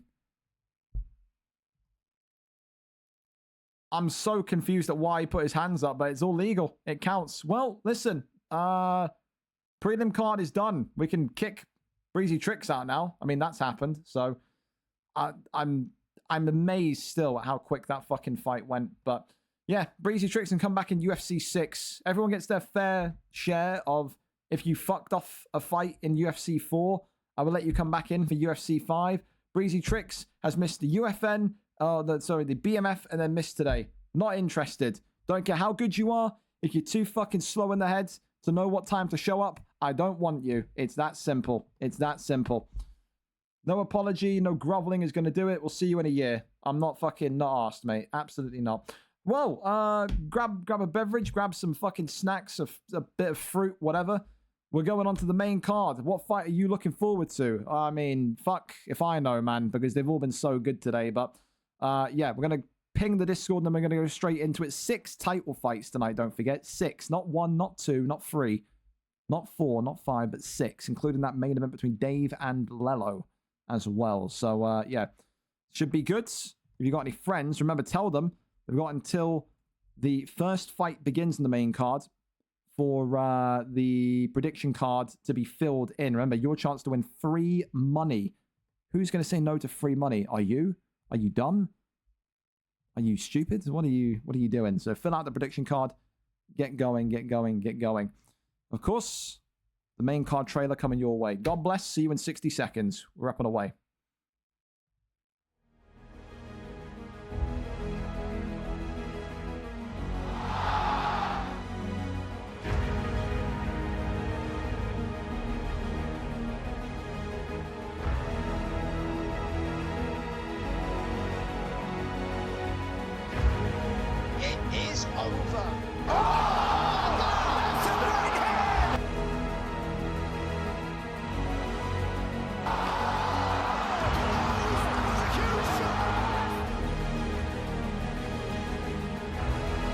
Oh my God. Leg beat up, man. That's the Poirier. Oh, good left for Poirier, now a right hand. Oh my God. An SLG Jokers has put the former middleweight champion to sleep. Light heavyweight champion. Goodness! It's time.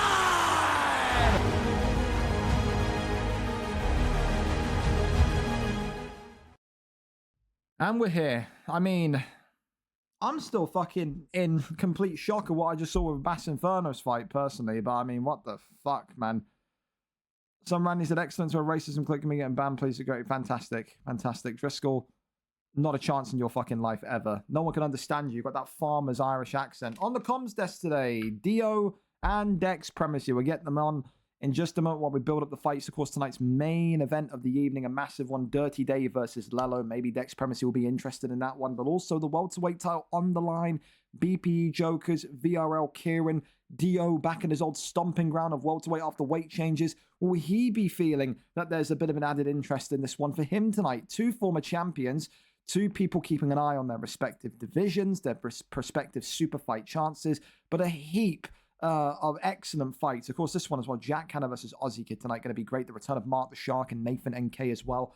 Some great fights, some brilliant fights, and we've got a brilliant commentary team for you this evening. We're here, and we'll call them up. That is so loud. Jesus. My fucking volume is ringing my ears. I'm going to have a fucking stroke. Holy hell. Hey, Dio. We're checking routes. That's what it is. My ears exploded. Am I here? I'm here. I'm here. Hello, hello, hello. Dude, the ringtone was so loud. Wait, what? What? Fucking Dex Privacy just came in and said, I'll be back, and then just yelled, what? I don't know.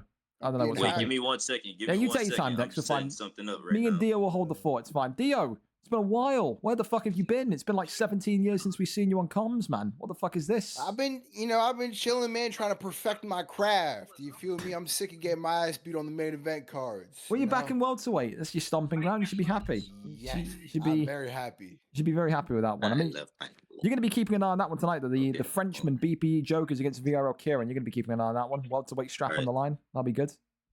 Absolutely. And then, of course, Dave and Leloh is another one that I think Dex Primacy will be keeping his eye on. But we'll talk about that when we get there. We're behind schedule, so I don't want to hold these guys anymore. Evo Panda and Veteran Grizz, the first fight on the featherweight card this evening. Evo Panda comes in today. What, Dex? Hey?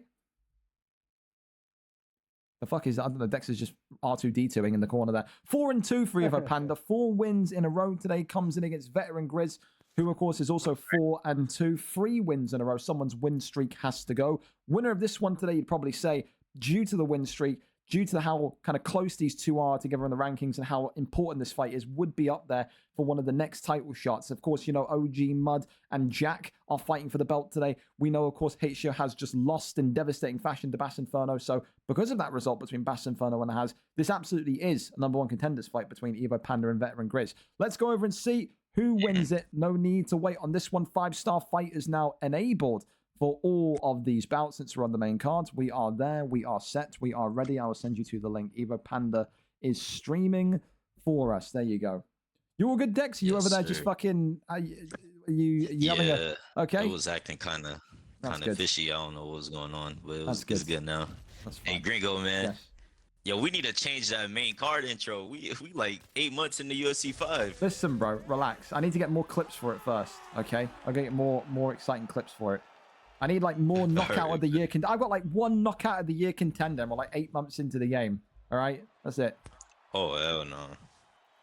All right, we're here anyway. Listen, Topuria against Legacy McGregor. I mean, Dex, this is closer to your kind of weight class of bantamweight, flyweight. This is a nice matchup, isn't it? Topuria and Connor's so well versed. I mean, you're seeing that easy work GG influence already from Evo Panda. Tried to go for that fake takedown uppercut. I mean, do you expect an Evo Panda win here today? Who do you like in this one? Do you know much about Veteran Grizz? I don't know too much about Veteran Grizz. I know he's got like a good showing in the previous BMF. I think he did pretty good. Yeah. But I know a lot about Evo Panda. I'm sitting in a party with him like almost every day. He's pretty good. Yeah, excellent boxing. He's pretty good. You know, he's grinding. Excellent boxing. I don't know too much about his wrestling, but I know he like wrestled his way to lightweight. Yeah, dude, he's wrestling. He picked Tony Ferguson lightweight and was just smashing people Habib style up. So I mean, he's got a real mix. He's definitely improved that in the last 2 months. The wrestling, offense, and defense, especially. Yeah, just 10 out of 10 for him. I mean, for you, Dio, it's a different kind of level that we're seeing here at 145. I mean, Topuria, great boxing, great kind of wrestling attributes as well. If this was you, I mean, how would you approach this? We know you're a bit of a stylistic fighter. You're like the Anthony Showtime Pettis of welterweight of how you fight with fucking head kicks with Kamaru Usman. But I mean, would you do this here? Would you be kind of keeping this on the ground with Topuria? Would you encourage these two to be a little bit more flashy because of the kind of nimbleness of the two fighters? I mean, shit, I'm always going to be rooting for whoever's going to be more flashy. You know, we're out here playing video games for entertainment. I mean, what the fuck do we got to lose here? Let's get as flashy as we can get. But I understand, you know, you got Topuria, you want to keep him on the ground. I get it. Well, so far, listen, Connor is doing well enough to just kind of defend himself. I mean, there was one flurry there when we were doing the kind of analysis early on where Evo Panda nearly got that one finished. I mean, again, the last couple of cards, you two, not a lot of round 1 finishes. I think, again, there's been very few today. Maybe 4 round 1 finishes at max on the card in general. So, I mean, what does that say to you, Dex? I mean, you know, you're a lot more kind of analytical. You're a student of the game in terms of what the updates are doing. Do you feel like the updates have made the fights more lengthy? Do you like that? Do you not like that? What do you think? Oh, I love that. People have to use their head, you know. Stamina's becoming way bigger. Like, it's becoming a way bigger thought to players now that it drains more. Yeah. Which is pretty good. I think that's why we're not seeing that much. Oh my god! Because they've done a lot. Oh shit! Flying knee came in there. That was big. New stuns, Veteran Grizz. I mean, they've done a lot to the stamina. Same to you as well, D. I mean, I know you're a guy that likes to kind of really push the pace of a fight, set the tempo of a fight quickly. I mean, how do you feel about that? Do you miss the round 1 finishes? Do you like it? Do you support it like Dex does in terms of like the fights being longer and more kind of strategic? What do you think of that? Yeah, I don't mind a random ass knockout in the first round. I definitely don't mind that. But it is nice seeing it get into the later rounds, letting the fight build up, and I feel like the payoff's a little bit better. But you know, random knockouts in the first round are always cool with me too. Yeah, no, I think so. I think you have to have a good balance, a good mix. Round 1, clear as day. Evo Panda just securing that one 10-9. Only 4 significant strikes landed from the Conor McGregor pick. I mean, listen, both of these guys on streaks. 4 for Panda, 3 for Veteran Grizz. I feel like Veteran Grizz just hasn't maybe reacted to the tempo, the high-flying start of this matchup so far, Dex. Would you agree? I think he needs to up it a little bit coming into round 2. Honestly disagree. He's got to just push it slow, because every time he's in the pocket trying to trade with Evo's shooting that takedown. He's got to play a little bit slower and try to use Connor's range in order to like nullify the takedowns and wrestling from Evo, because we seen what Evo did in lightweight, and it seems like he's gonna do the same thing in featherweight with his wrestling. And this is Connor's greatest weapon right here. I mean, greatest kryptonite right here is the wrestling.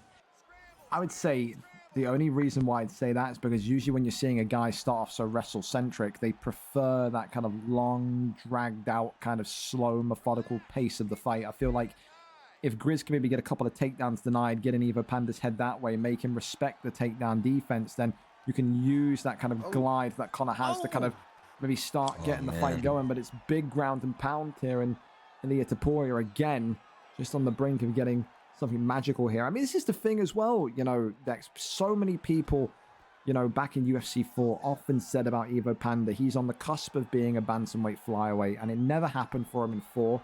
He was always kind of floating around about the kind of middle of the pack in the featherweight division. This UFC, he went down into lightweight and he took it personally, won the belt in incredible fashion. Now back in here, and just looks like that vacation in lightweight has re-sparked his confidence and also upped his game, because this is just, it's all over. There you go, just like that. Oh my Evo God. Panda with a Habib-style victory. An incredible, dominant performance. And I don't know about you two, but I like that for performances of the night so far. That really had Habib-level fucking dominance to it. Loved it from Evo Panda.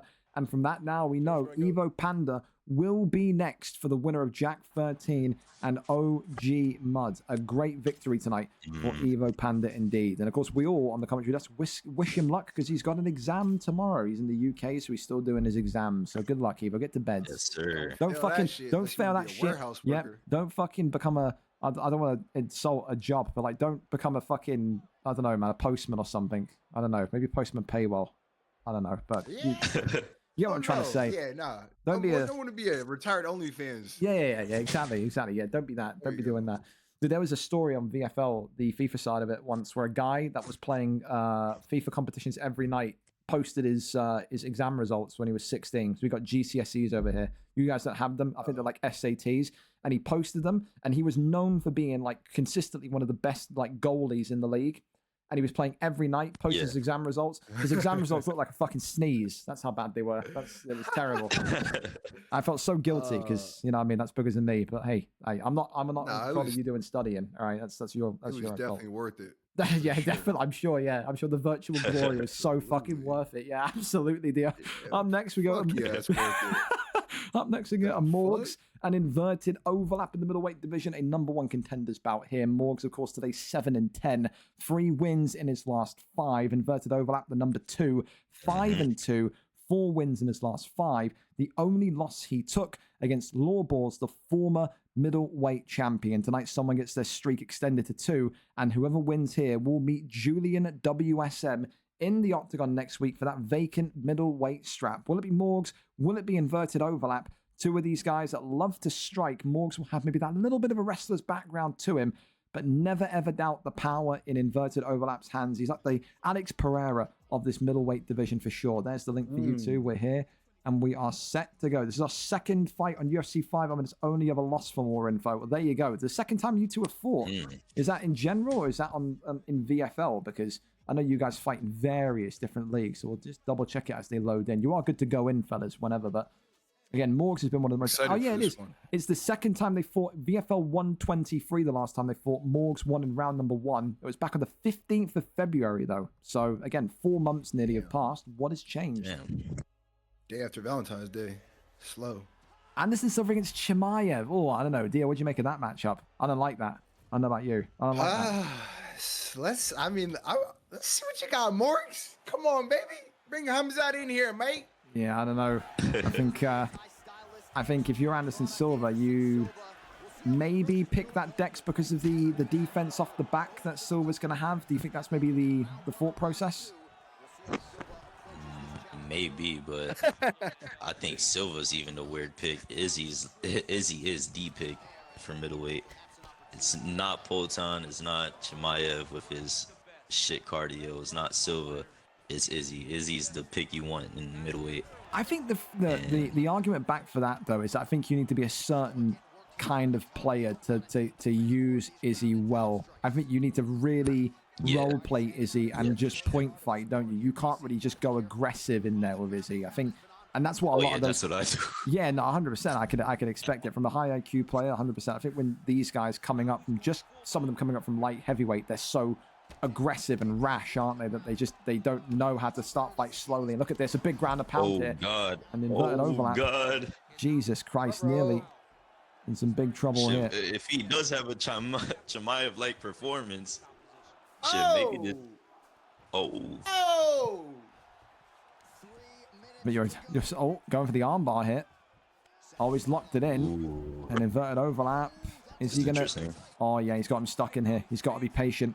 And I think he's going to give up the first sub hit. Comes out by arm triangle.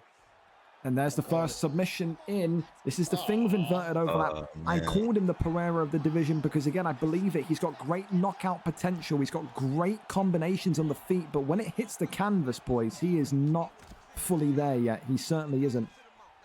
He had such a good fight against Lawbors where he lost, but he nearly got the victory on Lawbors. And this is just Morgs here playing to his strengths and just knowing exactly what Dan Simpson isn't good at. Inverted overlap isn't good at. And right now, this is the thing though, isn't it, Dio? You know, you've been in these positions when you are at the cusp of going for a title. You have to have fights like this where you're not comfortable and you can show you can cope with the opposite style that you're not great against. This is what inverted overlap needs to show us tonight. Absolutely. And even if his goal is just simple enough to survive to the next round, give himself a chance, you know? Every fight starts on the feet. Maybe he could, or every round starts on the feet. Next round, he can go in here just holding LTRT, maybe. Who knows? And he's already flipped position. Get the fuck up, though. Ow! No, he's back with his back. Rolled him again. Slow. He should have just gotten straight up after that. Jesus Christ. I think the big thing... Oh, he's got the gilly here. Look at that. Fantastic. Nice. And then pops out of it. And now Dan Simpson's going to get back up. There we go. Yep, there we go. I would keep those fucking... My middle finger is glued to the triggers right now. I think the thing that's going to be... Oh, it's great takedown defense as well from Yam Yam. That's more like it. This is the thing I was going to say is I know Yam Yam inverted overlap from FIFA. I know him from NFL. I know him from UFC.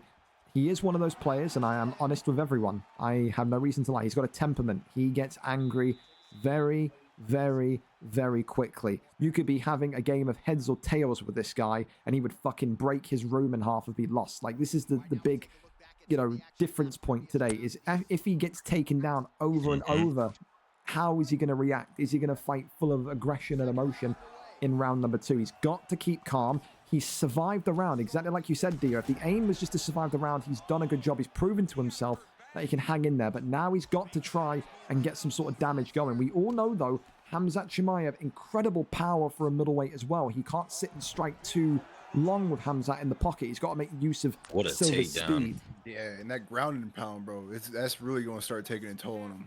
Yeah. That punch power. Oh, and there you go. Look at that, going in for the Darce choke here. What a sub counter. Oh, that's dark. And there we go. Oh, he's got him in one. He's got him in one. He's got it. Oh, whoa. Wow. That was smooth. And that was smooth. With the smoothest submission of his career, and it is a title credential submission. Beautiful. One of the best submissions. Sub of the night?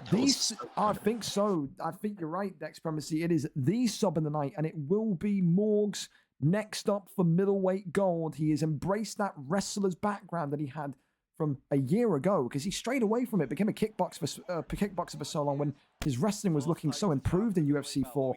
And now Morgs will be in there again for a title shot. Him and Julian are next for the middleweight strap. Commiserations to inverted overlap, but the wrestling and the pressure tonight, just too much for inverted overlap. A big, big submission tonight for Morgs, courtesy of Khamzat Chimaev in round number 2. There is no vengeance for overlap tonight. And of course, as well, it means it takes the submission away from Lazen, the PlayStation man that got the original nod with Umar Nurmagomedov earlier on this evening. Up next, it's a fan favorite. It is Keza against Demonic. An interesting one that I want to get your opinion on here, Dex, because we know about Keza's knockout ability, but we know about Demonic's slow, maybe even boring, anticlimactic style of fighting of the wrestling. Do you think today Demonic needs to stick to that core practice of being a boring wrestler, being a controlled time wrestler to frustrate Keza, or will that be counterproductive? Remember when we saw Keza take on OG Mud, I think it was a couple months back, and he was slip hook spamming, and Keza stopped speaking and then just upped his level by about 30%. I mean, what is the way that Demonic wins this fight for you today? Just like you said, his wrestling. Demonic's a really, really good wrestler. I sparred with Demonic. He's working on the striking, but his wrestling is his bread and butter. And I'm now in the same camp as Keza, so I can't really, talk my shit. But Keza, he does have a hot head. He does. He has a hot head. He does. And fighting a guy like Demonic, who was fighting on unaired title fights, he can be very annoying to fight. So if he just keeps a level head here, Keza's got this. Well, we'll see. Maybe we'll be singing some Taylor Swift to himself to calm him down tonight. Of course, the tail of the tape for this one, 5-4 for Keza, the Hall of Famer, with 3 wins in his last 5, lost on his return after a 3-month retirement. Tonight, though, Demonic is the man that will be the favorite, arguably. 4 wins, 1 loss. Again, 4 wins in his last 5. Win today, you go 5-1, and you take Keza's position in that top 5. And the bantamweight title will be getting closer and closer for Demonic if that happens. We go up and over to it. Let's go and see who is live. It will be Keza, who just puts me stream. He's already talking in Robbie Lawler CTE language. So there you go. He's already had a few hits to the fucking head there as Keza, but I will go and fetch the link. There we go. And there it is for you two. We're set and we're ready to go. Again, the fight's flying by. Thank you so much to everyone tonight for being on time on the main card. It's great. The later fights will appreciate it. Can get to bed early, obviously. People as well will have work and whatnot. So we're happy with that. And I mean, what do you make of this? I mean, this is a great idea from Keza again. He goes with this Cody Garbrandt pick. Oh, he's singing Taylor Swift. Oh, for fuck's sake, he's singing that shit again. God, that whole fight, bro. Let that shit out, bro. No, don't encourage it because he will keep on going. With Cody Garbrandt with the 99 power and 99 speed, Dex, do you like that match against Petr Yan? Or do you think that's maybe a little bit more of a passion pick? Hold on. I don't like how Cody feels in this game, to be honest. Even with the better hands, the slightly better chin by like 1 point, and the force of nature, he still kind of feels bad. Feels really bad. And his wrestling is still very weak. And if Demonic can exploit the wrestling, he definitely has got this. But Keza, man, we seen him knock out Suave Jamie, Mr. 18-0. With Cody Garbrandt. So I can't even say that Cody's bad because it's in the hands of a bad man. Exactly. A little wave of the finger there, a little wag of the finger there. He's feeling it here. The taunts of Cody, of course, are a massive benefit to use him. Does it make it even more impressive then when you say all of that, Dex, and you remember that, again, Winter beat Ali ADP with this pick last week? I mean, that was impressive. It shocked everyone, didn't it? Oh, he nearly got clipped there. He nearly got knocked out there. Wow, that is close. That's very close. But look at the stamina advantage. Yep. Keza, he's losing the stamina advantage. Oh, clips. Yeah, don't want that. Oh, and he's dancing on him. Oh my goodness. Yes, go on. Well, listen, they're just having an all-out boxing brawl tonight. Demonic respectfully wanted to test his striking. I mean, again, is that going to stand? Is that going to stand for the entire matchup, or will Demonic opt to wrestle? I mean, who do you think is looking the more clean so far in this one, Dio? Do you like Cody because of the strikes he's getting, or do you like Yan because of the stamina advantage that is slowly growing here? I like the stamina advantage growing, but I also love seeing some taunts, So I'm liking both fighters right now. But that stamina, he's got to keep an eye on that. But Keza, I'm sure, knows that. Yeah, no doubts. And he keeps dancing on him. Look at him. This is the thing as well. We talk about Dex, for some people, they get so angry at these taunts, don't they? So maybe that's the case where Demonic is maybe fighting a little bit more aggressive because of those taunts. Who knows? But, clips him. Uppercut there. Nice. Tries to go for that cartwheel kick. That it's all done. Oh, shit. Cody Garbrandt.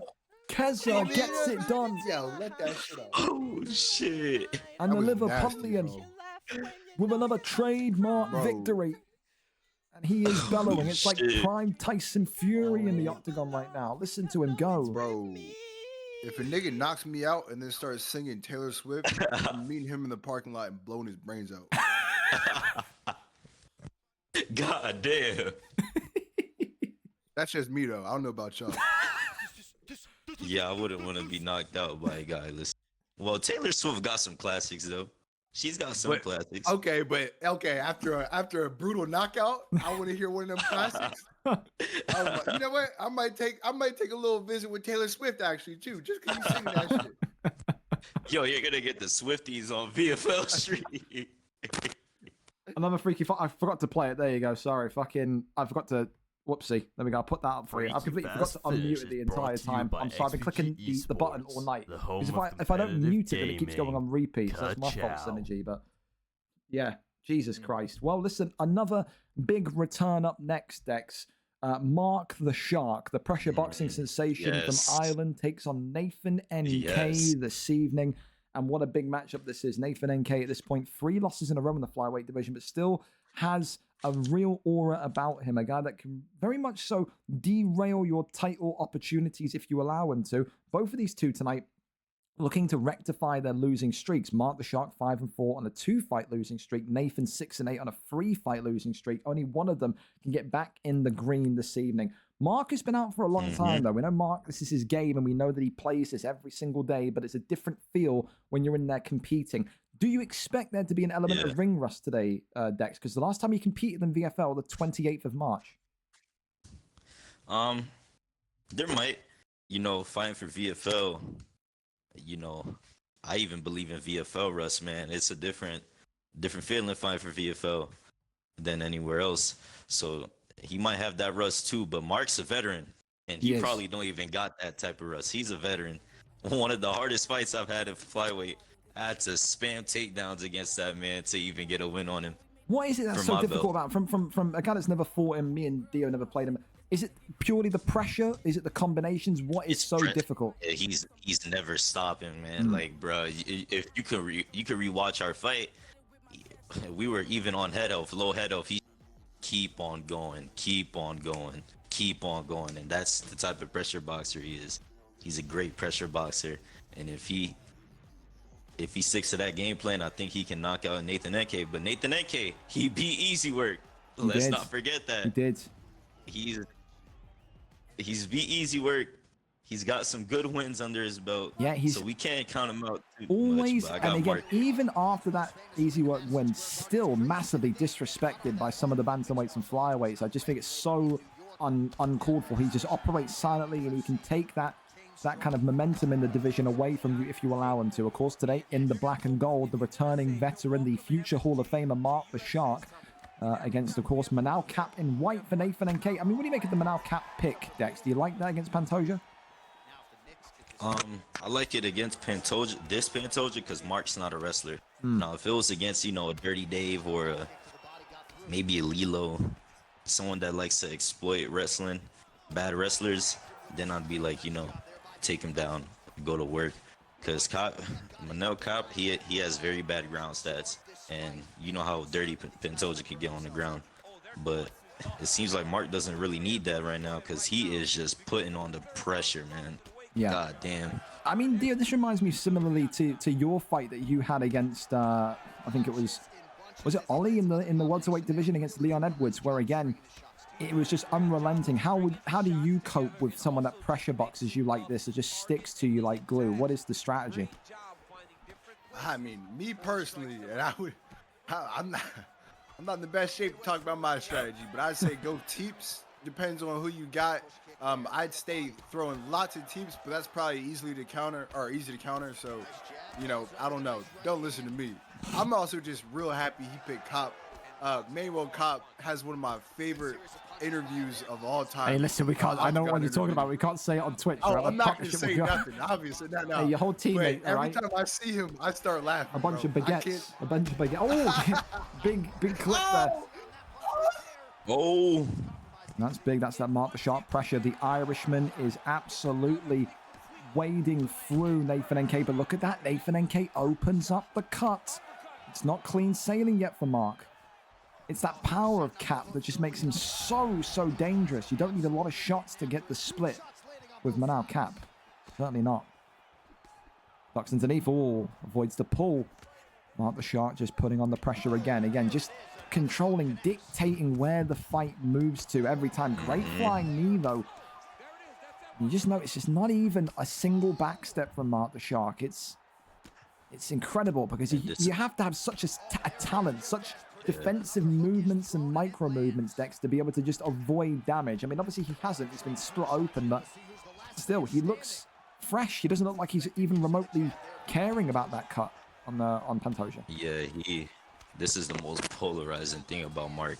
Look at his head health, and he's still moving forward. He's always gonna keep moving forward, which is the most like, what the fuck? Why do you keep on moving It confuses forward? people. It confuses people completely. That's what it is. It's like he's got a confusing style. People like say Sean Strickland's got a confusing style in real life. Mark the Shark's got a confusing style here. The head health, it doesn't deter him whatsoever when people think that's going to alleviate the pressure. Round 1 in the books. Listen, the cut was equalized at the end. I got that as a Mark the Shark round. Yeah, I got that as a Mark round, especially with the stun. Oh, round 2 underway. See what we've got coming forward. Beautiful combinations again already from the Pantoja pick. Teep kicks him backwards. Straight comes in there again. Of course, just shoving Nathan NK behind the black line once more. When he's on the outside of that black line on the octagon, you just control the lateral movement, which is so crucial for a stylistic fight like Mark brings. You see already Cap taking a lot of shots, but then just giving a couple right back. And that's the thing, Dex, you know. Nice. The thing with Nathan that he's got all that power with Cap. So he can take 3, 4, 5 shots on the block and then just get 1 or 2 hooks through. And it's just as dangerous. So Mark's got to be careful. And look at that. Just as predicted, right on cue. That damage comes on through and Mark eats the now first we see stun. Mark on the back step a little bit. Yeah. That's going to give Nathan NK more confidence now to maybe just plant his feet and strike a little bit more. Great uppercuts again, and now you can just see the outstretched arm of Nathan NK. Big uppercut coming forward once more. Mark slowing the tempo down just a little bit. Nowhere near as fluid as what he was in round 1, but still moving forward now. Let that head health and block recover, but great combinations coming through. Oh, he clips him right back. Oh, Mark! Nice. Wait. Oh, it's a great little shimmy to the side there. You can see just leaning towards the left-hand side is Nathan NK, and that's just getting him out of dodge just about. Mark is in his mitt right now. Oh. Yeah, he's not stopping, bro. Cartwheel kick there. That was a little bit crazy from Manal Cap. Nathan NK has got to just stay in there, though. Got to remain confident. It's whose confidence diminishes first. Long too. Yeah. Stamina, yeah. Stamina is starting to drain more and more. But what a consistent fight between these two. You need 2 to make a fight. These two are putting on a clinic here tonight. A boxing masterclass in the flyweight division. Oi, oi. 4-piecer again from Pantoja. Just see the little kind of micro movements to the right-hand side, then back to the left-hand side, and whiffs with that uppercut, though. Oh, my God. Then he gets counter-shotted there. I thought that could have been a stun. Lucky, perhaps. Mark again, What just a fight. absolutely wading through it here. These two are not letting up on one another. Holy shit. More hooks onto the block. Cap there with a couple jabs into the straights there. Mark's head health, though, Dex, look at that. Starting to get real critically low, but equally so is Nathan's. It's about who makes the first mistake. Yep, and we see Mark kind of playing slow now. He's taking a step off. He's taking a step off the tank a little bit, off the pedal. And look, stats don't lie, man. That's a Manal Cap round. 17 strikes to 9. 9 out of 69 SIGs landed. The accuracy suffering there for Mark. Yeah. Yep, that is very true.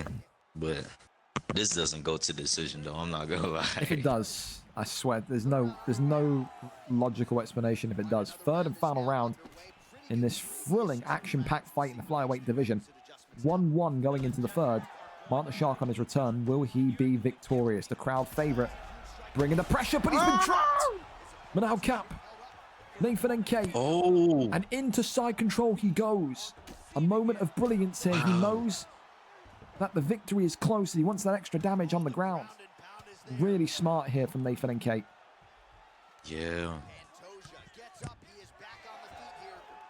Knee there, blocked up by Mark the gets Shark. up, man. Off the jab here again. Now you can see that confidence is growing from Nathan NK. Gets a free piece off, and even though he's on the retreat, on the back foot, he is getting shots off. Mark knows that he's got to bring the pressure now again, Dex, because of that knockdown. Yeah, he's down on the scorecards right clipped now. him again. And Nathan and Kate wading Mark, forward. Oh, swings out the way. And look at that, more Mark and just more needs pressure. to work out a counter here. He has to. He needs to work a counter here. Can't just keep moving forward. He needs a counter, a good one. Oh, there it is, Dex. There it is. Finish it. Oh, nice. Oh my God. Oh. Jesus Christ. The pressure. Oh, Nathan and Kay is coping with it so well, though, man. Oh, clips him again. The strike. Oh, and it's all over. Mark the Shark. Oh, Mark the Shark. Mark is wild, bro. Shit. Island's favorite son. Back with a big one. Back to winning ways, but what a fight. What a fight. What a fight between these two incredible strikers. And again, Dex, I keep on saying it. We praise the winner, but we have to give praise to Nathan NK today. This guy is not given enough respect in this division. Another world-class fight that he comes out the wrong side of, but gave Mark a tough run for his money there. Yeah, he gave Mark a tough run with those counters. Nathan worked out the counters really well, but man, Mark just adjusted, and I know it kind of stunned Nathan. Like, why the fuck is still, like, after dropping him and him losing on the scorecards, he didn't even go on the back foot once. Yeah. Kept the pushing, kept the pedal to the metal, and goddamn, what a win for Mark. I'm not gonna lie. And that's going to be a knockout of the night bonus, I think, for Mark the Shark, just because of the nature of the fight as well. It's incredible. I mean, again, you could maybe have that in the conversation for fight of the night. I think the George and Vape fight earlier on was so fast-paced. But again, Mark the Shark back with a vengeance after 9 weeks, and back with a big victory against Nathan NK, a guy that should and will be respected by that division, because he is a killer. Commiserations to him, but a wonderful performance from Mark the Shark this evening. He's back and hunting for gold. Don't doubt it for a second. Up next, our last non-title fight of the evening, and it is a fan favorite, a YouTube sensation by the name of Aussie Kid, the combination artist he is, takes on the man that commentated over his first fight in Jack Hanna. He said when he heard Jack Hanna commentate and said that his combination fries his brain, it made him laugh, it made him chuckle. Well, now the shoe is on the other foot tonight. Aussie Kid knows that a victory against Jack Hanna would certainly seal the deal for a title contendership opportunity. He's used his calf. He's used wild picks across this 4 kind of fights that he's had. Tonight, though, Jack Hanna will say, I'm a former champion for a reason. I've got more wins in this division than you for a reason. I can and I will beat you. It would be an upset, though. Aussie Kid is the favorite on the predictor cards tonight. A lot of the people participating in the predictor game have said that Aussie Kid will win this one. And a lot of people think that tonight, you know, he'll be keeping a firm eye on that Dirty Dave and Leloh fight for an exact reason. Of course, the tail of the tape before we get our commentator's opinion on this one, Jack Hanna coming in with a 5-2 resume, only 1 loss in his last 5, which also included a flyweight title victory. Of course, Aussie Kid, 3-1 since that first loss, his debut loss. He's been on a 3-fight winning streak. A 3-fight win streak, a 2-fight win streak. Dex, talk to me. This again is your kind of domain. Who do you like here? What do you like about both of these fighters? Give me the lowdown here. Man, Jack, I fought Aussie Kid once, and it was on PlayStation, so I don't know how he fares on Xbox, but he's really good. I fought his Nate Diaz. He's a pretty good fighter. His wrestling's kind of like, it's kind of subpar, but his striking's real good. Same with Jack Hanna. Jack Hanna, I've been in a party with people fighting Jack Hanna, and man, they didn't have any nice words. They said he's probably the most annoying fighter they've ever fought, because Jack Hanna is really good off the back foot. His lunges, the way he works his counters, it's real calculated. He's a real good fighter, but let's see if he could put out Aussie Kid tonight. Absolutely. Well, we wait to see. It's going to be Jack Hanna live for us. We're there, we're set, and we're ready to go for this one. There you two go. Jack Hanna Cam today, bottom left of your screens. He will be, he's got the headphones around his neck like he's just getting off the fighter bus and walking into the arena. Let's see if he can make it work for him, though. The created fighter that we all know and love. He used it last week against Ken Muir and looked phenomenal with it. He goes up against Brandon Moreno of Jack Hanna this evening. For you then, Dex, I mean, what is more important in this fight for Jack Hanna? Is it to start the fight strong, or is it to just match what Ozzy does in the first round or two and just not be succumbed to that pressure, that quick boxing background?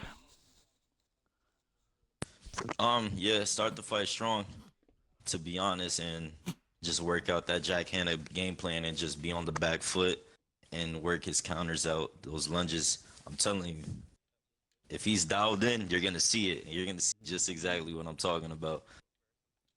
Well, listen, of course, for people that don't know, Ozzy Kid, of course, with the calf today in the orange and white tracksuit, the hoodie, and of course, Jack Hanna with Brandon Moreno in the green trunks. I mean, for you as well, Dio, I'd say you're going to love Ozzy Kid. You've never seen him fight before. So meticulous with his strike patterns.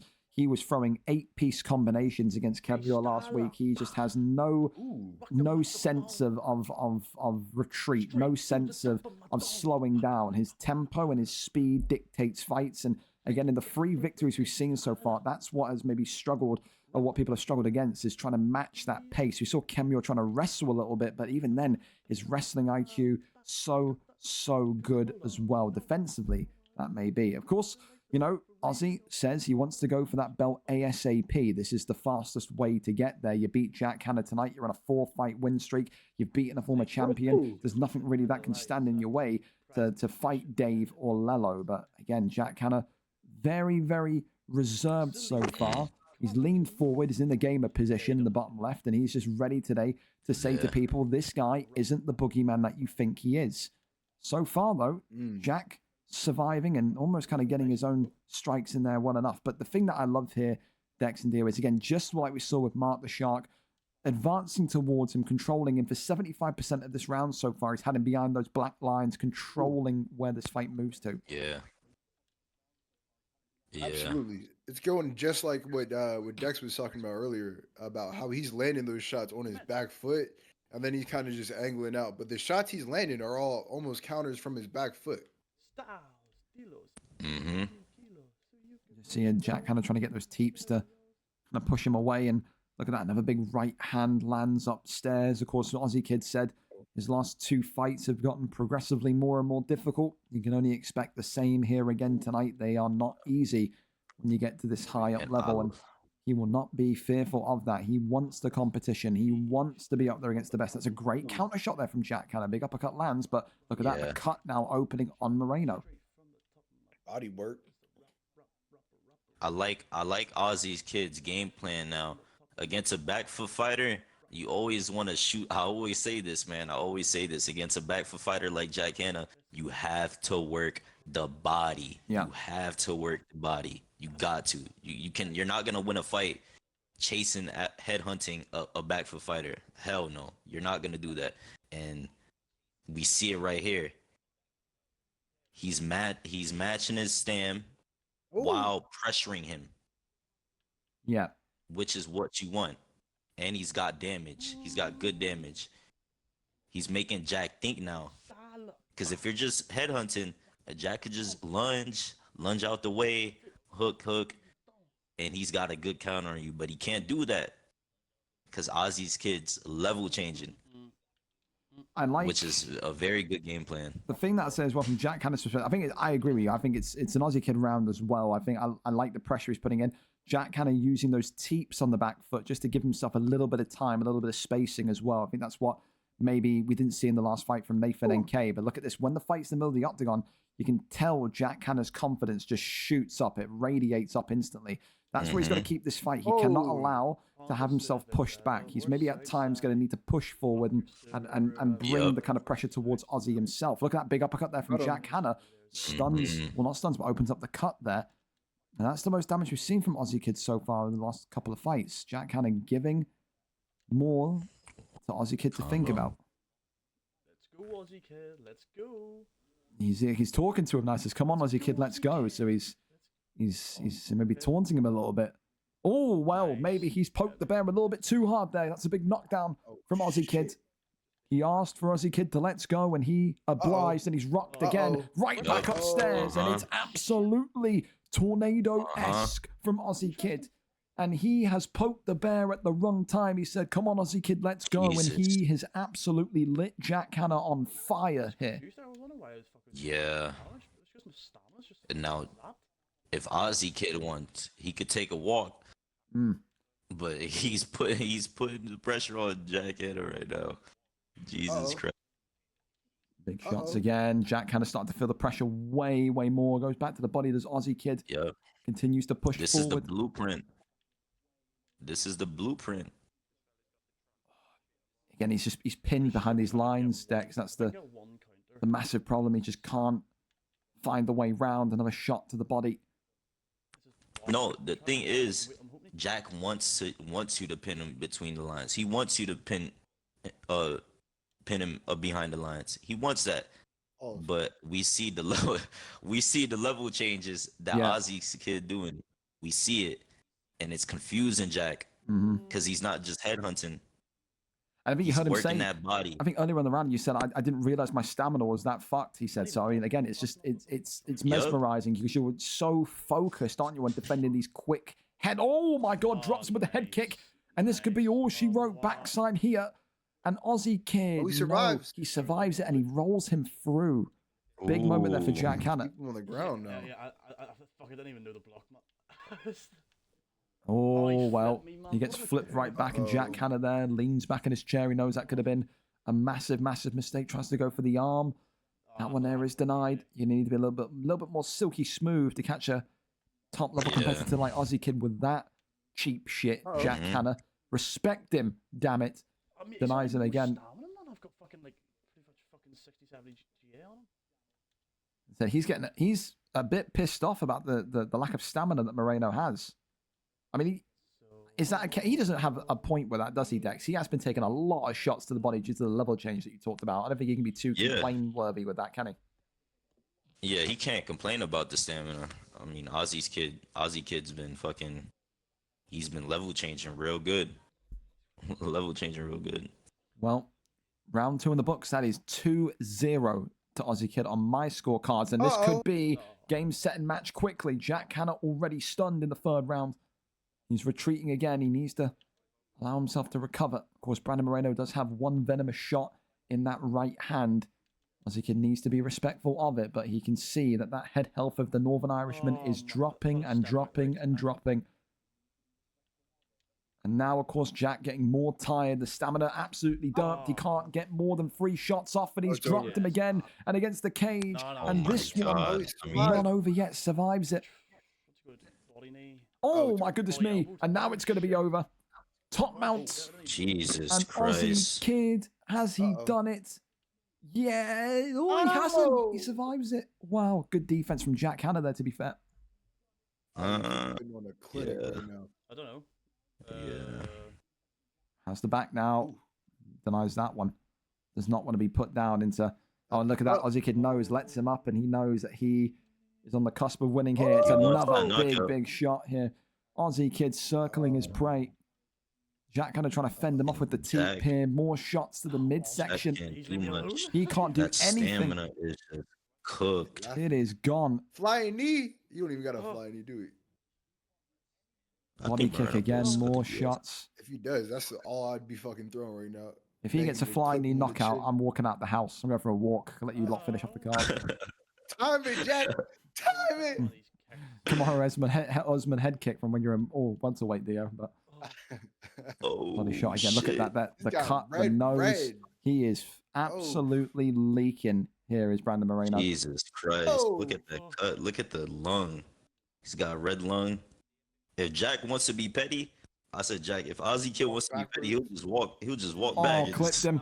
And this has got to be it here. No top. Yo, Moreno, what the fuck? Can he defend it? No, he can't. It was game, set, match. 4 wins in a row. Aussie Kid, the next contender for the flyweight strap Nice. between Dave and Leloh.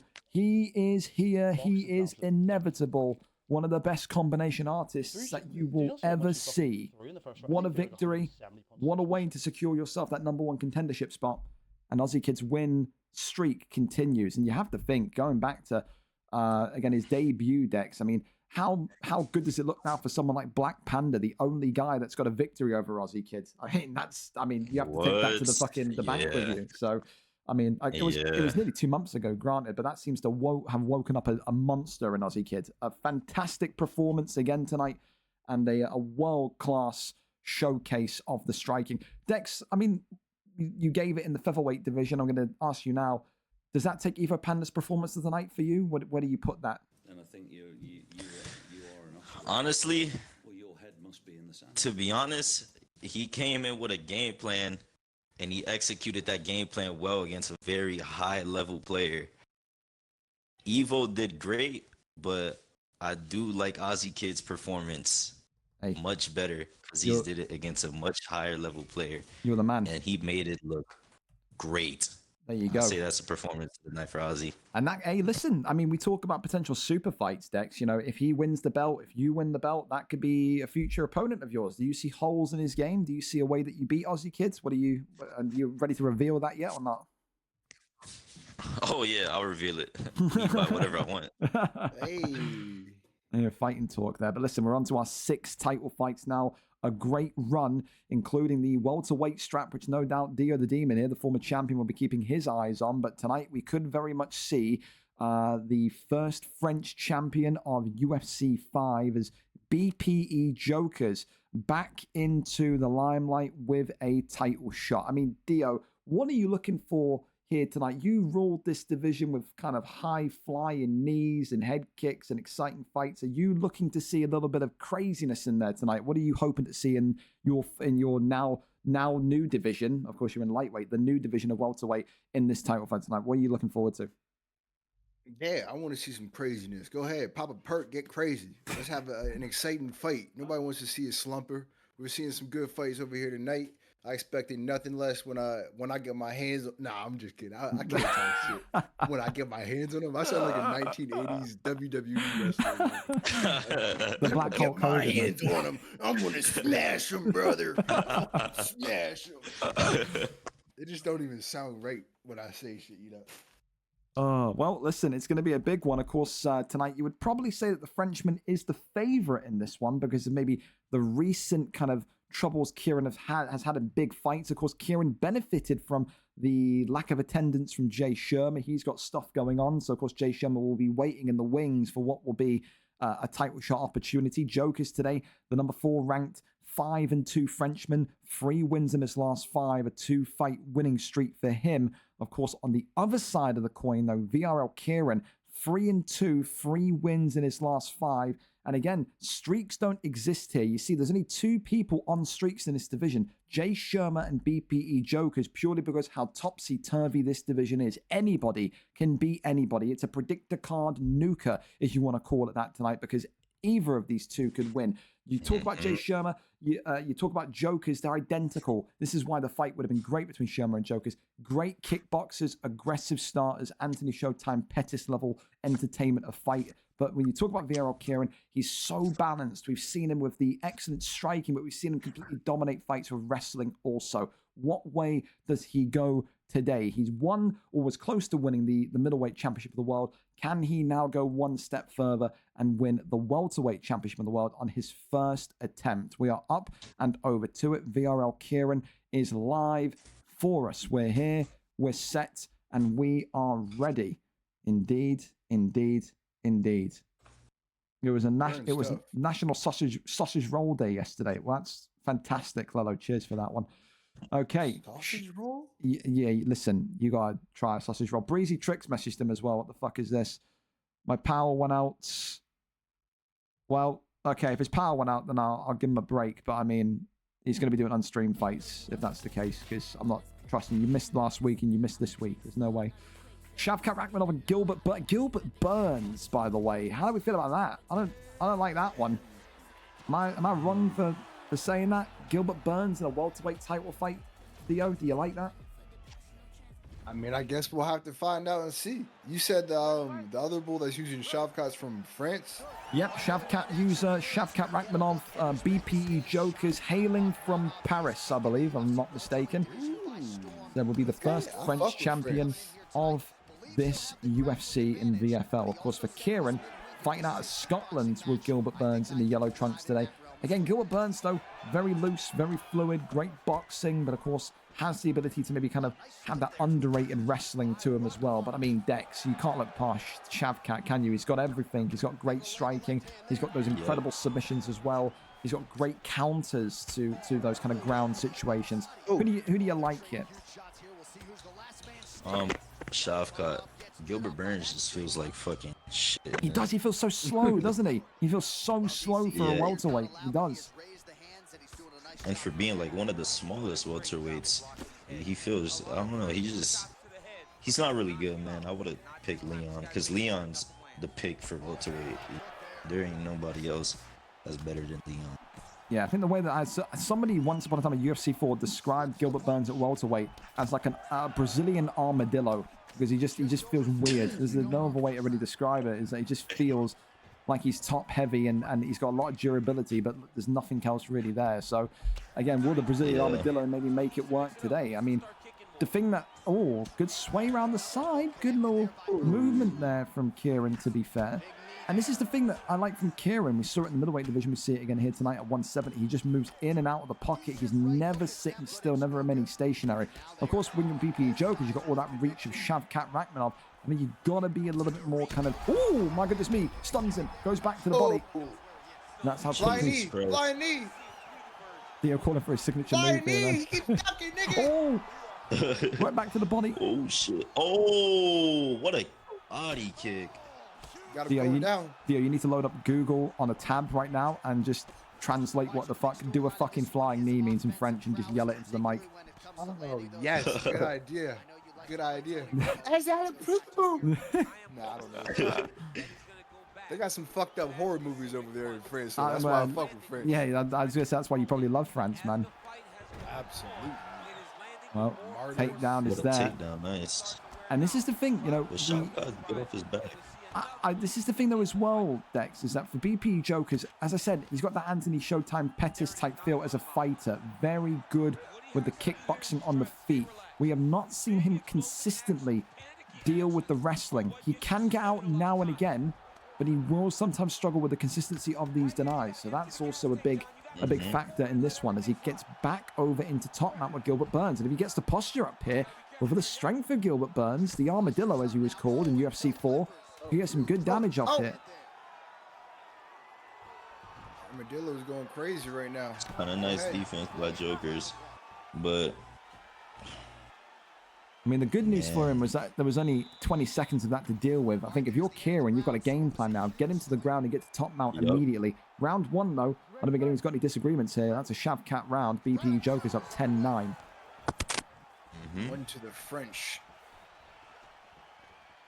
Of course, as well, talking of the French, we'll be doing some top spin events with our French partners over the next couple of weeks. So stay tuned for that. The VFL off season will be good. If you're a tennis man, then get involved. And they're releasing an update soon where they'll allow you to do private friendlies because they released top spin without any private matchmaking. Jesus Christ, the front kick. Fuck.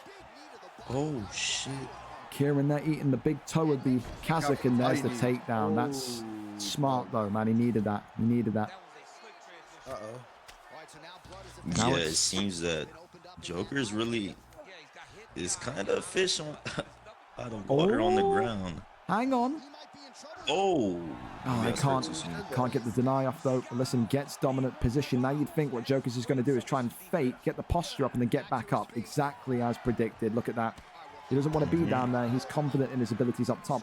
Really nice body work as well from Jokers, Dex. Making use of that, trying to maybe gas out the already slow Gilbert Burns. Yup.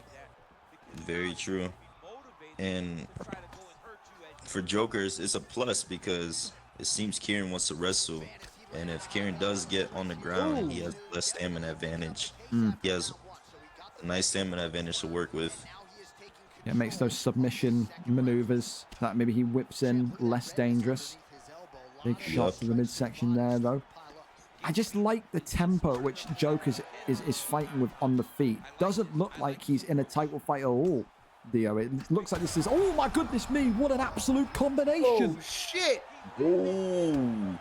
Oh, goes up 10. Body kick. Oh, he tries to go up top. Oh, he whiffs him. Uh-oh. Uh-oh. Gilbert, does he got that dog in him? Does he got that dog in him?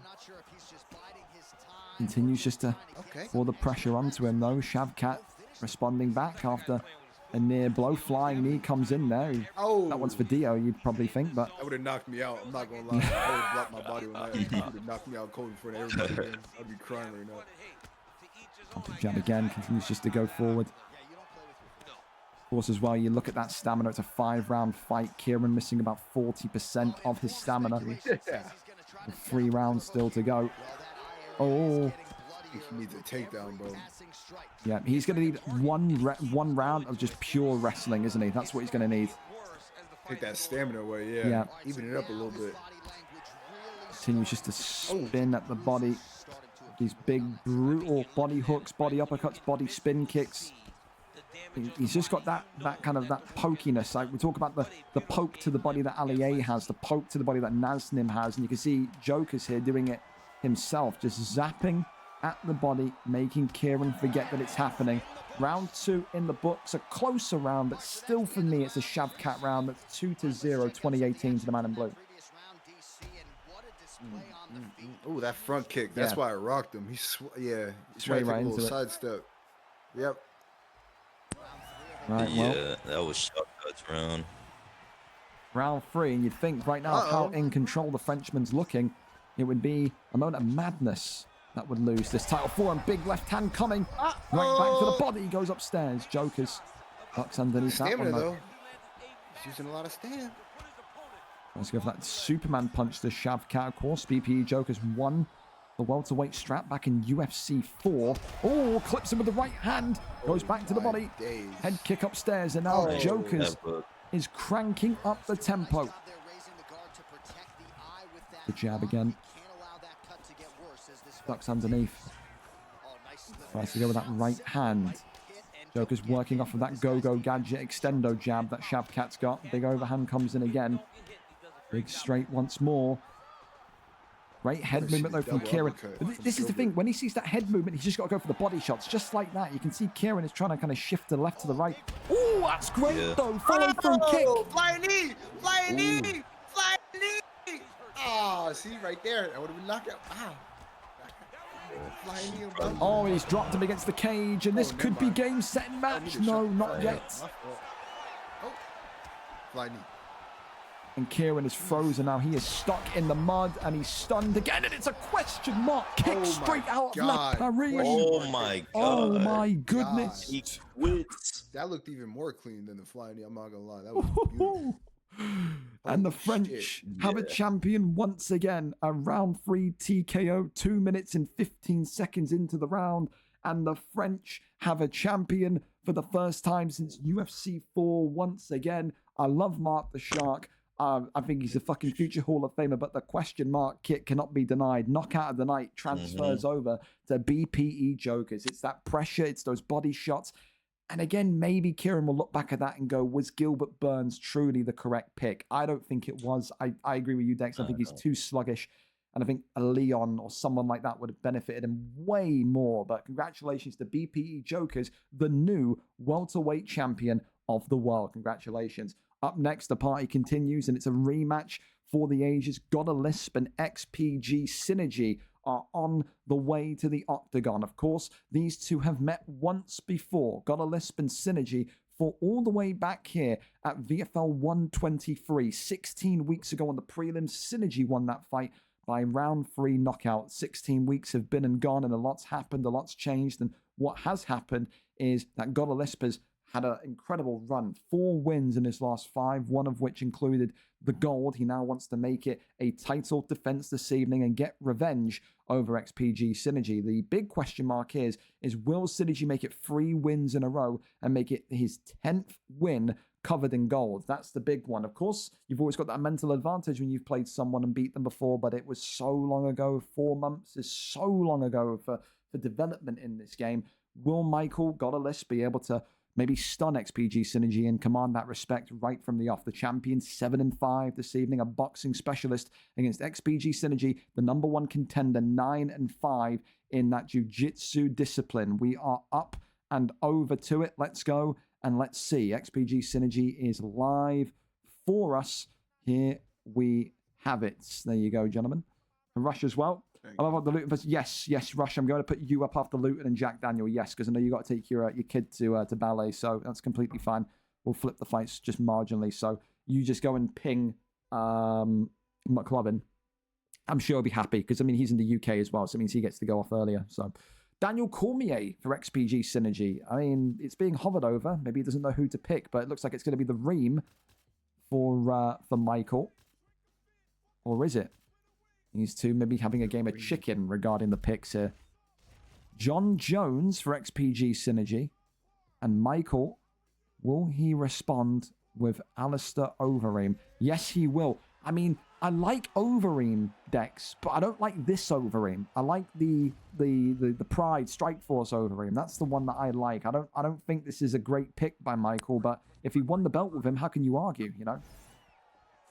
Yeah, true, but I don't like any version of Overeem. That's fair. It sucks in the game. That's fair. I just like it because I think when you think of heavyweights in particular, you think about, I think back to Pressure Ice when he was in this division, how he liked to operate in the clinch and how he liked to use those knees. You get those knees going with Overeem, I think, you know what I mean? It's a whole different ball game. Yeah. I mean, for sure. you as well, I mean, Dio, I mean, the John Jones pick, touch on that. John Jones, I think, only has 85 punch power. If you want to win this fight today, if you're Synergy in the black and gold, you got to take this one to the ground and wrestle, don't you not? Yeah, I'd like to see some wrestling for sure. John Jones is going to be countering all day, though. And this has got a list, right? I remember this guy. Yep. I remember this guy. He's cool, people. Wait, big uppercut there. Of course, the champion today in blue.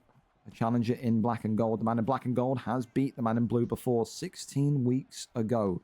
5-round fight. Of course, what Scary Time said to me, Godolith said to me, goes by many names, said, you know, listen, when I don't practice and when I don't prepare, I for some reason fight better. He won the heavyweight title, coming in as a last-minute replacement after Jay McGinley, the former champion, fell asleep.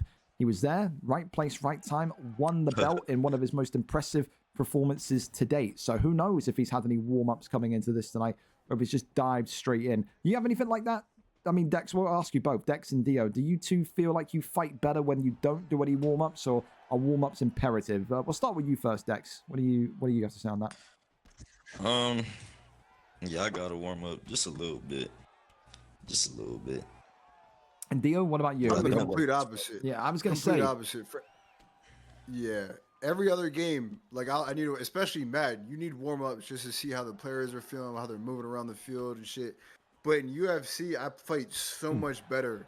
I feel like more realistic, I feel like, because when I get in there and I start practicing, I'm just trying to get people out of there quick. Yeah. And then when I get my VFL fight, I'm in that same mentality of, okay, keep pushing the pressure, keep pushing on pressure, next fight, blah, blah, blah. Whereas if I come in fresh, I'm thinking about, like, how it would be like a real fight. So I do a lot better usually. No, I feel that. I can understand that totally. I think it's different for everyone. I mean, the thing with me is when I used to compete in UFC 4, it was like I could never, ever get a warm-up because I'd have to kind of dip from commentary doing this and then go right in. So I never really truly understood how good I was with or without practice. But I mean, it's different for everyone. I think some people walk into stream fights, especially main card fights, title fights, maybe with a little bit of nervousness. I mean, again, I look back to Pressure Ice and think about Pressure Ice Dex's title contender fights, how nervous he just sounded, you know what I mean, over the mic. So, I mean, some people get very, very, very, very jittery when it comes to those types of fights. Oh, yeah. Body kick there comes in, but that one then just avoided. I mean, 1 round in, fellas. That stamina ain't looking too hot for Overeem. Round 1 in the books. But if I'm Michael, I'm concerned by that round. Synergy will win that round, 26 strikes. I mean, the 1 leg health event I don't think is enough. I just don't like that stamina at the minute for Godolist. But I think he needs to very much protect that body. And I think, like Dio said a couple fights ago, if I'm him, I'm holding the left and right trigger down for this entire round and just trying to stuff that. John Jones doesn't have a lot of power, but he doesn't need power if you're going to get so much volume onto the abdomen of Alistair Overeem. 10-9 to John Jones, the challenger, up 1-0. A big knee to the body there now from Michael, and that's what we want to see. Want to see him use those knees of Overeem a little bit more as well. Yeah. See, though, Michael is operating with these leg kicks as a form of main offense. That left leg of Jones, absolutely. Oh. He's starting to take a little bit of a battering here. Look, he's cracked the leg again. Oh, look at. Okay. Oh yeah, he's got little frat boy legs too. Let's not forget that. John he's got Jones chicken got legs. some little skinny legs. Absolutely. Yeah, look at that. Listen, we've not seen a leg KO or a leg TKO in a title fight, I think, in a year plus. So it will be another kind of notch on the belt of Michael if we can get that. And you can see Synergy is not comfortable when leading with that right. He's immediately switched back onto the left. So that's going to be an area of discomfort if Michael can force him to kind of go onto that right. That would be something. There's the takedown, though. Big moment there. And there we go. Goes into sprawl, though. Okay. Decent from Michael. I think if you're Synergy here, though, with the stamina, you just work the body shots, but the guillotine's just as nice as well.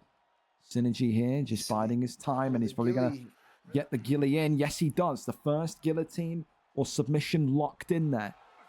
Probably going to need about 4 of those, though. Look at this. The denies there. Of course, he can go straight in because he's denied him twice. Completely legal. Absolutely legal. Michael panicking in that. And that could be... He should have it's going to be... left, right? Barely. No, right? I think it's out. I think he's done him. And he taps. New champion of the heavyweight division. XPG Synergy milks the body of Alistair Overeem. And John Jones, XPG Synergy, says it's a new time in the heavyweight division. 10 wins in heavyweight. The 10th paved in gold. He finally has what's been evading him for the last 2, 3, 4 months. XPG Synergy, king of the division. Once again, the arm triangle choke. The way, the method, and the stoppage. I mean, it was... Again, it's difficult to commentate on heavyweight fights, especially for you, Dex, because you're at that kind of flyweight, bantamweight level. But the fundamentals were there for Synergy. Those little stabs to the body to take away the stamina, and then to execute with that takedown, use what John Jones is so good at. We saw it in real life against Cyril Gahn. Get the submissions off. It was a game plan executed to perfection tonight for Jones, wasn't it?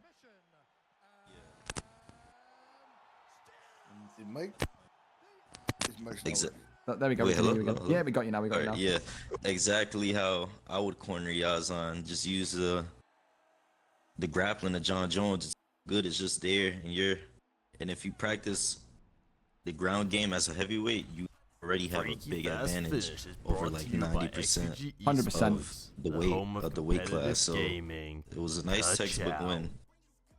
But now it's about can he defend the belt? Because again, this is the thing. It's always easy to win the belt, but it's so difficult to defend it when there's so many hungry up-and-comers coming. Of course, next up for him, it would either be It's Arsenal or realistically, I think it will be It's Arsenal. We saw Jax lose earlier on. I think it has to be It's Arsenal. 4-fight win streak. I think that's the fight to make, Synergy and Arsenal. It's a UFC 4 classic right there, so we'll be so up for it as well.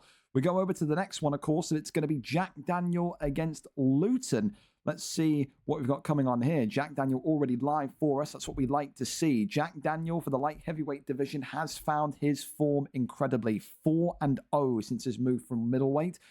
It's been incredible. His takedown defense in particular, I say personally, is the best in this division. His striking, his knockout credentials are that of a middleweight, maybe even higher. The big thing that we saw in the middleweight division and lower when we were kind of deciding what weight to put him in was he could never really cope once the fight got to the ground. We've not seen those denials or the ability to stop the wrestling yet, but we've seen the ability to consistently stop the takedown. The big question for me tonight is if Luton gets him down, can he keep him down? Luton, of course, as well, has had a tremendous run in the light heavyweight division. 4-1 is the other man standing across from him. The only loss he's taken, don't forget, is against Joshi on decision. Joshi, of course, now back in to the middleweight division. So not a bad loss there for him whatsoever. The vacant title will be decided here tonight. Who wins it? Jack Daniel, a perfect 4-0, or Luton 20, 4-1.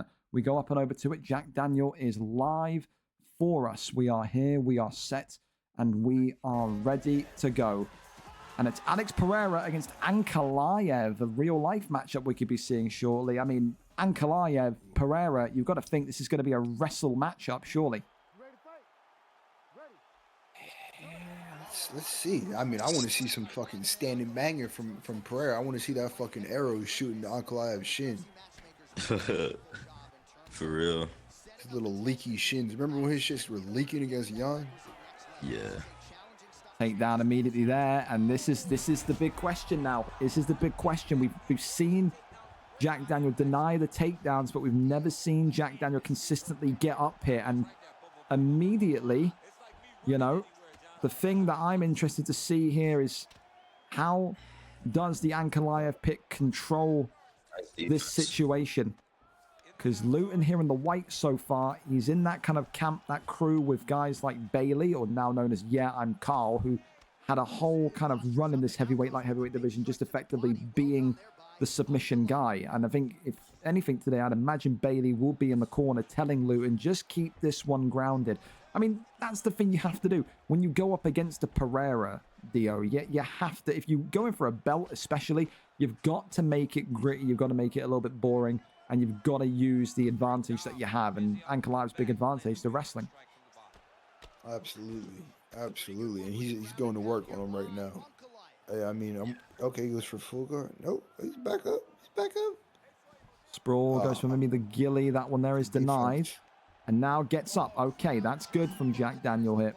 Was Jack Daniel in the black and gold trunks here? Oh, the right leg already split. God damn. I'm telling you, bro. That nigga Yo, got a baby shit. Oh, your knee. Oh! Oh, and there's the spear takedown. He's got to be ready for it.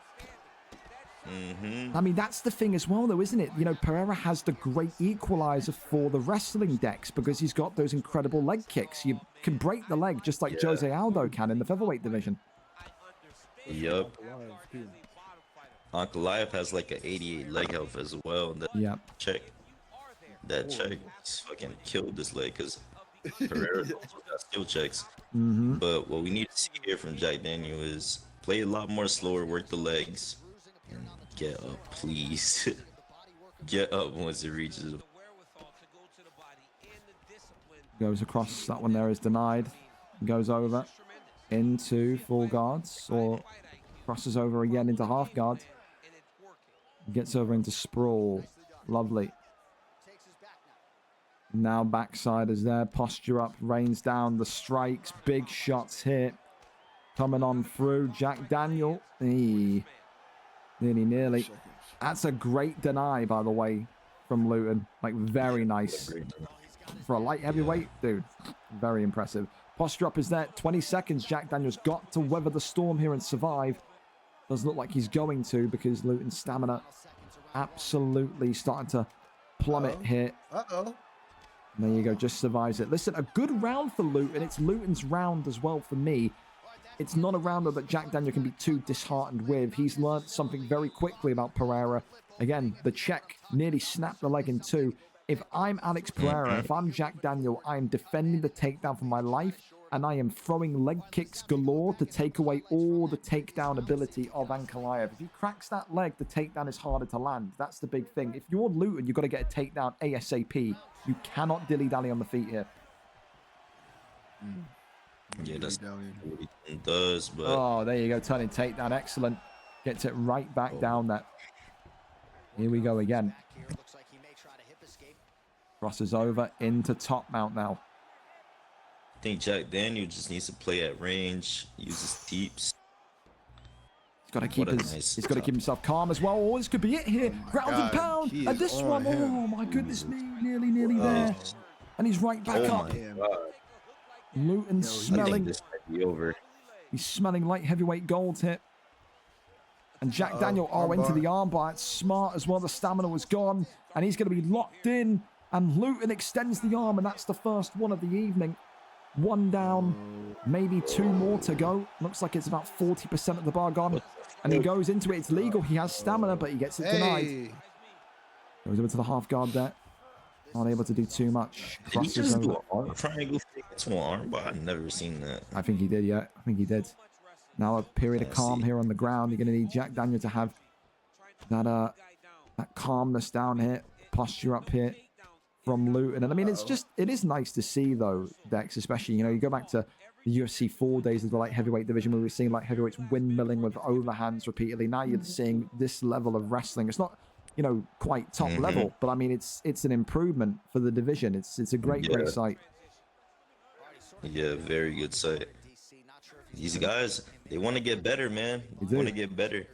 Ain't no better feeling than seeing your progress, seeing that you moved up a weight. Oh, okay, here we go. Look at this. The rear naked choking now, and the race is on. Ankalaev's stamina going to be a little bit lower, and I think, look at that, Luton just making a mistake there. I think if Luton's smart, he transitions over into this.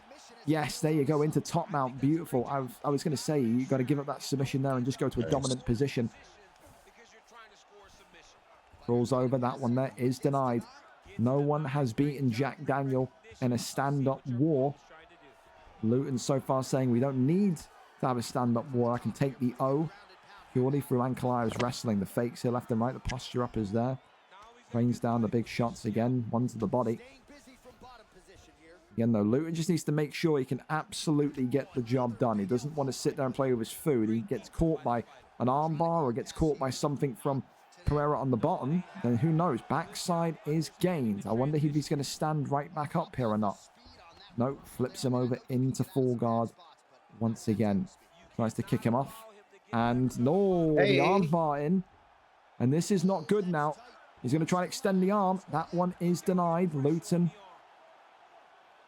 just going to be able to transition. Oh, no. Wow, okay. And has he left enough time for the arm to be extended? Yes, he has. And the arm's extended again. And it's one more submission, and Luton will be the new light heavyweight champion of the world. A little bit of panic there maybe from Jack Daniel. 2 submissions in a round.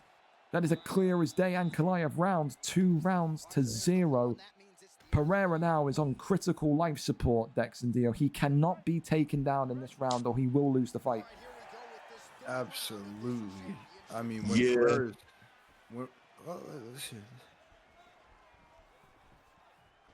Jumping. Oh my goodness me. Right out the gate with a flying knee. I love that. I love that. Knee. And yeah, there's the takedown defense. When Pereira's not on his feet, bro, he's just getting diddled on the ground left and right. He just needs to play at range. Oh. That's what Takedown defense there again. It's good. There we go. But has it come 2 rounds too late? Now he's giving him vertigo. Spinning him around. Dizzy. Because when you're playing that range, the takedowns are easier to see, which is what Jack Daniel needs, because he is getting manhandled on the floor. God damn. Oh, Pereira power. Pereira power. Uh-oh. Another 1-2 Oh, he got the takedown though. Oh, it's so clever from Luton. Yep. Oh my God, he's rotating him through. Posture up, he's going to get back up. Nice. No. Ground and pound. Ground and pound. Oh. Doesn't make the most of it. Denies it. Oh my God, he denies him. And then rotates and flips him through. Wow. Oh. And I think Luton's corner will be telling him just calm down. That's what happens when you fake a transition in half guard and you get caught in that fake, you get flipped. So that's what he did. He flipped him because Paul must have faked that posture up, and he just got the easy flip right there. So anyone that doesn't know that, don't fake and half guard if it's like a super easy. Well, this could be the game setting matcher here. Ankalaev flips him into the arm bar again. Tries to extend the arm. That one there not happening. Uh-oh. Jack Daniel, they're both just... Okay, and then whips him over into back sitting. Maybe thinking about the RNC here. And look at that. Luton, though, on lower stamina. And is this going to be in? And no, it's not. Gets out of it. Brilliant. But look at this now. Let me throw this up there. I mean, Jesus Christ. It's submission after submission. Can you defend this one? Yes, you can. Look at Luton's stamina, you two. That is getting very, very bad. A lot of stamina. Trying to submission hunt. At best, if Jack Daniel could lock in and win these next 3 rounds, because I think he's panicking. Round 3. He's panicking. He's panicking. Oh, he got it back. He's healing for the punches. Dude, you've got to hold RB and get out of there, Jack. He doesn't know how the stamina system works. He's got to get out of there. You got to hold RB, Jack, and get out of there. Oh, he doesn't know what he's doing. He's lost. He's lost. He's losing. Oh, he knows how to deny the armbar. He's got to hold RB. He's trying to hang on here. 7 seconds. As the hammer fists come on in. And he's going to survive. Wow. So he doesn't know that if he holds RB and gets Ankalaev's stamina down, it's a free transition. He has no idea, does Jack Daniel. Yeah, I don't think he knows. He doesn't know. Shit, I didn't know that either until you just... Ankalaev is hitting and he's doing the stam drain. That wastes more stamina for Ankalaev as well. I hope he notices that. That's a very hard round to start. Wow, fake glove touch into a takedown. Luton. Wow. Well, you better hope you win now, Luton. Flying knee. Trying to pepper through that block. Immediate takedown again. And if Luton. I'm Jack Daniel, I'm taking that sprawl damage. Got to. Thing as well is that with 2 rounds left, of course, we know that Ankalaev is winning in the scorecards, but I mean, that stamina on Luton. Dude, he's got to give up with this flying knee. This flying knee bullshit. Oh my God, how many times do you want to whiff with it, Jack? You got to give it a rest, brother. You have to. Hold up. See a little Pereira submission?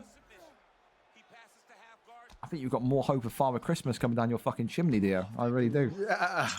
Father Christmas? Yeah, Santa Claus, man. That's what we call him over here. That's what y'all call him? Yeah, Father Christmas, yeah. Oh, he's got the full guard flip. If Jack Daniel could work he gets up. Wow, that's sloppy from Luton. How do you let him up? Dude, work the body, work the legs. You have to. Takedown attempted. Every stuffed takedown. Every stuffed takedown. Every failed takedown. Luton is burning himself, by the way. That stamina is really not good now. Yeah. Another one. I want to see Pereira throw more uppercuts instead of that flying knee. He's not going to lose as much stamina, and he'll still basically do the same thing. Tell you this much, Jack Daniel has the survivalist instinct inside of him. I don't know how the hell he's managed to get to this point still. He could have been finished once, twice, 3 times. When he's got no stamina, no. Oh, goes for the body shots. Luton is just swinging. Luton's getting nervous, you can tell. Luton is getting nervous because he can't get the takedown, and now he's nervous because the body shots are coming. Oh, no. He kicks him. There's another one. Good elbow. If you're in Jack Daniel's corner, you got to tell him, you got 6 shots to the body. Just nothing more. Oh, checks the leg. I want to see more knees. But he's got to get close then. He could get taken down. So. Oh, yes. This is good. Work the body. No, don't get up. What are you doing? Oh, he's going to need to kill. Look at him. Celebrate. Yeah, that bitch ass nigga trying to fake glove touch. Get mad. Oh, yeah. At best, I see this match being a draw.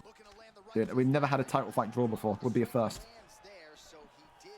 Because I'm pretty sure Luton has a 10-8 second round and a 10-9 first. And I do score these last 2 rounds for Pereira. Shots there, body shot there, attempted by Luton. I think Luton's got to be very careful he doesn't get knocked out here in the 5th. That stamina is critical. He can't, if he shoots more takedowns, he's going to burn himself. And every connected body strike now is just working brilliantly. Look at that. Another takedown, another deny. And I think another deny. His stamina is so shot. Luton is, I think Luton's asking for round 5 here. He needs recovery. 5th and final round. I mean, this is a difficult fight to score, man. This is incredibly difficult. It could be a draw. It could not be. The reality is you have to feel like Jack Daniel is feeling like the man in possession of this fight right now. He was on the verge of losing in rounds 1, 2, and 3. He's used rounds 4 and now maybe 5 to completely nuke that stamina. And he's still glove touching him after the fake glove touch last round. So no grudges there. For Jack Daniel, the aim is simple. Go for the body. If you're Luton, the aim is simple. Get the takedown. Could come down to this final round. Oh, another heavy body kick. Takedown denied once more. I feel like this is really Pereira's fight to give away now with the stamina advantage. I think it's a case of if he whiffs with something like this, and if he's not confident enough, Dio, to get inside the pocket and just rip 2 or 3 body hooks in a row, you know? I think that's what it's going to be.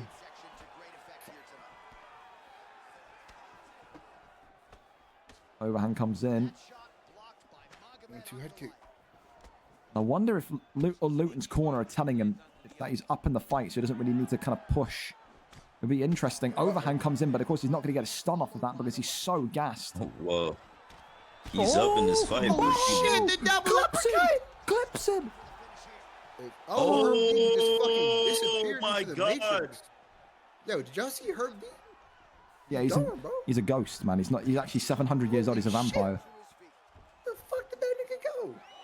Oh my word. Jack gets up. Oh, body shots again. There's one more to the body. Luton is withdrawing. He is backing up. Knee.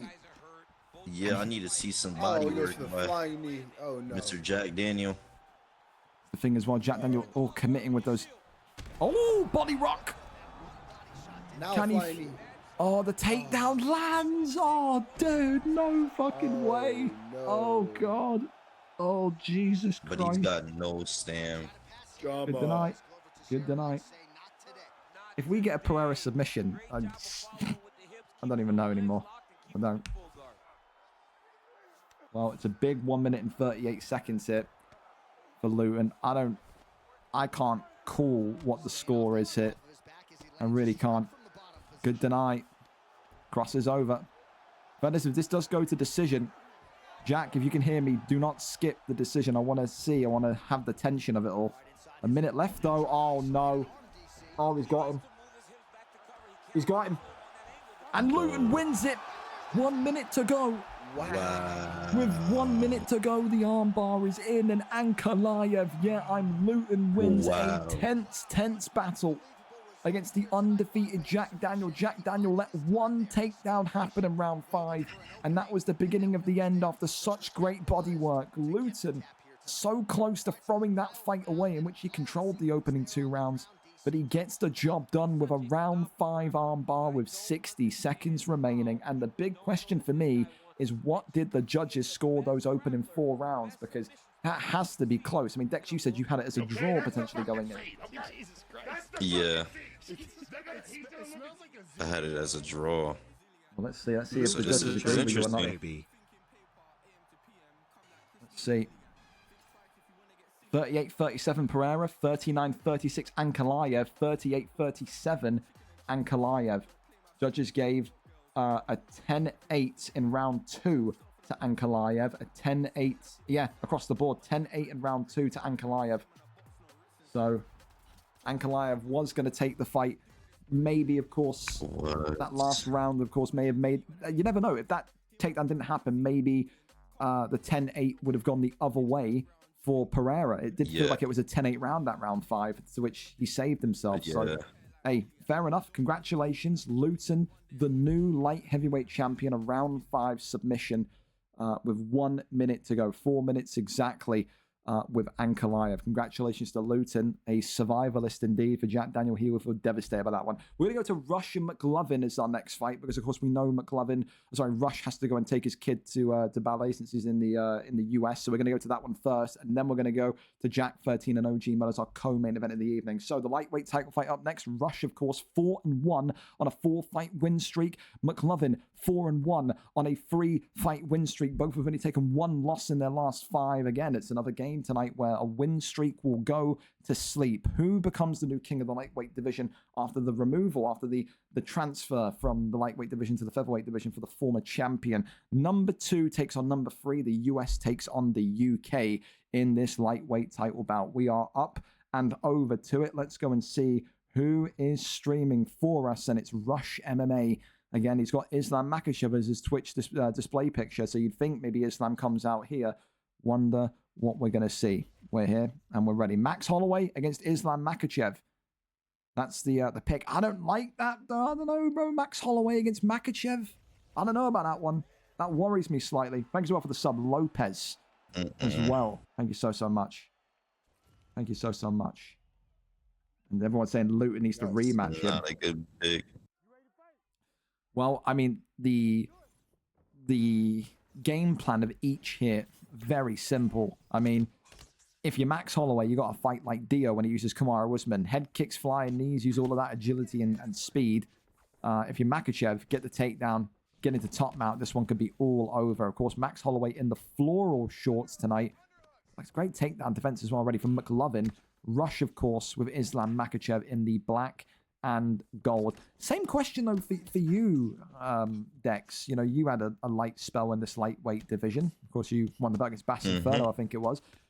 UFC 4 and UFC 5, I still feel it's the same. Islam Makachev, does he feel, again, just a little bit heavy for lightweight? It doesn't move kind of nimble enough, does he? You think that's going to be a difficult thing for Rush to adjust to today?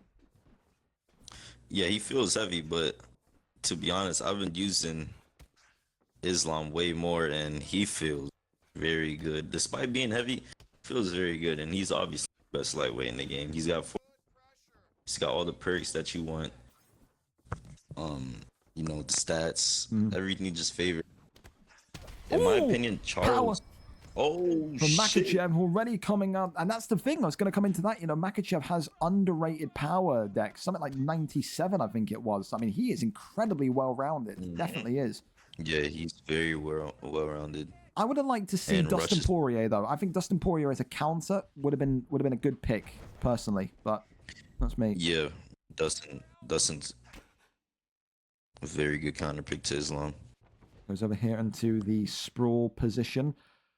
And Nadia, this is the thing, you know, you were in this division. You were 0-3 in this division. You never got to use Holloway or Makachev. But I mean, again, this similar question is what you had to kind of face at times in the welterweight division. You go up against someone that's so wrestle heavy like Makachev.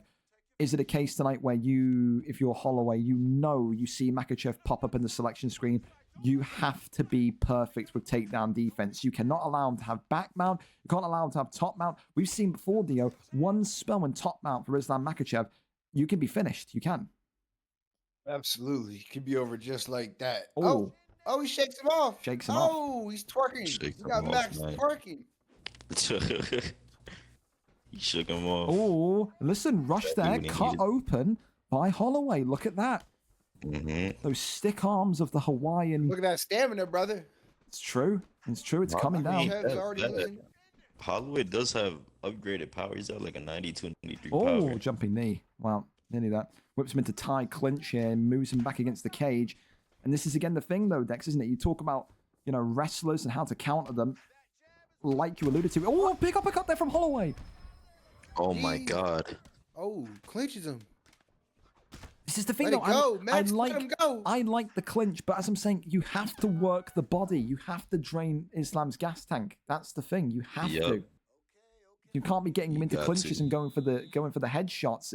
It's a muscle memory thing, but you have to select and throw shots to the body.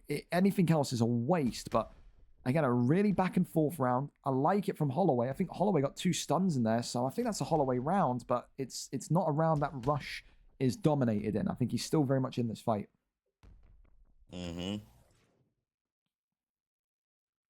That is a fact. That's a fact.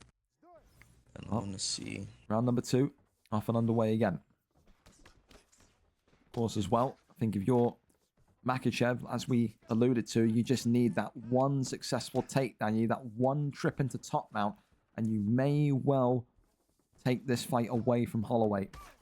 Again, just splits him open. Again, McLovin has been in phenomenal form since he came into lightweight from featherweight. We knew him as a kind of quick, slick striker in 145. He came into 155, and that is absolutely carried on. The pull elbow comes in there as McLovin continues to... Oh, look at him. He's taunting on him as well there, saying, come on then, bring it on. He's not impressed, is McLovin. Head health of Makachev is absolutely gone, by the way. Yeah, he's just pinging Islam with the jab hook. Nice takedown by Islam. Yep, he needs to get into that top mount position. You can see McLovin there guarding it like it's a national treasure. He cannot allow him in there, and he knows that. Islam now, of course, cut just above the left brow, I believe it is, or just underneath the left eye. There's blood trickling down from there. Denies him. Tries to go and gets back to his feet. McLovin continues and claps in his face. Oh, the disrespect and the uppercut there, Dio. This could be it. Him. Rush is in trouble. Oh, absolutely. Come on now. Finish it off, bruv. Slip hook there, but avoids the elbow flying on him. 1-2 down the pipe again. Rush just doesn't seem like he can match the speed of Holloway on the feet. And that's that tankish feeling you talk about, Islam. He's just too slow in the strike execution. He's not going to be able to outpace Holloway upstairs. Oh, clips him again. Big right hand. Overhand comes on in. Ducks underneath it, though. Takedown. Yep. That jab is just pinging him. It's pinging him. The thing that I'm getting very scared by is Islam keeps going for that body hook, Dex, and I just feel like the uppercut is just imminently awaiting to come forward. I really do. Oh my God, head kick. Oh my goodness me, he split Holloway open. Max, back up, brother. Oh, he's easy work, GG. He easy work, GG'd him. Yep. That's that easy work. Oh my God. This fight's imploded. This fight's imploded. Shit. Oh my God. McLovin, you gotta put down the throwdown emo right in the middle. Oh yeah, I'm going to. Oh, what a takedown. Side saddle. This could be it. Just like that. God. Just like that. Anticlimactic as fuck. Islam Makhachev. Yeah, that made me mad. I ain't gonna lie. What Bro, the that was fuck such a is good that? fight. It was. EA Dick Riders gave this fucking inbred 900 fucking ground pound. He said, bro, what was that? He just needs one trip in a dominant position, and that's what happens. I feel for McLovin because Jesus Christ, he was putting on a clinic there, but that head kick is the big mistake. He didn't guard the head kick. We saw it against Volkanovski in real life. It dropped Volk, and look, gets on top of him, gets that kind of position, hammers away with the hammer fists, and Islam Makhachev through the usage of Rush gets the job done. A round 2 victory for Rush tonight. I'm not even. What the fuck? I don't even. People will say anticlimactic. I can't lie to you. I agree with you because what we were about to see there at the end was brilliant. They were going back and forth, but that's Islam Makhachev in a nutshell. Max Holloway we're talking about too. Yeah. It's not fucking somebody getting knocked out it's Max. What? Oh, the fans there in the crowd. McLovin was doing so good. What happened? He was, yeah. I don't know. It like Dio said, he's got like 700 fucking ground and pounds. I guess that's all that you can really say. But I think he gets away with one. I like Rush. I like McLovin. I think McLovin will feel, and I think us on the commentary will feel like Rush got away with one there because he was being pieced up on the feet. I think if there was anything there, that was a lucky situation to catch him with the head kick and then the ground and pound. Just one strike feels like there wasn't too much damage done to Max Pryor. But hey, listen, take nothing away from Rush. He makes the correct pick. He picked Islam for that reason, and he is the new lightweight champion of the world. Congratulations to him. Up next then, our new co-main event of the evening, Jack 13 against OG Mud. Now listen, OG Mud and Jack have fought before, but OG Mud's taking up the mantle of one of the most, despised figures in the community so far. Of course, the last time these two met, OG Mud and Jack, over here, I think one of the first fights, VFL 118, his third fight, OG Mud lost on the unstreamed prelims. Jack 13 won in round number 2. VFL 118 was back on the 11th of January, so nearly 5 months ago. Tonight they meet once again for featherweight glory. OG Mud a perfect 4-0, Jack 13 5-2, a 4-fight win streak against a 3-fight win streak. Again, after the comments from OG Mud last week, and maybe even how some people disliked how he acted during his fight against his previous opponent, they want to see Jack 13 win today. Jack 13 finds himself in a position where he is the unlikely hero for once. Again, very, very strange territory for him since people don't like Jack 13 either. OG Mud says you can cry about it, you can complain, you can cope. The reality is, I'm the best 145er there is. I'm the best striker there is. I'm the best wrestler there is. And he says tonight he will be embarrassing Jack 13. Jack 13 has remained staunchly quiet, says that my skills will do the talking inside the octagon. Who becomes the new featherweight champion of the world? Will it be the Englishman, Jack 13 5-2, or will it be the American, OG Mud? Dex, while we load in, you know OG Muds. You've had fights with him, I imagine. Talk to me. What should we be expecting from this one?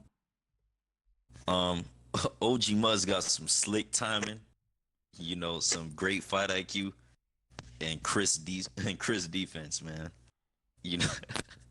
Yeah, he's a good fighter. He's a very good fighter. Well, He it's kind gonna of be does it all. Max He kind Holloway of does it all. and Topuria. Jack 13. I don't know if I'd pick Max Holloway again. This is Jack 13. Yeah. But Jack 13, man, he's a great wrestler. I mean, kind of like a wet blanket out there, kind of. He's a wet blanket out there. Oh, OG Mudbone got the fucking the webcam. Yep, there you go. Bottom left for you. The most hated man in the division as of last week, but he will not let that phase him. Of course, today, in the white trunks, But what? OG Mud with Holloway, Jack 13 with Topuria.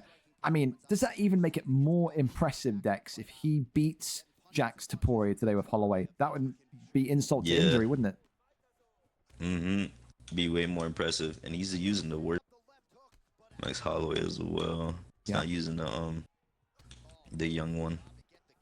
I think, of course, as well, when you think about Jack 13 in the black and gold, you just know at some point these takedowns will come forward and they will come out of nowhere. And that's when you're going to see the credentials of OG Mud. I think the consensus is there. The better striker in this matchup, OG Mud. The better wrestler in this matchup, Jack 13. And here we go, Dex. The first takedown, and there's the first land. And now here comes side control.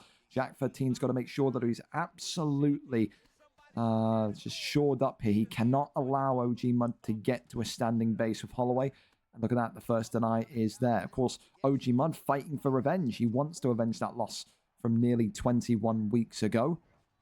Look at this, the posture up here from Jack 13. And this is not where you want to be. Jack 13's top map from UFC 4 was quite something. And this could be a one and done here. Nearly. OG Mud's eyes there in the bottom left corner just go wide like he's seen a ghost. And he knows that Ilya Topuria is not You a do joke. not want to be in a Jack 13 mount. Absolutely not.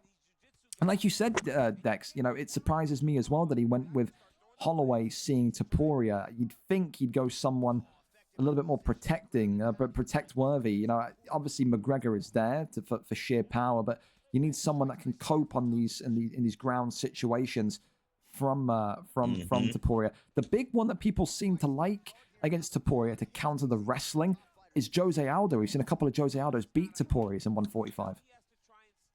Yeah, Aldo's good. Diego, is it Sanchez or Lopez? Diego Lopez is pretty good. Yeah. Diego Lopez is pretty good. He's got really good power. One that looks like Dominic Mysterio, right? That one. Yeah, him. Definitely not Sanchez. Well, listen, okay, Jack 13, they're letting up a pretty measly one back, sitting there now, gained by OG Mud, and he's got to think about what he wants to do here. Maybe go for the armbar, he says. I mean, at this point, you'd advise him just to find a way to get back up to the feet and just carry on, but seems like he wants to be down here with Jack, which, again, is craziness in itself. It really is, but the rear naked choke comes in, and this one is in. And look at this. Immediately, are we going to see him go for this one? 20 seconds for Jack 13 to hang on to. Again, he's not had a title opportunity in what feels like forever. A good deny there from Jack. Goes right back into this one and gets it. There you go. Gets it. Topuria manages to get that one sealed in. And he says, that's one. That's one. Topuria's submission defense, he took like 70%. Yeah, I'm surprised by that.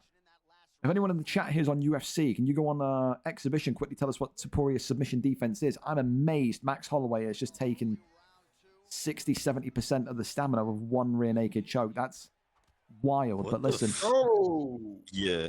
I don't think he's going to be too upset with that one, OG Mud. But now Jack knows he's got a bit of a situation down there should the submission come again. Of course, don't go anywhere after this fight. One more fight tonight. The big main event of the evening, Dirty Dave against Leloh 2, who walks out the flyweight champion. And then we'll be sticking with Dirty Dave, the VFL Thursday Night Football immediately after. 12:30 a.m. UK time, 7:30 p.m. US Eastern. Dirty Dave's Detroit Lions against Kai Sunex's Minnesota Vikings. A great matchup there in week 12, I believe. The Vikings are nice. Hey, dude, Kai Sunex came in the other day from the reserve league. Absolutely put 40 points on Marlow, the Rams. Was very, very impressive. So it should be a good game. Oh, shit. Yeah, yeah.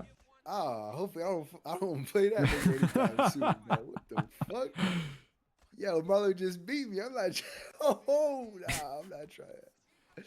Big uppercuts here coming in from Max Holloway. There's that spear takedown from Jack 13. Wonderful timing. Tries to maybe cross over into the top mat position, but look at this half guard is gained. And now patience will be a virtue for Jack 13. Has to make sure they can just control the exchanges here. And OG Mud spoke candidly about the featherweight title. He said, you know, once he wins this belt, he doesn't believe there's a single person on the featherweight roster that can take the belt from him. He feels very confident that it would be a short vacation at 145. He'd win the belt, he'd defend it, and then he'd go back up into bantamweight flyweight to rectify the mistakes of the previous weight division that he was in. That's what drives these fantastic players. They want to be at the very top of their game. It's almost insulting for them to be in this featherweight division. But look at this, a big uppercut from Jack 13. Another going, and now they're swinging. He rocks him back. Now they're swinging. Big shots coming forward. The overhand was crazy. Holy shit. Continues just to swing hooks here. Now it's getting a little bit kind of, I don't know, car crash-esque, isn't it, Dex? They're just swinging at each other. No real force. Yeah, but this is what OG Mud wants. He wants a dogfight. He wants to make it dirty. Because Jack isn't that good of a striker. Damn. Left and rights continue to come through here. That lengthy straight of Holloway. Shoots the takedown. Takedown is denied. And look at this. The guillotine here against the cage. And look at that. Jack 13 may be in a little bit of trouble here. OG Mud stamina is zapping a little bit faster, though. And then gives that up and goes for mount. Smart again. I will say that. Position over submission, 23 seconds left. The posture up here and some ground and pound would be excellent. Tries for the arm triangle instead. Yeah, I would not go for the arm triangle here. Especially with... Well, who knows anymore, Dex? I mean, a fucking rear naked choke's taking 70% of the bar away. You never know. I thought he called that off then. I thought Herb Dean called that off for a TKO. I looked away for it just a second, but I mean, this is it's a new dimension of OG Mud. We don't see him often go for these submissions. Whenever we see him win, it's by brutal, ferocious knockouts. I mean, is this surprising you, Dex, that he's so submission heavy this evening? No, I've been in a party with OG. He trains with guys like K-Got Bills, you know, infamous wrestling cheesers. So he's been working on that kind of stuff. Most definitely. This doesn't surprise me. It does kind of surprise me who he's, because Jack 13 is a very good wrestler. Yeah. Very good wrestler. Oh, so that does kind of surprise me. I thought the pull there was going to be the death of him. Now working off that jab again. Continues just to put the pressure on him. OG Mud continues just to put Jack behind those black lines. Just seems like maybe Topuria, Jack 13 starting to freeze up a little bit. I think he's maybe dropped the level in his confidence when it comes to the wrestling. And I think now he just wants to use that boxing of Topuria a little bit. And I mean, boxing of Topuria by no means a terrible asset to rely on. It's just so well-rounded at 145. But now it's just feeling like it's got that kind of that Aussie kid feel about it. That OG Mud is just consistently in his face, doubling up with the jab, and not able to kind of be bypassed by Jack. He's got to try and break away through. And maybe that's how the turning takedown, though, is denied. Excellent defense once again from the American contender. Jack just in a little bit of a flurry here. Doesn't know where to go, what to do. Moments like this, that's when you need your corner to tell you some ideas, to tell you what you need to try and do here to come out the other end. Another, big hook there upstairs. There's the takedown from Holloway, and that one, the bail there is denied, and backs out of his guard. Jack does not want to be down there. That's the respect, no doubt, earned from OG Mud in regards to the wrestling. So let's go with that hook there to the side. Still nothing popping out. And again, it's just that pressure, Dio. I mean, again, do you look at this and say, yeah, you can see why this guy was in that bantamweight flyweight division? He is just not staying away from Jack 13, and he's diving right into his bread and butter. He says, you're a wrestler, and I'm going to wrestle you. He's fearless tonight, the man in white with Holloway. Yeah, he's really confident right now. Yeah, I'm not going to call him OG Mud, but I'm just going to say Mud. You know, The mud's going crazy right now. I'll tell you, the only person that looks like they're stuck in the mud is Jack13. He doesn't know what to do. This is the most lost I've seen Jack in a round in a streamed fight in a long time. He just doesn't look confident in anything he wants to do. Doesn't look confident in the wrestling. Doesn't look confident in terms of his boxing.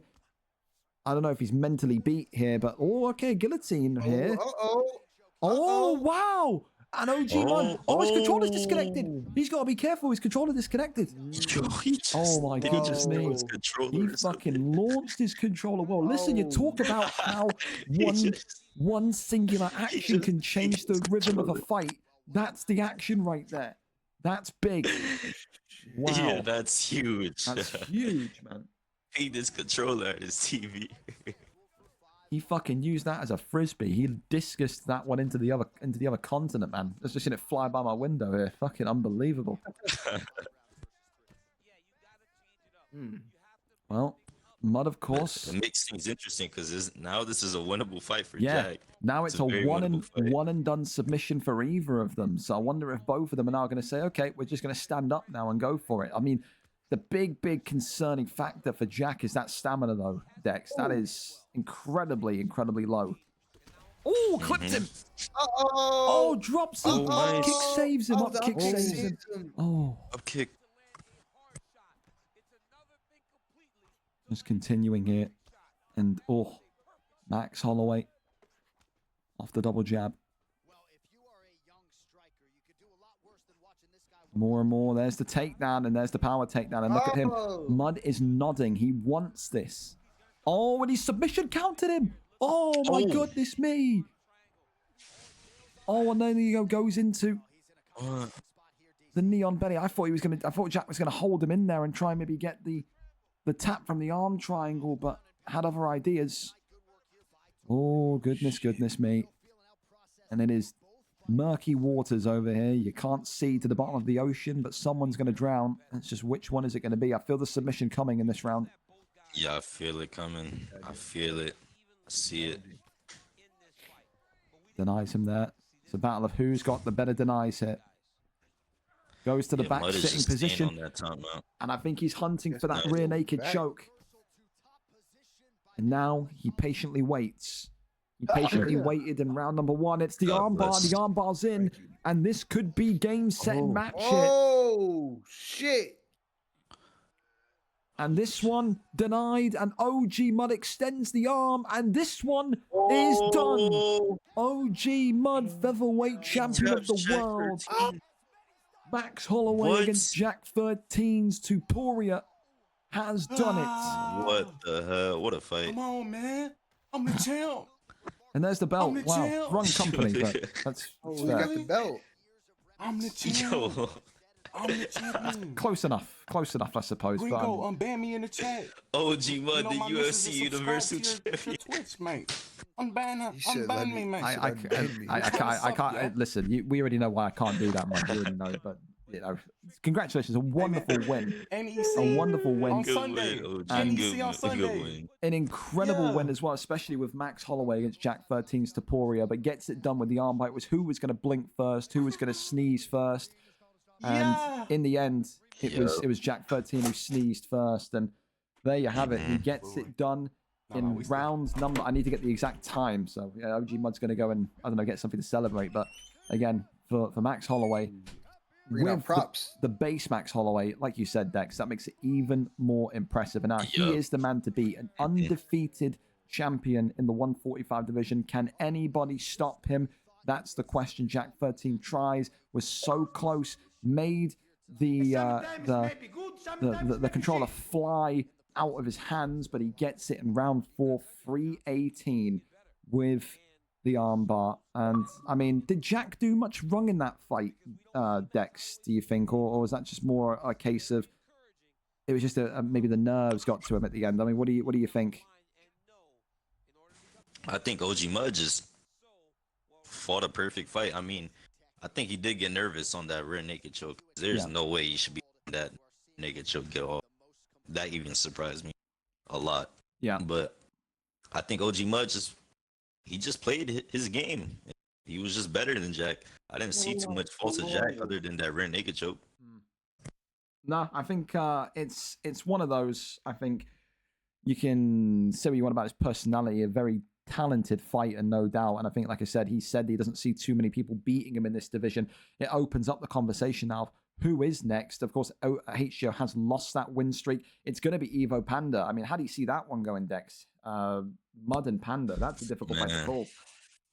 Mud Panda. Yeah, that's a very... I'm not going to lie, I can't even guess that one. Yeah, tricky.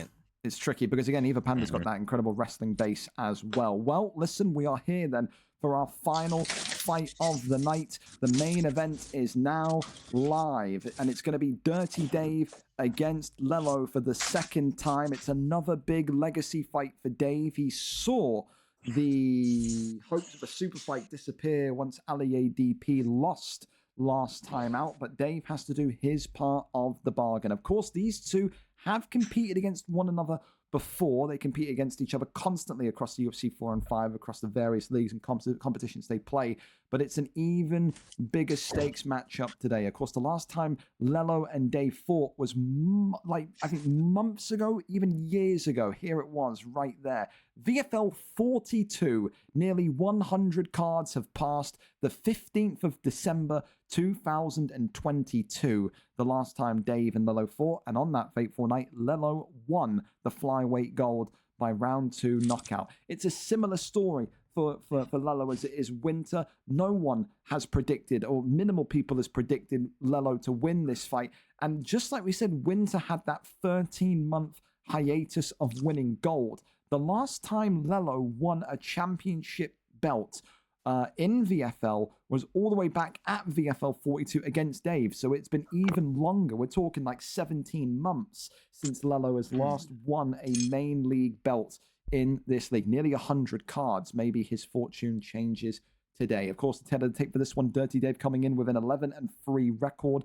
5 wins from 5 in his last 5. For Leloh, of course, 5-1 after that loss against the alter count that was ending up being Donna was removed. Again, 4 wins, 1 loss, 2 wins in a row. Leloh feels like he's at the peak of his powers, the most confident he's been in recent memory. But is that good enough to beat the Kentucky AI that is Dirty Dave? We go up and over to it. Let's go and see what the picks are going to be. Dave is live for us, and here is the link for the final time for you two. We're here, and it's looking like it's Pantoja and Moreno. I mean, it's your old stumping ground as well, Dex. Pantoja, Moreno.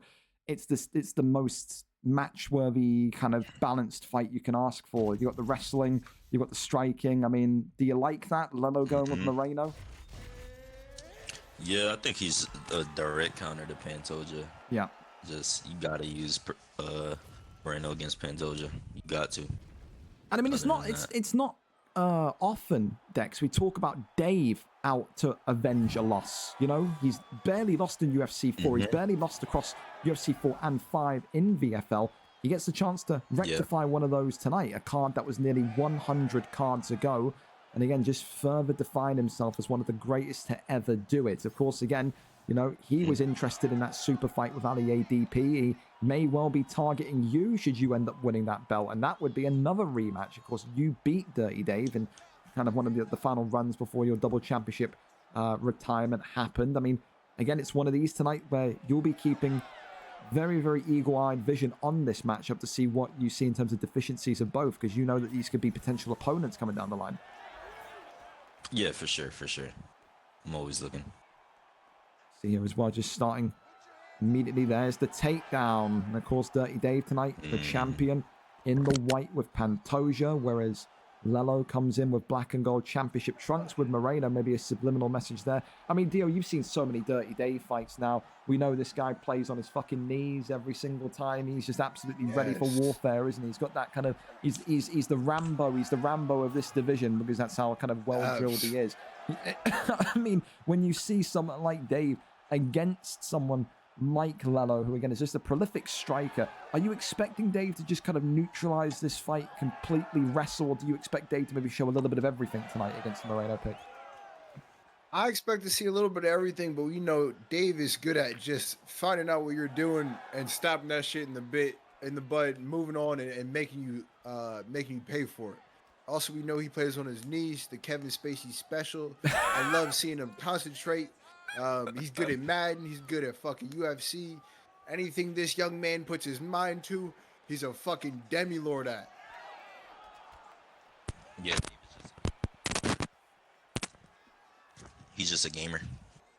I don't know if you two heard, but he said because he won the season 1 Super Bowl of the Madden League, he did 4 hours of video research on his opponent because he said, "I just do not want to lose." I always tell that story now because I find it incredible. This guy 4 has, hours? yes, he watched the divisional championship game, I think 2 times or 3 times to really nail down the patterns of his opponent. That's how meticulous Dirty Dave is. So he watched me get comeback on 4 hours worth of footage? I believe so, yes, Theo, yes. Wow. Dedication to the game right there. Then he's like Dex said, he's a gamer, all right. And again, it's one of those where you're in that kind of elite club where guys like Leloh, guys like Dex here have beaten Dirty Dave, and it takes either an off night, the AI malfunctions, or you just have to be that damn good to get it over the line. So far, it feels like it's around Dex where they're just feeling each other out. Round 1 in the books. Who do you score that one to? I'm going to say Dirty Dave. I wasn't paying as much attention as I should have been, but I'm going to say Dirty Dave. Oh, look at that. There's a no there in the chat as well. Maybe that's someone's not happy with something there, but Theo has it to Dirty Dave. I wonder again if people like what they saw from Leloh. I think Leloh had a good round opening. I think, again, we've always got to be a little bit careful with Dave's pragmatic and I think, what's the word I'm looking for? Just hypnotic wrestling almost. You get taken down and you just feel like, oh boy, here it comes. So on the feet, I do like Leloh's chances. I think he continues to be one of the most dangerous counter artists and one of the most dangerous pressers of in Europe. I really do think that. I think on his day, when he's motivated and he's feeling it, he can beat anyone in a stand-up battle. Takedown there though from Dave, and that slams him down.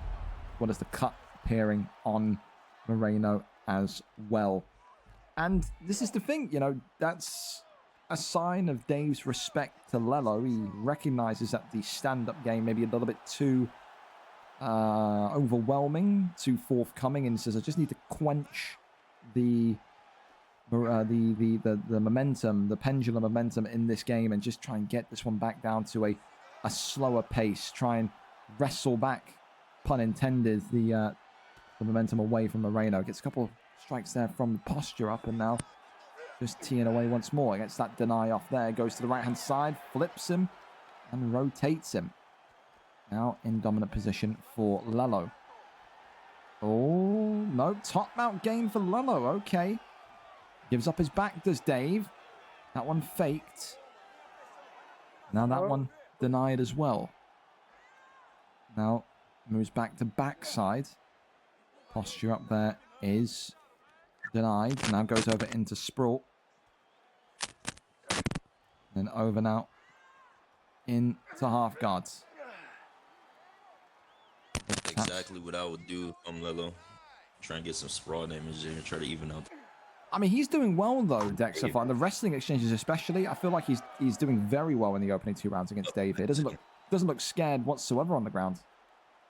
Yeah, he doesn't. But You he just got flipped. Got to be fearless when you go against him. Posture up there though. Dave raining down the strikes here from backside. Nearly. Goes into half guard here. Nice half guard. Little taps to the dome once more. Dave then back into full guard here. Of course, 12-3 is what's on the line for Dave. His pound-for-pound #1 status on the line also. Right now, of his consistency and how well he's done in recent months. He's looking like he's back to his absolute best. As the stat guard here could be the end of it, as Leloh looks like he's struggling. Survives it, though, at the end of round 2. Survives. There you go, avoids that one little shimmy backwards. I mean, 2 rounds in, Dex. Who do you have up here? What's the score on your cards? Dave, 2018. 2018, Dave. I mean, Leloh he's just outclassed. It did feel slightly in round 2 like Leloh has dropped off a little bit. Round 1 was definitely a closer round than round 2 for me. I think round 2 was a definitive Dirty Dave round, but again, Leloh has to keep showing that level of fearlessness that he showed at the beginning of round 2, at the beginning of round 1. He can't be afraid to want to wrestle with Dave, to want to get in Dave's pocket and just really let this one go. But Dave fighting such a stylistically and, I don't know, tactically perfect fight right now that you can't really put too much negativity on it. Yeah. This is just to walk forward that uppercut again off the 1-2s. Uppercut again, and Leloh has now split Dave open. Dave splitting Leloh right back, and this is the point where you need a little bit of craziness. We've seen Ali ADP throw up their cartwheel kicks with Sandhagen and flying knees, XYZ. I mean, maybe it's going to be something like that, Dio. You know, maybe they need a little bit of crazy Kamaru Usman head kick welterweight flying knee to get the job done here. Fuck yeah. Yeah, absolutely. That'll get everybody in the chat wet. Dude, if Leloh got a flying knee on Dave out of nowhere, I think the entire fucking world would explode. I'd lose it. Oh, yeah. I'd like to see that. Come on now. He's stuck. Is he stuck? Nice power out from Leloh. And again, this is the thing that we always talk about in these high-level fights, Dex. You know, I keep pointing to it multiple times on this main card since you arrived here. Just look at Leloh's stamina in round 3. Yeah, the stamina is very big. You got to pay attention to that. Oh, shit. Chuck Hogan's money. Absolutely.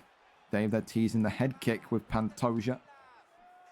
Just working off that jab again. Big uppercuts and hooks there. Dave's head health, though. Again, just being dropped a little bit. I think he got that's the plus from Moreno. He's taking less damage while having less damage to Dave. So he really can trade kind of with Dave as long as he's winning. Like he's Clips him, drops him, double drop. The up kick saves him though. Oh shit. And now they're exploding. And now here we go. Oh fuck. Swinging for the fences. Gotta worry what's him. Drops him against the cage, and Leloh is out. Game, set, match, 4 minutes exactly into round number 3, and he is the best to ever do it. The Kentucky AI wins again and avenges the loss from VFL 42, and he says keep them coming. The super fight for Dave may be available, but who can stop him in this form? Maybe one man in the call here can, but yeah, he's looking real good, man. I can't wait to fight Dave again. not me. Fucking Kevin Hart, hands up, man. Casino hands. Spider-Man fighting. That was a textbook Dave performance. That was a really nice performance. Nah, absolutely world class. And again, I think I liked what I saw from Leloh in round 1, but again, it's just that Dave just drowns you, doesn't he, Dex? If you let the tug of war of momentum go his way, he just suffocates you. And I mean, that's why he's so damn good. That's why he's got barely any losses, man. I mean, listen, you go to Dave's resume, 66 and 10 this UFC. On UFC 4 in VFL, 103 for 20. That was his. So if you combine in the two, you're saying Dave across UFC 4 and 5 in VFL with BMF fights with everything, every recognized fight. Dave has a record across the 2 games in the octagon here of 169 wins and 30 losses. I mean, he's a machine, bro. He's the greatest of all time. Arguably, he's up there. Yeah. Makes me want to just throw my chair out the window and invest in some knee pads or some knee guards and just sit front row, knees down. Yo, Dave, what's your strategy? You have a carpet on the ground or do you have no carpeting? How do you get your knees to feel most comfortable when you're fucking everybody in their ass in UFC and Madden? What's your knee strategy you go to, brother? Dude, I'll tell you though, for Madden, he must have fucking sore knees because NFL games compared to fucking UFC games. They're long, right? Dude, he's down there for like 6 hours, bro. He's got fucking knees made out of titanium, this guy, honestly. Well, listen, a recap quickly on our Yeah, I title couldn't- fights this evening, and still flyweight champion Dirty Dave, and new lightweight champion Rush Free 155, and new featherweight champion OG Mud, and new light heavyweight champion Luton 20, and new heavyweight champion XPG Synergy, and new welterweight champion the Frenchman BPE Jokers. Knockout of the night goes to BPE Jokers with Shavkat. The performance of the night goes to Aussie Kid. The submission of the night goes to Morgs with his Chimaev pick. And of course, the fight of the night, a close one between the Mark the Shark fight, but it was George versus Vape, an incredible featherweight matchup on the prelim card. What a fight card it was tonight. Dio, Dex, a pleasure to be the white cream Oreo in between the biscuit. Thank you so much. Yes, sir. Yes, sir. Get it. The cream. Yep, that's The me. cream, bro. That's me. The best part. Just saying, just the best part. But listen, hopefully you can get on with us with some more comms if you want to. Beyond that, listen, I'm going to leave you go in the let you go in the court, and then I'm going to go and start getting ready for the Madden. So appreciate you both so much. Of course. Mhm. Good look. Yes, sir. Good night to Have you a good too. one. Again, thank you so much to those two. Again, a great fight card tonight, fellas, as always. Fantastic. Let me know as well. If you go to the YouTube channel that I have, I changed up the style of last week's upload. I didn't upload the full 6-hour card. I did like a highlight package of the main card. You have to let me know. Do you prefer that? Do you want the full 6-hour VOD up? I'm easy for either. So just let me know. It's there. Basically, the thought process was if I make a highlight package, it's 10 minutes. Anyone can watch it. It kind of doesn't, it makes people want to tune into the card rather than just go to YouTube and watch it after it's happened. You be the judge of it. You let me know. But again, thank you so much tonight to everyone, every follow, every sub. Just a really, really solid card. And VFL 140 next week. Remember, VFL 140, everyone will be able to use 5-star fighters. The star limit will be uncapped.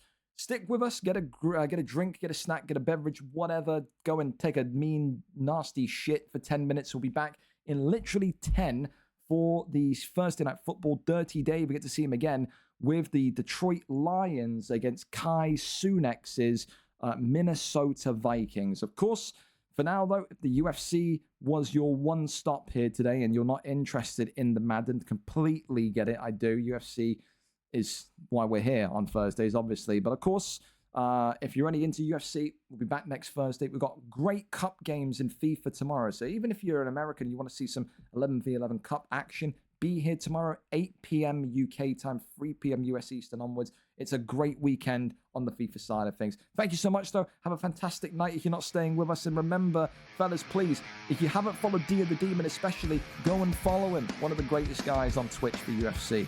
Take care. I'll see you when I see you.